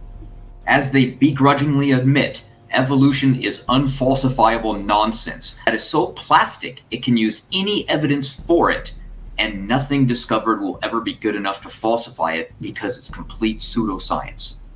This is why schools teach so little evolutionary science, because it is known as a soft science, all based on hypothetical assumptions about the past using historical science rather than observational.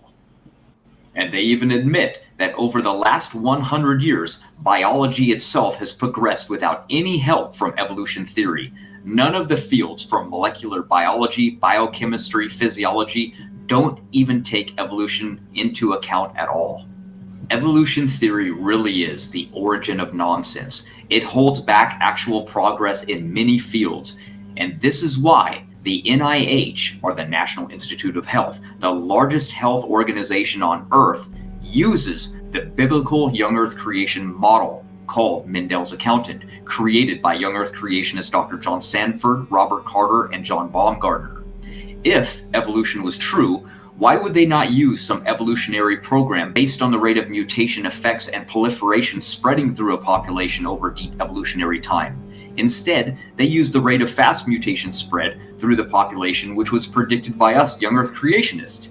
They clearly do not care about the creation versus evolution debate. They just care about what works, and what works is the biblical creation model. We know that Denisovan, Neanderthal, and modern-day man all met one another and interacted. Therefore, that immediately rules out interacting with them before a bottleneck, because, according to evolution, modern humans didn't even exist to interact with.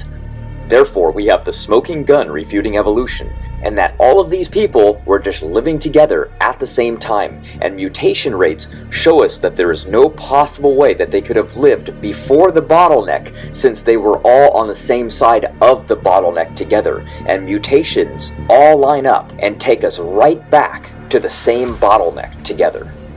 Now we know that the high amount of mutation accumulation that we see in us and them had to all take place after the bottleneck.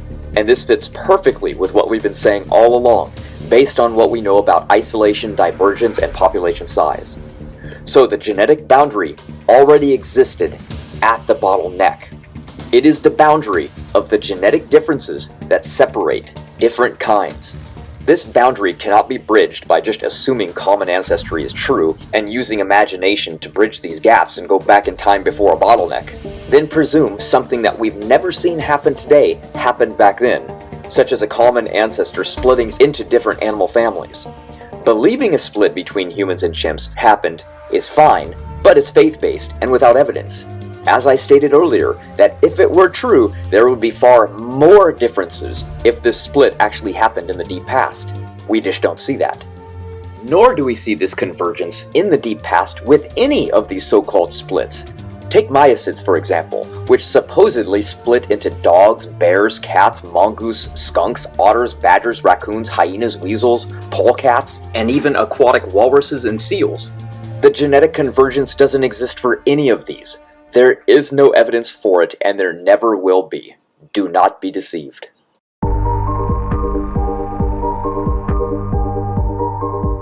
So again, even if this evolutionary scenario of common ancestry was true, there would be no way of proving it, since there is no possible way to connect ancestry to anything past a bottleneck event.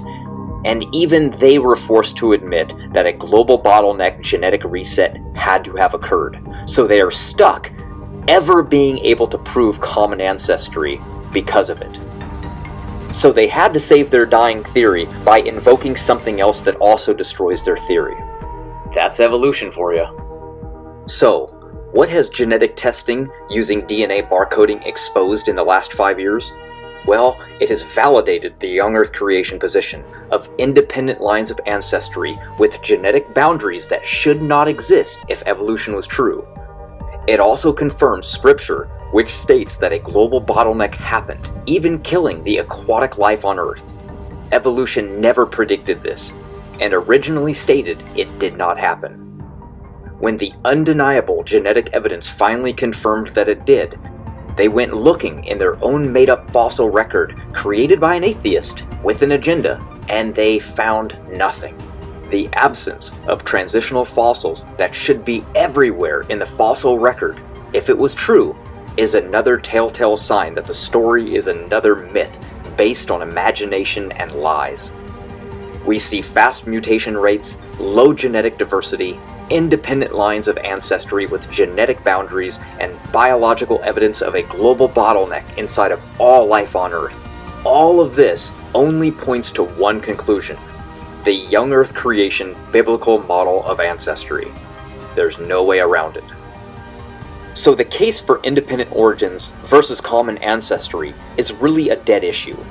The sad part is that people think evolution is science, and it's not. It's anti-science, because it doesn't allow competing theories. It is also unfalsifiable. It also doesn't make predictions, even on mutations which the theory is based on. And it can't even predict what anything is going to evolve into because the theory is so plastic that they will just say, well, anything can happen. The only reason it hangs on is because it's protected by law. It's sad that kids will only hear one side of a horrible argument, the side that is nothing but a made-up lie invented for an agenda that tells them that they are related to the very strawberry that they are eating for lunch. Imagine that. There's a reason intelligent design isn't taught in our learning institutions. The legal staff of Freedom from Religion Foundation, a church-state watchdog group, has had remarkable success in convincing many institutions, such as school boards and town councils, that they are breaking constitutional law when they sponsor sectarian activities. That includes intelligent design. When the authorities can't be convinced, Freedom from Religion Foundation sues, and it wins more often than not. If you want your kids to learn real science and want to get young Earth creation taught at your local school, then look no further than Curriculum in Crisis. My book was created for one reason and one reason only: to get your local public school to teach a better model than evolution, one that better explains the genetic diversity of life we see on Earth today. This book will teach you how and why it's so important to get biblical creation into your local public schools so kids do not grow up believing a lie that ruins their minds forever.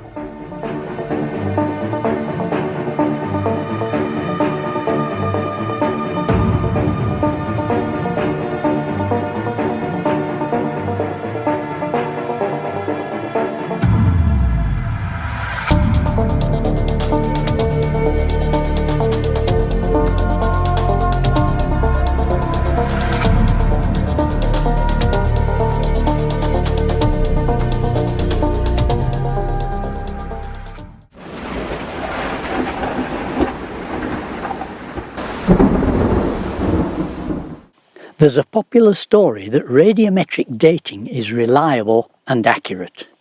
There are many assumptions in radiometric dating. Some methods need more than others, but all need some very basic assumptions. Let's look at just a few. Assumption 1. Samples must be homogeneous. The parent element, uranium for example, and the daughter, the element that the parent decays into, in this case lead, must be evenly distributed throughout the sample. As we saw in episode 28, Henry Fole pointed out long ago that uranium and lead both migrate in geologic time and useful ages cannot be obtained with them. Widely divergent ages can be measured from samples of the same spot. Pieces chipped from one rock can give ages from almost nothing to many millions of years. Plausible stories and excuses have been thought up to explain away the problem, but you have to want to believe them to be convinced. Assumption 2. The initial and final quantities of the parent and daughter isotopes must be known. The final quantities of those isotopes can be measured with great accuracy. The initial quantities can never be measured at all. They must be estimated, or should we say, guesstimated. Believers in radiometric dating have convinced themselves they can make good guesses. But they can never be checked, because they can never be measured. Assumption 3. There's been no contamination by other parent or daughter elements. But not only do uranium and lead migrate, as Fole pointed out, but some elements important for dating, like argon, move very quickly and easily. Again, believers find ways to convince themselves that they have the problem under control. Assumption 4. The rate of decay of the isotopes has always been the same. But as we saw in episode 25, Frederick B. Journeman noted, there has been in recent years the horrible realization that radio decay rates are not as constant as previously thought, nor are they immune to environmental influences. And this could mean that the atomic clocks are reset during some global disaster, and events which brought the Mesozoic to a close may not be 65 million years ago, but rather within the age and memory of man. Believers have stamped and performed and shrugged this off, but there are people like me who remain skeptical. Assumption 5. The samples have not been affected by external factors like heat, pressure, or chemical reactions. Almost all radiometric dating is done on volcanic rocks, but it's been found that in magma in underground magma chambers, there are very different conditions in different places in the same magma melt. Different temperatures, leading to fractional crystallization. Different rates of chemical reaction and other processes. There are very substantial variations in concentrations of elements, including parent and daughter elements, in various places in the magma chambers. The radiometric believers tend to be as dismissive, strident, and confident as the young lady we met in the previous episode. They come up with reasons for their confidence in brushing aside these assumptions. And they've been doing so for so long that they know from experience that most radiometric doubters will be cowed into silence. They loudly proclaim that nobody who knows anything about science could possibly doubt the accuracy of their dates. But let's just look at what an expert from the Max Planck Institute had to say when writing for fellow radiometric believers in a believers-only journal. The isotopic composition of lead in the rocks of the Earth as a whole has been a source of enduring mystery. Do you ever hear the radiometric believers admitting anything like that in public? One possible solution to the conundrum is the existence of a complementary reservoir of unradiogenic lead. Several candidates have been proposed, but a satisfactory solution is yet to be found. Well, why not just accept the observations at face value instead of looking for ways to ignore them? But, well, you see, they simply do not add up to the sum that would allow the bulk of the terrestrial lead isotopes to fit the standard model of an Earth built about 4.5 billion years ago. And perhaps even more surprising, he points out that one hopeful candidate in Japan, although the massif was emplaced only 23 million years ago, the unradiogenic nature of the lead contained in the body suggests that this mantle domain is at least 1 billion years old. Can you guess where the 23 million years came from? Radiometric dating. And the at least 1 billion years for the same geologic formation. Radiometric dating. Hoffman flounders about trying to find other reservoirs which might lead to a credible solution to the radiometric conundrum. But eventually he admits that nobody can find one. Now, as we've already seen, one of the key problems for the radiometric dating fiasco is the second assumption, the starting conditions. We can measure the final ratios of the isotopes, but we can never measure them at the start. C-Knight sent a link in the chat to some findings which really throw some light on the story. A lot of people have been working on a process called cold fusion since the end of World War II. In principle, the process is to enclose some electrically charged gas, called plasma, in a tube surrounded by a lot of electric coils. A powerful current is passed through the plasma. A very strong pulse of electricity is passed through the coils. This creates a very strong magnetic field. The plasma is squeezed or pinched, and it becomes so hot that the particles of the plasma clash into each other at great speed. A burst of particles comes flying out and smash into the elements strategically placed to catch them. When an element catches one of these particles, it becomes the next heaviest element on the atomic ladder.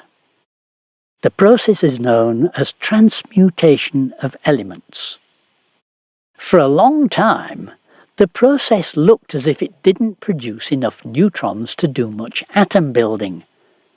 But recently, some tricks have been discovered which make them produce far more. Some big, powerful, cold fusion devices have been made in various countries.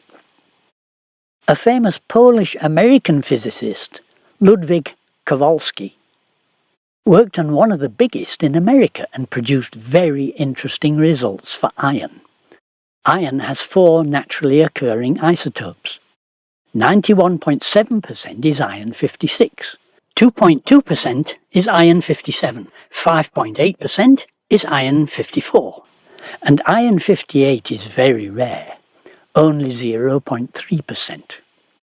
The isotopes were produced in the same ratios as found in nature. Kowalski moved to a cold fusion lab in Ukraine, where he worked on all kinds of elements. Quite a few did not produce the same ratios of isotopes as found in nature, sometimes more, sometimes less, but they all produced the isotopes. Now, the most trusted radiometric dating method is uranium, thorium, lead. Let's see what the Oxford reference has to say about that method. Throughout geologic time, the isotopic composition of lead in the Earth has evolved from that of primordial lead by the addition of radiogenic leads, lead 206, 207 and 208, derived from uranium and thorium decay. Lead 204 is not derived from any radioactive parent and appears to be a standard against which the other lead values can be compared. It is normally assumed that in any small part of the Earth's crust or the underlying mantle, which at the time of formation contained primordial lead, together with uranium and thorium, no radiogenic lead could have been present.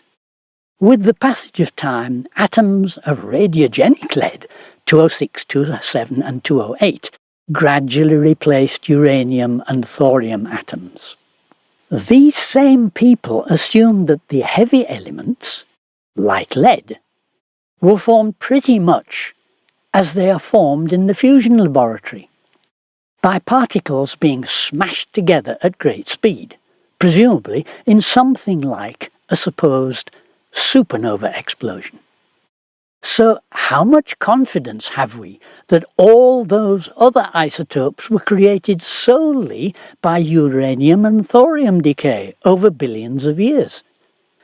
The evidence that we have suggests that the majority were probably created when the lead-204 was created, in which case the contribution from uranium and thorium could be trivial.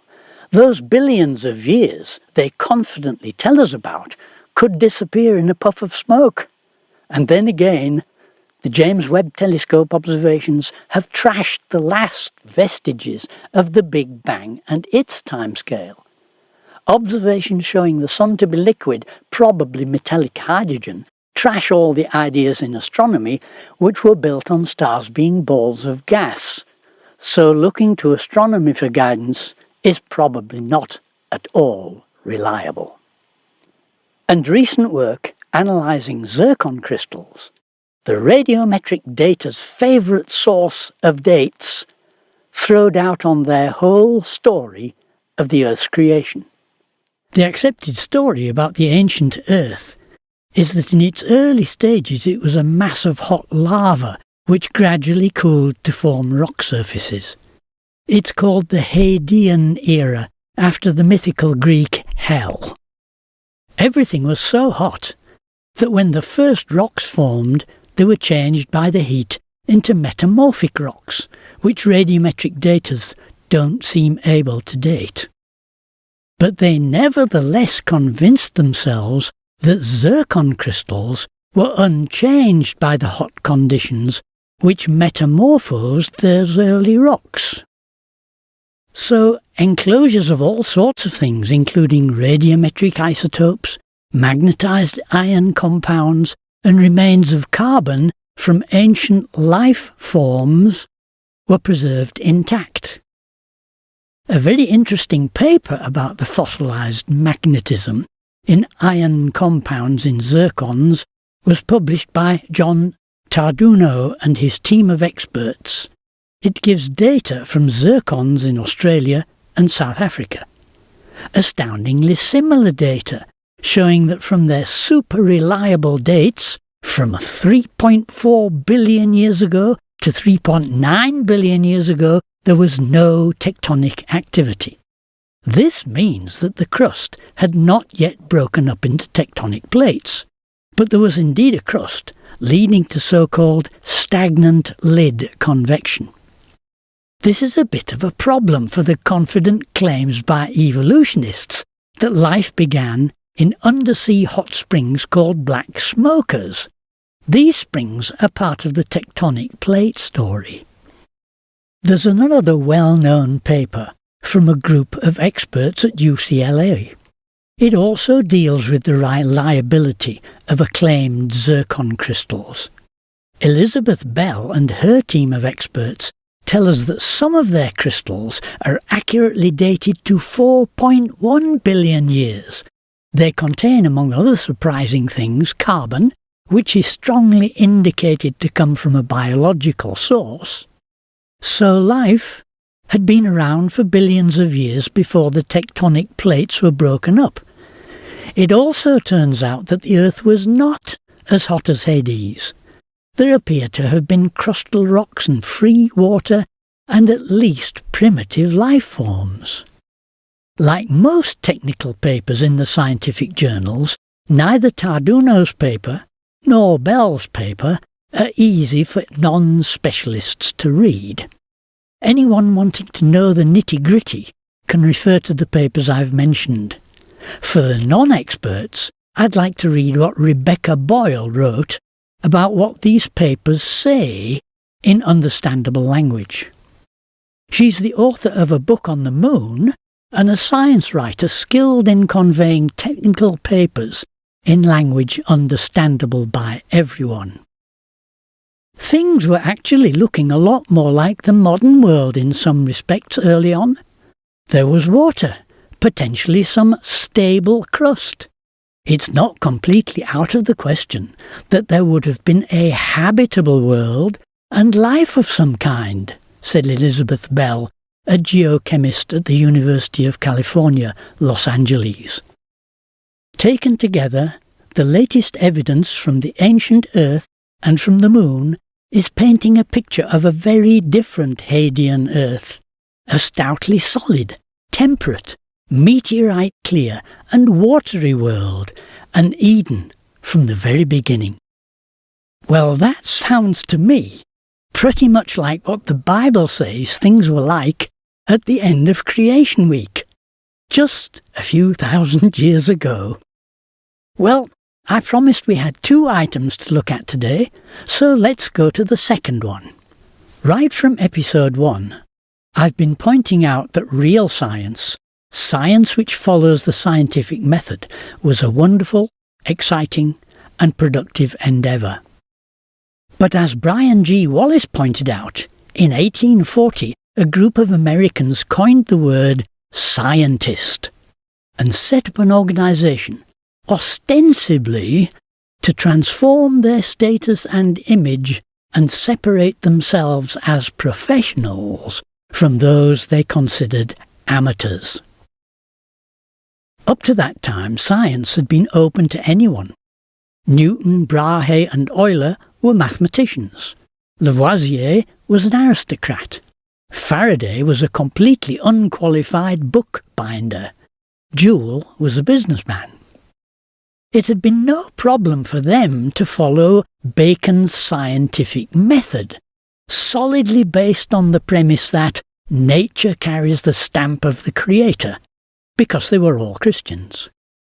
But the organisation those newly named scientists set up was secular and committed to materialism, in which no divine foot in the door could be allowed. By the middle of the last century, they'd established complete control of the profession of science. Now, as we saw in episode 96, Kelvin pointed out that if you study science deep enough and long enough, it will force you to believe in God. In the 1960s and 1970s, the establishment was forced to denigrate and turn away from the scientific method because following its dictates wiped out their pet theories of evolution and vast ages of time. Other scientists have also found, after long study, that science without the scientific method has been reduced to blind submission to materialistic paradigms. And as Thomas Kuhn pointed out, scientific research has become a strenuous and devoted attempt to force nature into the conceptual boxes supplied by professional education. In the channel chat, we have some outspoken atheists who ridicule such truths and claim that today's science is the real deal. It may come as a bit of a surprise to them to watch Sabina Hossenfelder's recent YouTube video, My Dream Died. Sabina Hossenfelder is a very well-known physicist and mathematician. She features in episodes 74, 75, 81 and 86. And you may remember, from episode 74, she also features in the Freedom from Religion Foundation. So I wonder how our scoffers, who never make coherent arguments and just say I talk nonsense because I'm a creationist, will take what a star from the Freedom from Religion Foundation says. She starts off by telling us what she expected science to be like. Her expectations were based on what real science was like in the days when it followed the scientific method. And what the scientific establishment succeeds in making outsiders, like our favourite atheists, think it still is. When I started studying at the university, my expectations were based on biographies of scientists. They wrote a lot of letters to each other, they went to conferences, they were thinkers and tinkerers, and had sometimes heated but usually respectful arguments. This is what I expected. Then she tells us what she found when she had finished her master's degree and started research for a PhD at a physics institute in Germany. She started to find out exactly what science falsely so-called is really like. The head of the institute made a lot of money selling textbooks. He wrote very little of these textbooks himself. Rather, he gave assignments for parts of the books to students and postdocs, which is why, in case you've ever wondered, these textbooks are so discontinuous and partly repetitive. It was also a rather rude awakening. It made me realize that this institute wasn't about knowledge discovery, it was about money making. And the more I saw of academia, the more I realized it wasn't just this particular institute and this particular professor. It was generally the case. The moment you put people into big institutions, the goal shifts from knowledge discovery to money making. Here's how this works. If a researcher gets a scholarship or research grant, then the institution gets part of that money. It's called the overhead. Technically, that's meant to pay for offices and equipment and administration, etc. But academic institutions then pay part of their staff from this overhead, so they need to keep that overhead coming. Small scholarships don't make much money, but research grants can be tens of millions of dollars, and the overhead can be anything between 15 and 50%. This is why research institutions exert loads of pressure on researchers to bring in grant money, and partly they do this by keeping the researchers on temporary contracts so that they need grants to get paid themselves, while the administrators who are paid on the overhead usually have permanent positions, but you get used to this kind of crap. And the overhead isn't even the real problem. The real problem is that the easiest way to grow in academia is to pay other people to produce papers on which you, as the grant holder, can put your name. That's how academia works. Grants pay students and postdocs to produce research papers for the grant holder, and those papers are what the supervisor then uses to apply for more grants. The result is a paper production machine in which students and postdocs are burned through to bring in money for the institution. Carl Gauss said publish little but ripe. Today it's publish or perish, even though it's utter tripe. Most of that money comes from your taxes. After my PhD, I applied for another scholarship and got that, and then I got a postdoc job and a grant and another job and another job and another grant and so on. And I began to understand what you need to do to get a grant or get hired. You have to work on topics that are mainstream enough, but not too mainstream. You want them to be a little bit edgy, but not too edgy. No, it needs to be something that fits into the existing machinery. That's what Thomas Kuhn was talking about. Research is a strenuous and determined attempt to force nature into the conceptual boxes supplied by professional education. And since most grants are 3 years or 5 years at most, it also needs to be something that can be wrapped up quickly. The more I saw of this, the more I realized this wasn't how I wanted to spend my life. The other thing that happened was that the more I saw of the foundations of physics, the more I became convinced that most of the research there wasn't based on sound scientific principles. I know this sounds wild, like I'm the crank next door on YouTube, and maybe that's what I am. But I like to think that my argument was, and still is, very academic. I never intended it to be offensive. I just explained why thinking up new particles isn't a good strategy for progress in physics, and why that had gotten an entire discipline stuck. And naive as I was, I expected physicists to think about it. I expected rational debate. But that never came. No one was interested. No one is interested. They were interested in writing more papers. And that's what they need all these particles and other wild ideas for. To write papers, to get grants, to get postdocs, to write more papers, and round it goes. And remember the string, and amplitude-hadrons, and loop quantum gravity, decorated permutations, and all the rest of the stories for producing thousands of worthless PhDs and hundreds of thousands of valueless papers. At this point, I'd figured out what you need to put into a grant proposal to get the money, and that's what I did. I applied for grants on research projects because it was a way to make money, not because I thought it would leave an impact in the history of science. It's not that what I did was somehow wrong. It was, and still is, totally state-of-the-art. I did what I said I'd do in the proposal. I did the calculation, I wrote the papers, I wrote my reports, and the reports were approved. Normal academic procedure. But I knew it was bullshit, just as most of the work in that area is currently bullshit, and just as most of academic research that your taxes pay for is almost certainly bullshit. The real problem I had, I think, is that I was bad at lying to myself.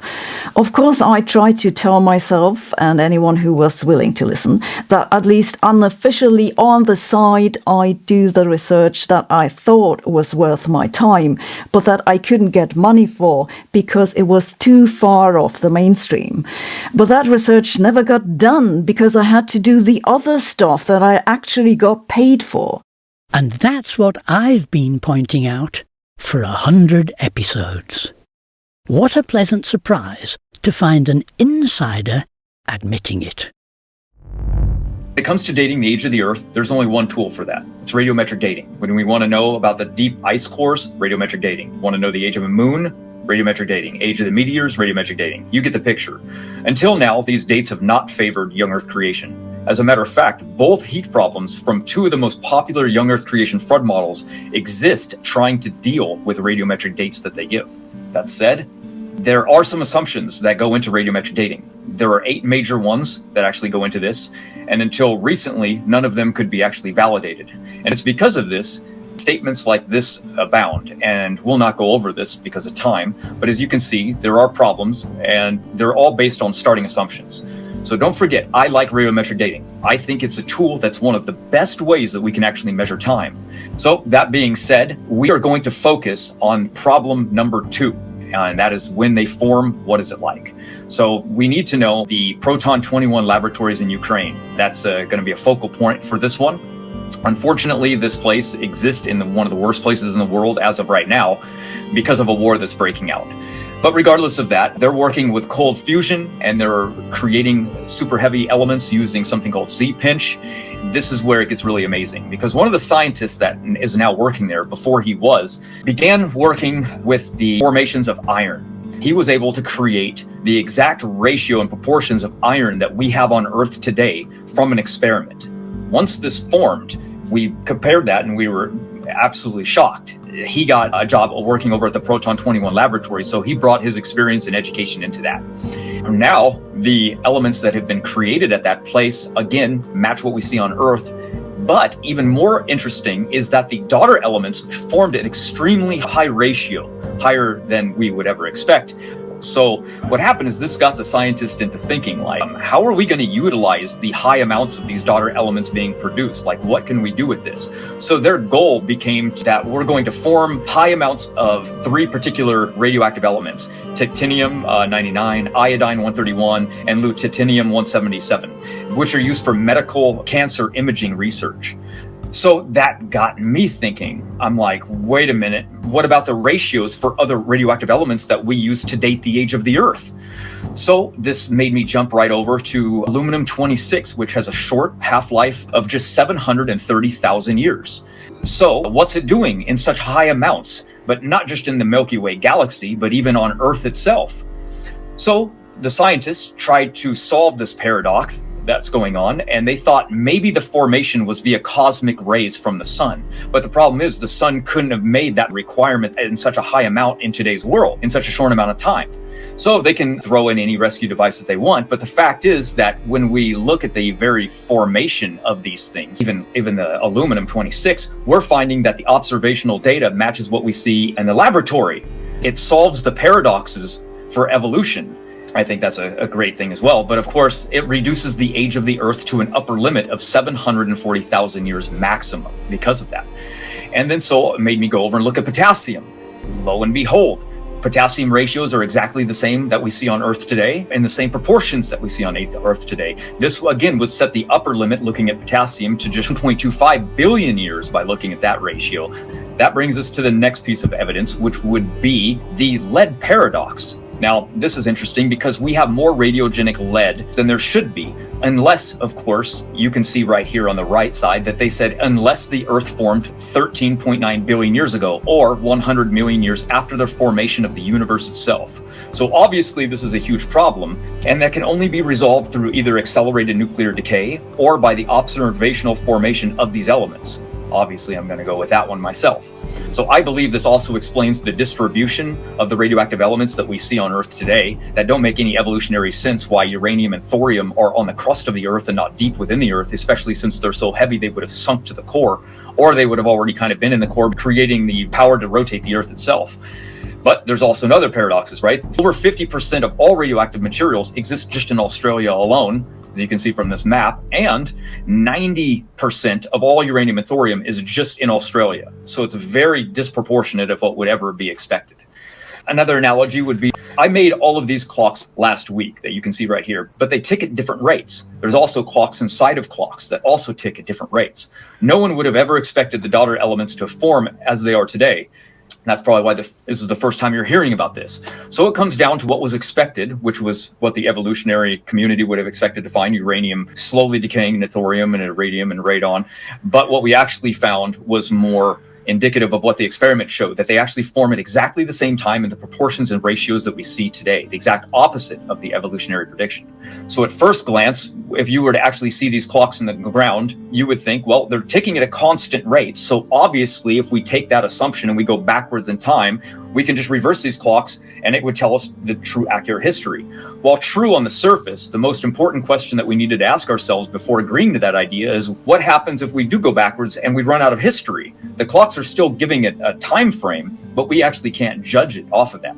So I could say that I made these clocks last week and they do tell time perfectly. So I placed these into a computer game from the very start, or the dawn of the program, and all the NPCs using these clocks, and they came up with the same idea that we did. Like, maybe we can reverse these and find out how old something is. But they would need to read the manual to learn that I actually created these just a week ago. And I believe that the Bible is the manual for us that we use to tell us how old something is, and we go with these genealogies back in time, and it's not that old.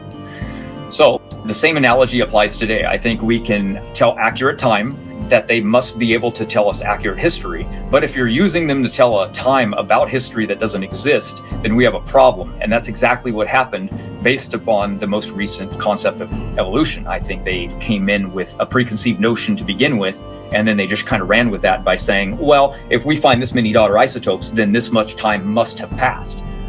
So one final analogy, I guess I could reiterate my position with, which out of all of these clocks tells better time? Well, they actually all tell really good time, but as I said, I only created them last week. So even though they all have the capacity to tell perfect time, even going backwards, we cannot use them to tell us when they formed. when these elements formed, what were their parent to daughter isotope ratios? That's the golden question, and today my goal is to answer that. So then we're going to conclude with, we have the formation of both non-radioactive and radioactive elements being formed in the same proportions and ratios that are on the Earth today. The radioactive elements form with both parent to daughter isotopes in the radioactive, or in the ratios that we find them today. We have the lead paradox, which is solved by either accelerated nuclear decay or the observations made in laboratory experiments, which shows that when lead forms, it exists as it does today, not billions of years ago. It solves the lead paradox. The new discoveries of the rocks in the mantle add further problems for the lead paradox, but it doesn't really matter for us. The new data solves these paradoxes, but the only caveat to that is it shows that the Earth is young. So if these elements formed just thousands of years ago in the exact ratio that we see them in today in the laboratory, then why assume they represent billions of years of decay? You can't. If they formed in ratios completely different than today, then sure, you have a great case against me and for eons of time passing. But since we now have observational, physical, repeatable, testable evidence on the contrary, Earth can't be old, and the evidence solves these paradoxes that exist in cosmology as well. So it seems to me that you can either accept the observational data that solves the evolutionary paradoxes, or reject it, all because it confirms young Earth creation. How dare you! Next, let's ask ourselves, how does this fit into the biblical model, and how does this not match the evolutionary concept? Well, we would say that from Scripture, we have to look at the very beginning. We read, God created the heavens and the earth, but the earth was formless and without void. Basically, it was just a watery abyss. Then, God moved over the face of the great deep, and he created the light and the atmosphere, and separated the waters from below from the waters above. And then, on the following day, he brings forth the dry land and vegetation. From this, it is clear that God made the elements on either day 1 or day 2, since the earth and plants require these radioactive elements. So as these elements were formed, zircon crystals were also forming, trapping within them the early formation of these isotopes and their ratios that we observe forming at the Proton 21 laboratories. And when we look in the early zircon crystals today, which we are testing to determine the age of the Earth, we now know all of the lead that we find had to have come from uranium decay is not true. As stated earlier, these radioactive elements form much higher ratios of daughter elements, which would have become trapped inside the zircon crystals that rapidly decayed into lead, leading to the appearance of age. And this explains why we perceive them to be old when they are not. This alone is a nail in the coffin for deep time. But what other facts do we have to confirm this model? Well, we have recently discovered that right after the formation of these elements and they became trapped in the zircon, we have found no magnetism change whatsoever for quite some time. This means that there was no plate tectonic movement on the continents. The Bible says that all of the water was gathered into one place, and that it was during Noah's flood that the mountains of today formed.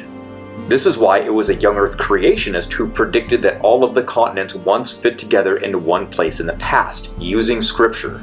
So this evidence is what we see when we look at the early crystals. It confirms Scripture and matches our predictions that we would expect to find if the biblical model was true, but not the evolutionary model, since evolution not only assumed that plate tectonics was always occurring, but it is also required for life to even arise, since their model requires geothermal vents in the ocean is where life originated. So if plate tectonics were not occurring in early Earth, then there is no arrival of life either. So this means both of their early predictions and views of the past are wrong. So the best explanation based on the evidence is that the Bible is the history book of the world, and it is reliable as such, and we can make predictions from it. And this model is the only one which can explain why the half-lives are so accurate and can be used for dating things, but they cannot tell us the age of the Earth. But they do point to one thing, that the Earth cannot be old. And this is the only model that can solve all the paradoxes that we see around us today.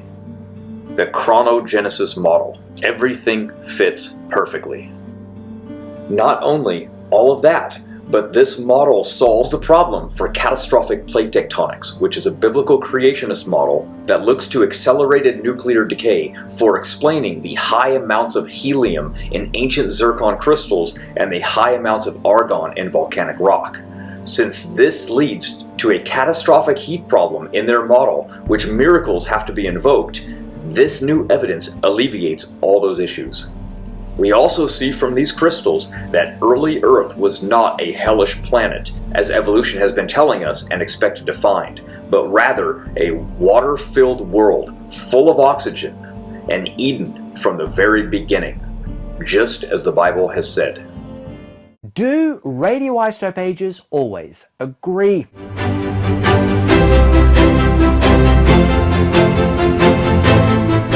As it turns out, absolute ages of billions of years conflicts greatly with a young age creationist worldview. After all young age creationists believe that the Earth is less than about 10,000 years old. So just how accurate is the absolute dating method? Well, according to this paper published just last year in 2023 and also presented at the 2023 International Conference on Creationism, there may be reason for caution.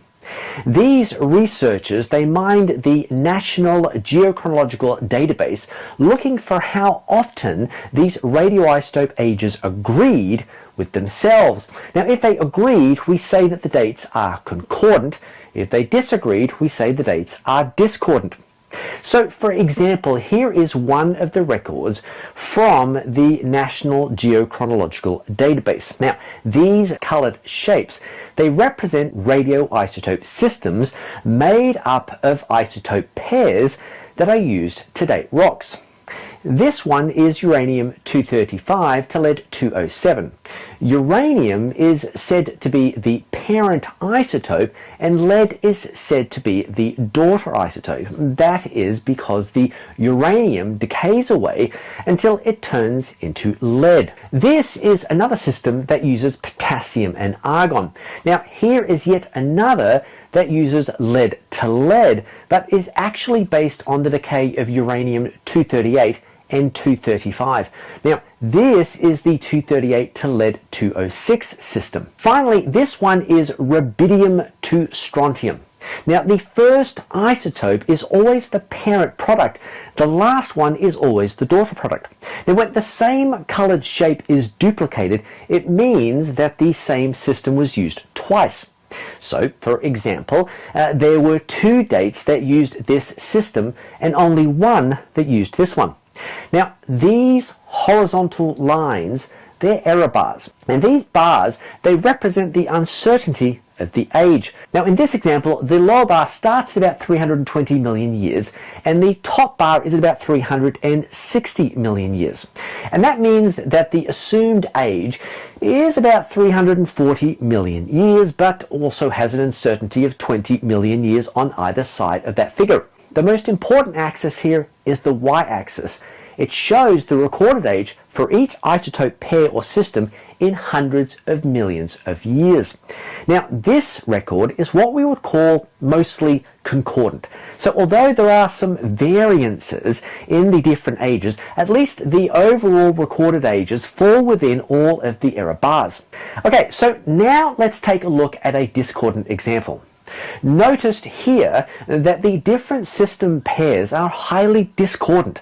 So at the top, we can see that the lead-to-lead system is concordant with the rubidium-strontium system, mutually recording ages at about 2,600,000,000 years. Now, but notice that the error bars for these two systems do not overlap with any of the other three systems. Next is the uranium-235 lead-207 system that is isolated, having a recorded age of about 2,400,000,000 years. And then we have these two systems, uranium-238 to lead-206 and thorium-232 to lead-208. The uranium to lead pair record an age of about 2,100,000,000 years, and the thorium to lead pair record an age of about 2 billion years. Notice once again that these error bars, they do not cross any of the other isotope systems. Now, as you increase the number of different systems, the amount of discordance actually increases. Interestingly, notice how concordant the same system is relative to itself. So here, for example, the same system was used to obtain 3 separate ages, but notice how concordant they all are to each other compared to how discordant the different radioisotope systems are to each other. And although it is difficult to see, there are 2 different ages using the same system here. These 2 recorded ages are so concordant that they are nearly on top of each other. Yet things get even more interesting. Back in 2005, a group of creationist scientists known as the Rate Group, they sent hundreds of rock samples to conventional labs for dating. They wanted to know if indeed radioisotope ages were concordant or discordant. Now, this graph is my simplified version of their research. The rock unit is given on the left with its age as found in the scientific literature given in the next column. The dating method is shown next, then the number of samples. The last 4 columns show the ages as determined by the conventional labs for the samples that the creationist scientists had sent to them. Now, the creationist scientists organized things so that the same rock unit was dated using 4 different methods. They are potassium argon, rubidium strontium, samarium neodymium, and lead to lead. Now, this latter method, however, depends on the uranium 238, 235 to lead 206, 207 systems. I did not include the error bars, and the ages in red have enough error that the numbers may not be statistically significant. Now, as it turns out, the dates were mostly discordant. Notice that the age in the second column that comes from the literature often disagreed with the most recent ages obtained by the Rate research. Now, that alone is really, really interesting. Now, as we have seen, it was also demonstrated by this latest research in 2023. But here's what's really interesting. The 4 different isotope systems in the last 4 columns are all in order with the lowest atomic mass first and the highest atomic mass last. So potassium has an atomic mass of 40, rubidium 87, samarium 147, and the lead-to-lead system, which is dependent on both uranium 238 and 235, would give us an average mass of about 236.5. Now have a look at the rock units starting with the Brahm amphibolites and look at the dates going from the left to the right. The Rate Group discovered that much of the time, but not all of the time, the lightest atomic mass system dated younger than the heavier systems. Now, this also occurs with the Elves Chasm granodiorite. Other rock units only generally had this trend. So, for example, the Gardine's basalt and the Somerset Dam layered mafic intrusion. Certainly interesting, don't you think? Well, in this latest paper from 2023, and with the Rate Group's research in mind, similar results were also obtained. And this is how they summed up their observations on this general pattern of older ages for heavier isotope systems. We also found a systematic pattern in radioisotope discordances, somewhat similar to the pattern identified previously by the Rate radioisotopes and the Age of the Earth group. Rate also reported that within alpha or beta decaying methods, the heavier isotope tended to yield older ages. In our study, we found the same pattern. So what does all of this mean? Well, I think the first thing we must realize is that this new research is still preliminary. For example, no attempt was made to distinguish model ages from mineral isochron ages from concordia ages. There was also the application of a simple concordance-discordance metric. Either the age was or wasn't discordant. Future research will undoubtedly need to improve these and other methodological and data shortcomings. So please don't think that the young age creationist absolute dating problem is solved. It isn't. Now, having said that, however, I do think that the Wright group and now these other young age creationist researchers, I think they're onto something. Not only do these data support the notion that radioisotope discordance is real, it is alarmingly so. Now, more importantly, however, is the observation that heavier isotopes may actually date older than lighter isotopes. This has been the biggest question in all of the creation versus evolution war. Who can better explain the diversity of life that we see on Earth today? And which model makes the better predictions? The atheist critics have also made a challenge for young Earth creationists.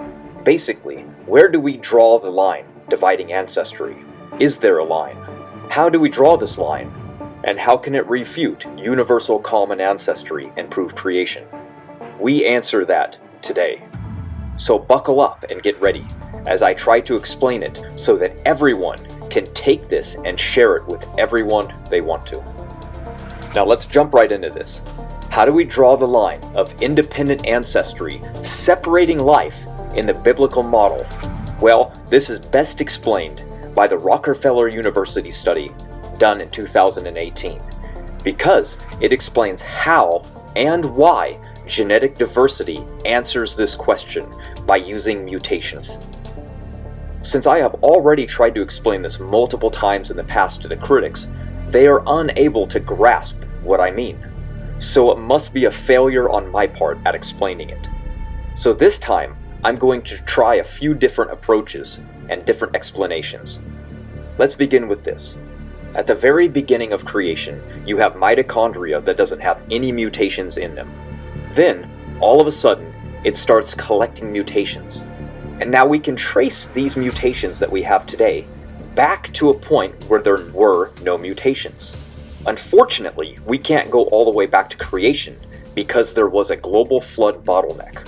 So the best we can do is trace mutations back to Noah's flood. Now, to know what is related, all we have to do is look for and ask, was there any convergence during that time following this mutation rate back to the bottleneck? Like there is with cats and dogs. But in this case, when it comes to humans and primates, the answer to that is no.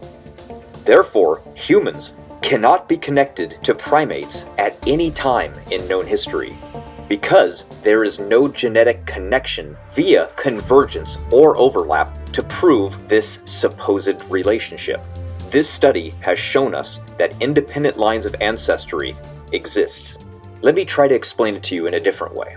Since mitochondria acts as a type of battery, I figured that an analogy using batteries will work well enough. Now, different life forms would have different types of batteries depending on where they live and how they need to function. The more similar the organism, the more similar type of battery they would need. Why would an aquatic fish have a more similar battery to a dog or a cat than it would to other aquatic organisms? Well, it wouldn't, and it shouldn't. And guess what? It doesn't. Now let's zoom in. Take a human and a primate. Both were created independently, but they have very similar batteries. Since each were created to live in a very similar environment, eat the same type of things, and both have a similar physical body plan and layout. That should be expected if young Earth creation were true, and this was predicted beforehand. This was not predicted by evolution. Now, here is where this analogy explains how we know nothing ties us to primates, and how even other primates do not converge with one another. Each battery drains its life at a little bit different rate, but not by much. The real difference comes down to different generational times. So a human would have less mutations than a chimp, but not because the human is a newer species like evolution presumes, but rather because humans have a higher generation time. Science has now confirmed that both humans and chimps both came out of the exact same bottleneck at the same time.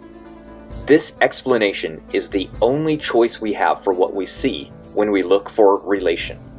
So we can therefore look at how low the battery is today in each species and then take that back to a point when it was a full charge. This would be the global bottleneck. It is at this point where we find both chimps and humans have a full battery charge in the very recent past.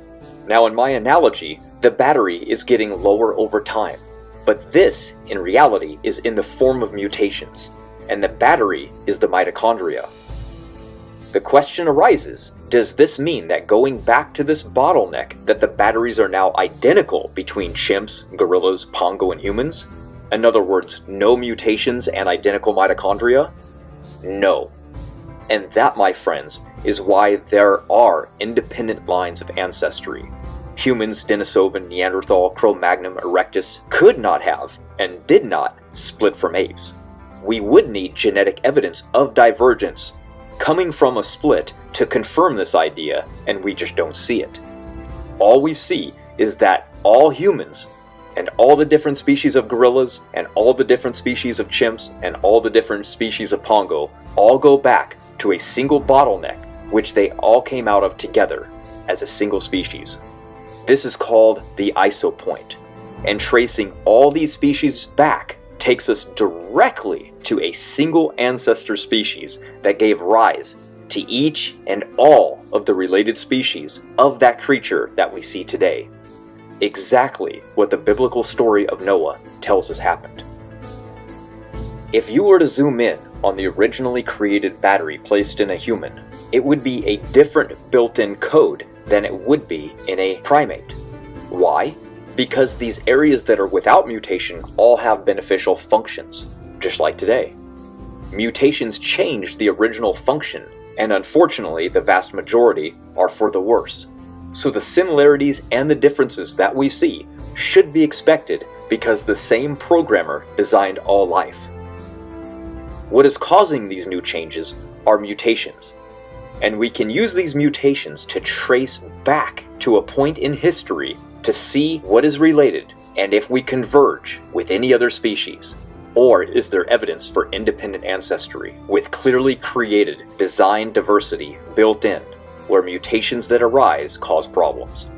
That is the real question of ancestry, and a paternity test has not, nor ever will, show us that we are related to a primate of any kind, because we are not, and it can't.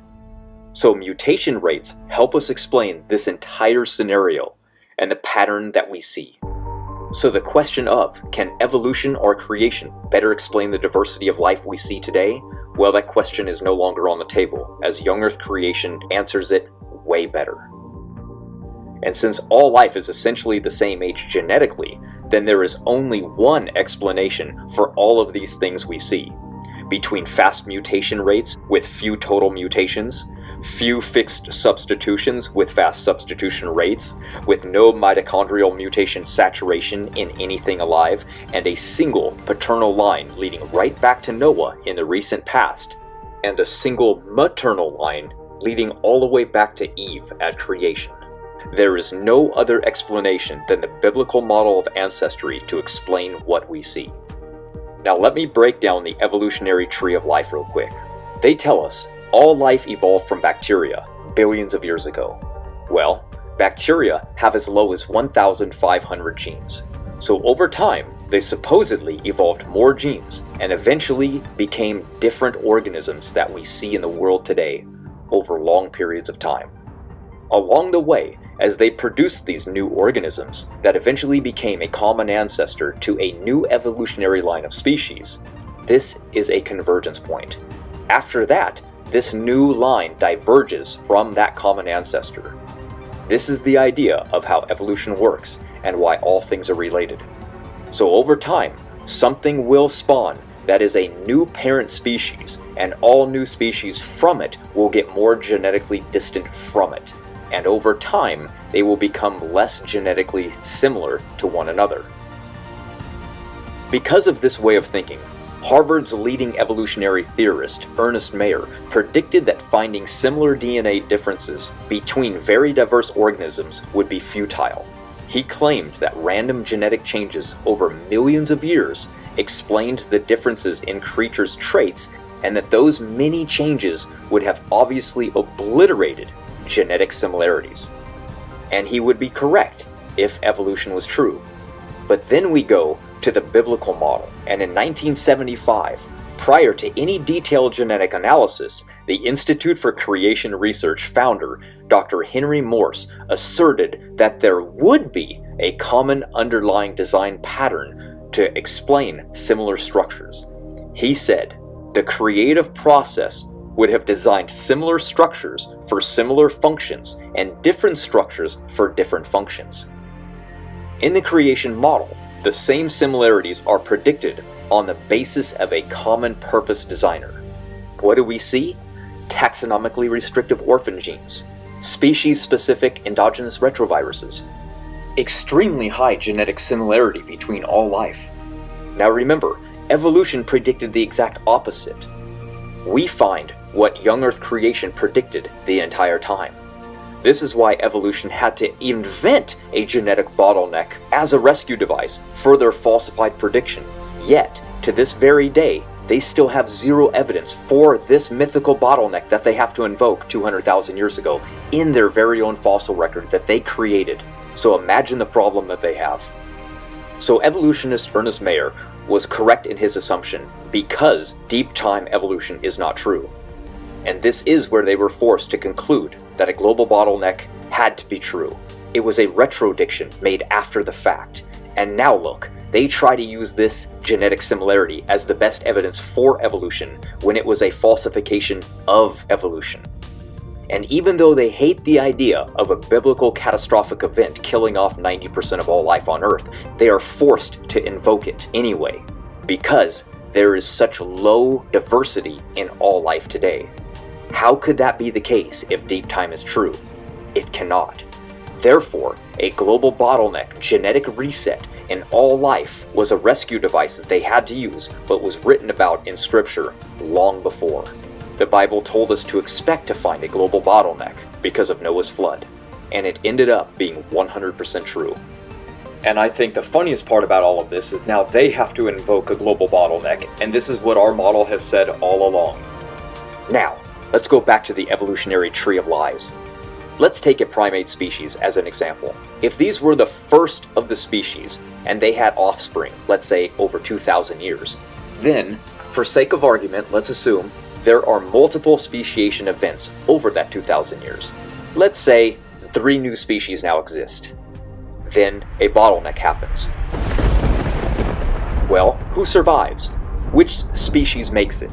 Let's say a single species from line 3. So now we have a single species from the primate family who has incurred loss of genetic diversity from its beginning, as it is the last species to arise after creation. It now goes into a new bottleneck, and now it is the parent ancestor for all new species that arrive after this point. So now, all mutations in all future generations can now be tracked back to this, and only this, most recent common ancestor. No further back in time. Unless, of course, there were other species in that family that survived the bottleneck. And we just don't see this in the data. So when people say, oh, we have a shared most recent common ancestor with a missing link primate 7 million years ago, well, they can say that all they want, but there is no genetic evidence for this whatsoever.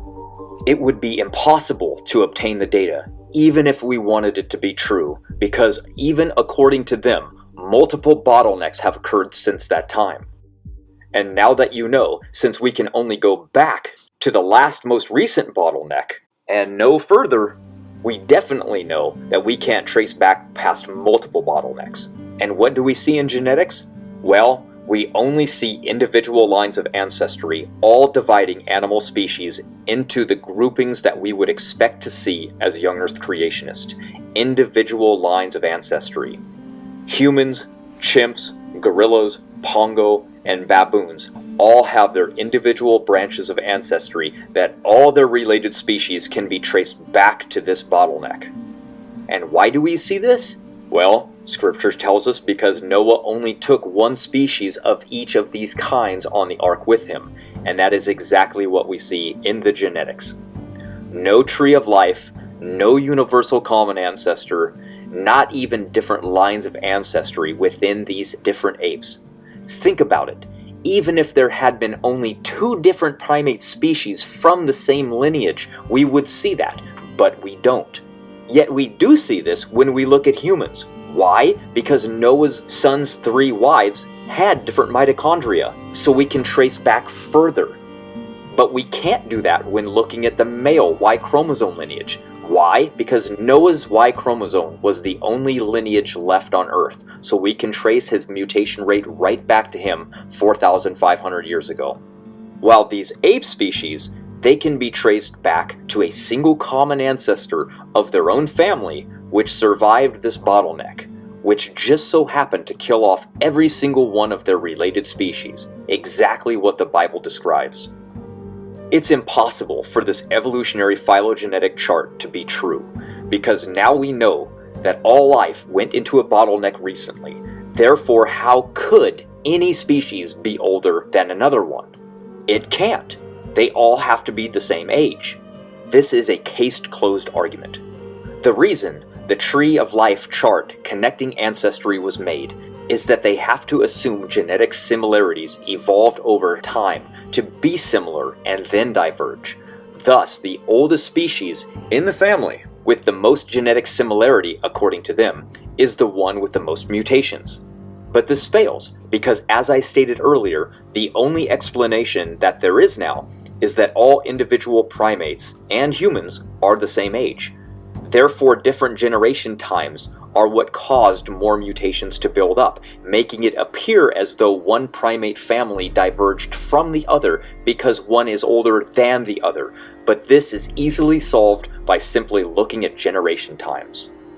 Now, look at the door in the background. That door represents the bottleneck. Everything that walked through it survived. This means they were all the same age. So why do we see charts like this one, with the pongo, then the gorilla, then the chimpanzee, and then eventually human, showing the evolutionary pattern of life? Well, as I said, this was made based on assumptions that more mutation means it's older. That's all. This exact problem is what we have with the out of Africa hypothesis, but that's another topic for another time. So you might be asking, why do humans have so few mutations? Well, since humans have the highest generation time, we have the least amount of mutational differences because there have been fewer generations. While the pongo has the lowest generation time, so they have far more mutations in them because they have had more generations that have passed since the bottleneck. This has led scientists to misconstrue them as being older. It's the paradigm driving the conclusion. They've been looking for any type of evidence they can to tie man to the pongo, all because of Charles Lyell, who eventually passed the idea on to Darwin. Evolution theory believes in neutral theory, which is the idea that everything mutates at the same rate. But this should be a dead concept by now, because we know that even other humans don't mutate at the same rate as others do, let alone other animal species. So I ask creationists often, where does inheritance of genetics stop working, right? You accept that paternity tests work. You accept comparative genomics to say that lions and tigers are related, right? Lions and tigers are 95% similar on their coding base pairs. Humans and chimps, 3.8 times more than that. So why does it break down for you there? And they never have an answer. I've never heard a convincing answer for that. So it went from I've never heard an answer to I've never heard a convincing answer. What she meant to say was I've never heard an answer that I've understood or liked. That's more like it. Because we've all had conversations with this person, and the genetics completely goes over her head. Yeah, I'll be the first one to admit that I'm not a geneticist. Again, I'm not a geneticist. I can't say for certain genetics is not my forefront. Because I'm not a geneticist. As I've said for like the 20th time, I'm not very well versed in genetics. I can't give you great answers because I don't know them. So going back in time, in the human lineage, we converge on a single human ancestor with nearly identical mitochondria. Especially when we look in a single gene in the mitochondria called the CO1 gene, which is one of the fastest mutating genes in all of the mitochondria. Therefore, it is the best gene to test ancestry. When we do this in all the different chimpanzee species alive today, we also go back in time and converge on a single chimpanzee ancestor of all living species. Their mitochondria today are a lot more mutated than ours. But even going back to the bottleneck, it's still different than ours was back then, showing separate ancestry. These differences can only be explained by having independent lines of ancestry that went into a bottleneck and came out the other side. If it was true that we shared a common ancestor with any other primate species like evolution claims, then we could find evidence for that in our genetics, and we simply do not show that. This has been confirmed by the 2018 Rockefeller University study, and this is what was so surprising to them, and again, a prediction not made by evolution. Only young Earth creation. To prove common ancestry, we need to see a convergence going into the past, and we don't. So if there was ever a split, then we would see it by removing mutations in both humans and chimpanzees, going back in time to having identical matching mitochondria. We do not see that going back in time. We see individual lineages. Because we don't see that, they had to resort to a rescue device and say, well, this split was before that last bottleneck. That's why we don't see it. Well, now they've just admitted they cannot prove genetic relation to a common ancestor in the past and must resort to storytelling because they have just tossed out the observable evidence. What we see are independent lines of ancestry only. And sure, they can say whatever they want about convergence in the past, but they can never prove it observationally. What we do see and can prove is separate ancestry. Therefore, all cat species and breeds should have the same MtDNA tracing back mutations that would land on a single common ancestor, and that is exactly what we see in all lineages. So yes, we see it in humans, and yes, we see it in chimps, and yes, we see it in gorilla. And this goes down the line. Bears, dogs, wolves. Now if you really want to get into the details, then hold on. Because all we have to do is look at genetic similarity at the time when the bottleneck occurred. What would we expect to see if 7 million years had really passed between a split between humans and primates, with what we know about the mutation rate and how fast it is? Well, evolution has a huge problem, because we see far too few differences over a 7 million year old time frame. Think about it like this. Mutations are arising over 4,500 years. This has caused around 65 mutations on average in all of the chimpanzee species alive today. This is looking in the CO1 gene. And though evolutionists agree with these numbers, they reject the fast observable mutation rate for the assumed bottleneck 200,000 years ago, even without any physical evidence. They just invent their own mutation rate called the phylogenetic rate. Okay, fine. Let's say that that is true. This is easy to put to the test and show how easily it is to refute deep time evolution common ancestry. Now let's go back in time 7 million years. Okay, now we have a common ancestor with its mitochondrial DNA, especially in the CO1 gene, with no mutations. Now the human line starts. Then we have all the different chimpanzee species. So if over 200,000 years have passed and chimpanzees have around 65 mutations in their CO1 gene, how many would 7 million years have accumulated? Well, the math is easy. Let's help evolution and say with only 50 mutations on average every 200,000 years, then over 7 million years we have 1,750 mutations that would have built up just in the chimpanzee line to separate the ancestry commonality between humans and them. But here's the thing. How many mutations can the CO1 gene hold before it fills up? Well, the CO1 gene is 650 base pairs long. The entire mitochondria itself is 16,569, and it can tolerate up to 12,000 mutations for saturation. The same rule applies to the CO1 gene. That's a 75% saturation point before equilibrium. Therefore, we would land on finding 487 mutations in the CO1 gene before the saturation point is reached. Is this what we see when we look inside this gene? Not at all, as you can see. We were all created very similar, but with subtle differences, and not a lot of time has passed since then to make us very different. If deep time was true, genetic similarity would be exactly what evolution predicted, and we would have little to no similarity at all, especially with how fast the mutation rate is. We should either see an identical match, going back to convergence, which is going back to the bottleneck if they wanted to prove common ancestry, or we should be extremely different than chimpanzees if deep time were true. We don't see either one.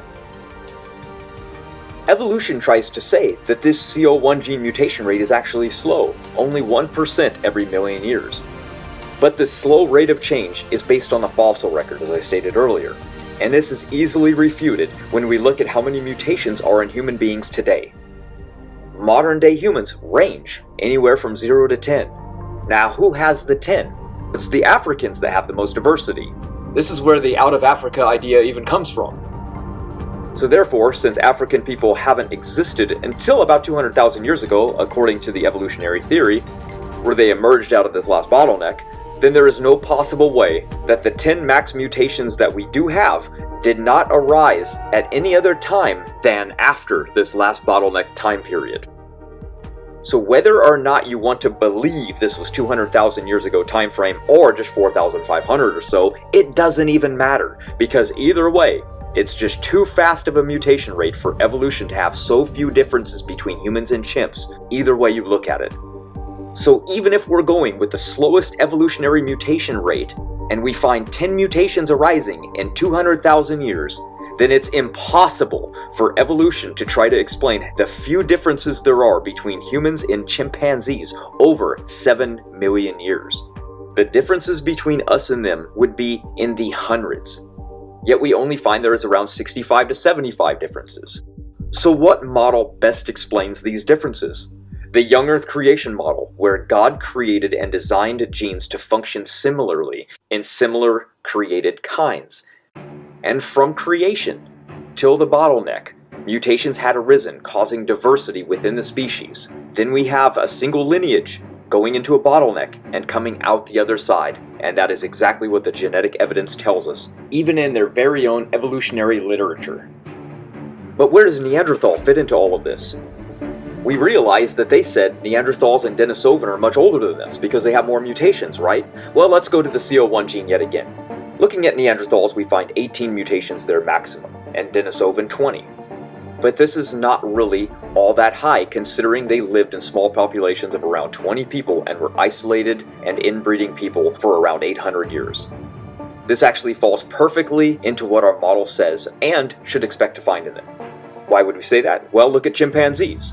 They're the perfect example of this, since they never went extinct, and today they have around 65 to 75 mutations on average. So everything in our model lines up perfectly. They were mutating at the same rate. So it's easy. If you had tested a chimpanzee 800 years after the flood, they would have been mutating at almost the exact same rate as the people we call Neanderthal, which would have had around 15 to 20 mutations at that point. We know that Denisovan, Neanderthal, and modern-day man all met one another and interacted. Therefore, that immediately rules out interacting with them before a bottleneck, because, according to evolution, modern humans didn't even exist to interact with. Therefore, we have the smoking gun refuting evolution, and that all of these people were just living together at the same time, and mutation rates show us that there is no possible way that they could have lived before the bottleneck, since they were all on the same side of the bottleneck together, and mutations all line up and take us right back to the same bottleneck together. Now we know that the high amount of mutation accumulation that we see in us and them had to all take place after the bottleneck. And this fits perfectly with what we've been saying all along, based on what we know about isolation, divergence, and population size. So the genetic boundary already existed at the bottleneck. It is the boundary of the genetic differences that separate different kinds. This boundary cannot be bridged by just assuming common ancestry is true and using imagination to bridge these gaps and go back in time before a bottleneck. then presume something that we've never seen happen today happened back then, such as a common ancestor splitting into different animal families. Believing a split between humans and chimps happened is fine, but it's faith-based and without evidence. As I stated earlier, that if it were true, there would be far more differences if this split actually happened in the deep past. We just don't see that. Nor do we see this convergence in the deep past with any of these so-called splits.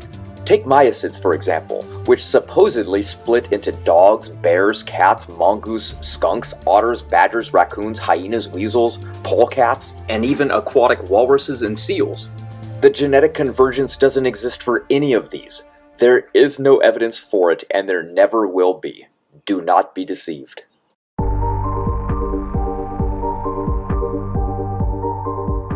So again, even if this evolutionary scenario of common ancestry was true, there would be no way of proving it, since there is no possible way to connect ancestry to anything past a bottleneck event. And even they were forced to admit that a global bottleneck genetic reset had to have occurred. So they are stuck ever being able to prove common ancestry because of it. So they had to save their dying theory by invoking something else that also destroys their theory. That's evolution for you. So, what has genetic testing using DNA barcoding exposed in the last 5 years? Well, it has validated the young Earth creation position of independent lines of ancestry with genetic boundaries that should not exist if evolution was true. It also confirms scripture, which states that a global bottleneck happened, even killing the aquatic life on Earth. Evolution never predicted this, and originally stated it did not happen. When the undeniable genetic evidence finally confirmed that it did, they went looking in their own made-up fossil record created by an atheist with an agenda, and they found nothing. The absence of transitional fossils that should be everywhere in the fossil record, if it was true, is another telltale sign that the story is another myth based on imagination and lies. We see fast mutation rates, low genetic diversity, independent lines of ancestry with genetic boundaries, and biological evidence of a global bottleneck inside of all life on Earth. All of this only points to one conclusion: the young Earth creation biblical model of ancestry. There's no way around it. So the case for independent origins versus common ancestry is really a dead issue. The sad part is that people think evolution is science, and it's not. It's anti-science, because it doesn't allow competing theories. It is also unfalsifiable. It also doesn't make predictions, even on mutations which the theory is based on. And it can't even predict what anything is going to evolve into, because the theory is so plastic that they will just say, well, anything can happen. The only reason it hangs on is because it's protected by law. It's sad that kids will only hear one side of a horrible argument, the side that is nothing but a made-up lie invented for an agenda that tells them that they are related to the very strawberry that they are eating for lunch. Imagine that. There's a reason intelligent design isn't taught in our learning institutions. The legal staff of Freedom from Religion Foundation, a church-state watchdog group, has had remarkable success in convincing many institutions, such as school boards and town councils, that they are breaking constitutional law when they sponsor sectarian activities. That includes intelligent design. When the authorities can't be convinced, Freedom from Religion Foundation sues, and it wins more often than not. If you want your kids to learn real science and want to get young Earth creation taught at your local school, then look no further than Curriculum in Crisis. My book was created for one reason and one reason only: to get your local public school to teach a better model than evolution, one that better explains the genetic diversity of life we see on Earth today. This book will teach you how and why it's so important to get biblical creation into your local public schools so kids do not grow up believing a lie that ruins their minds forever.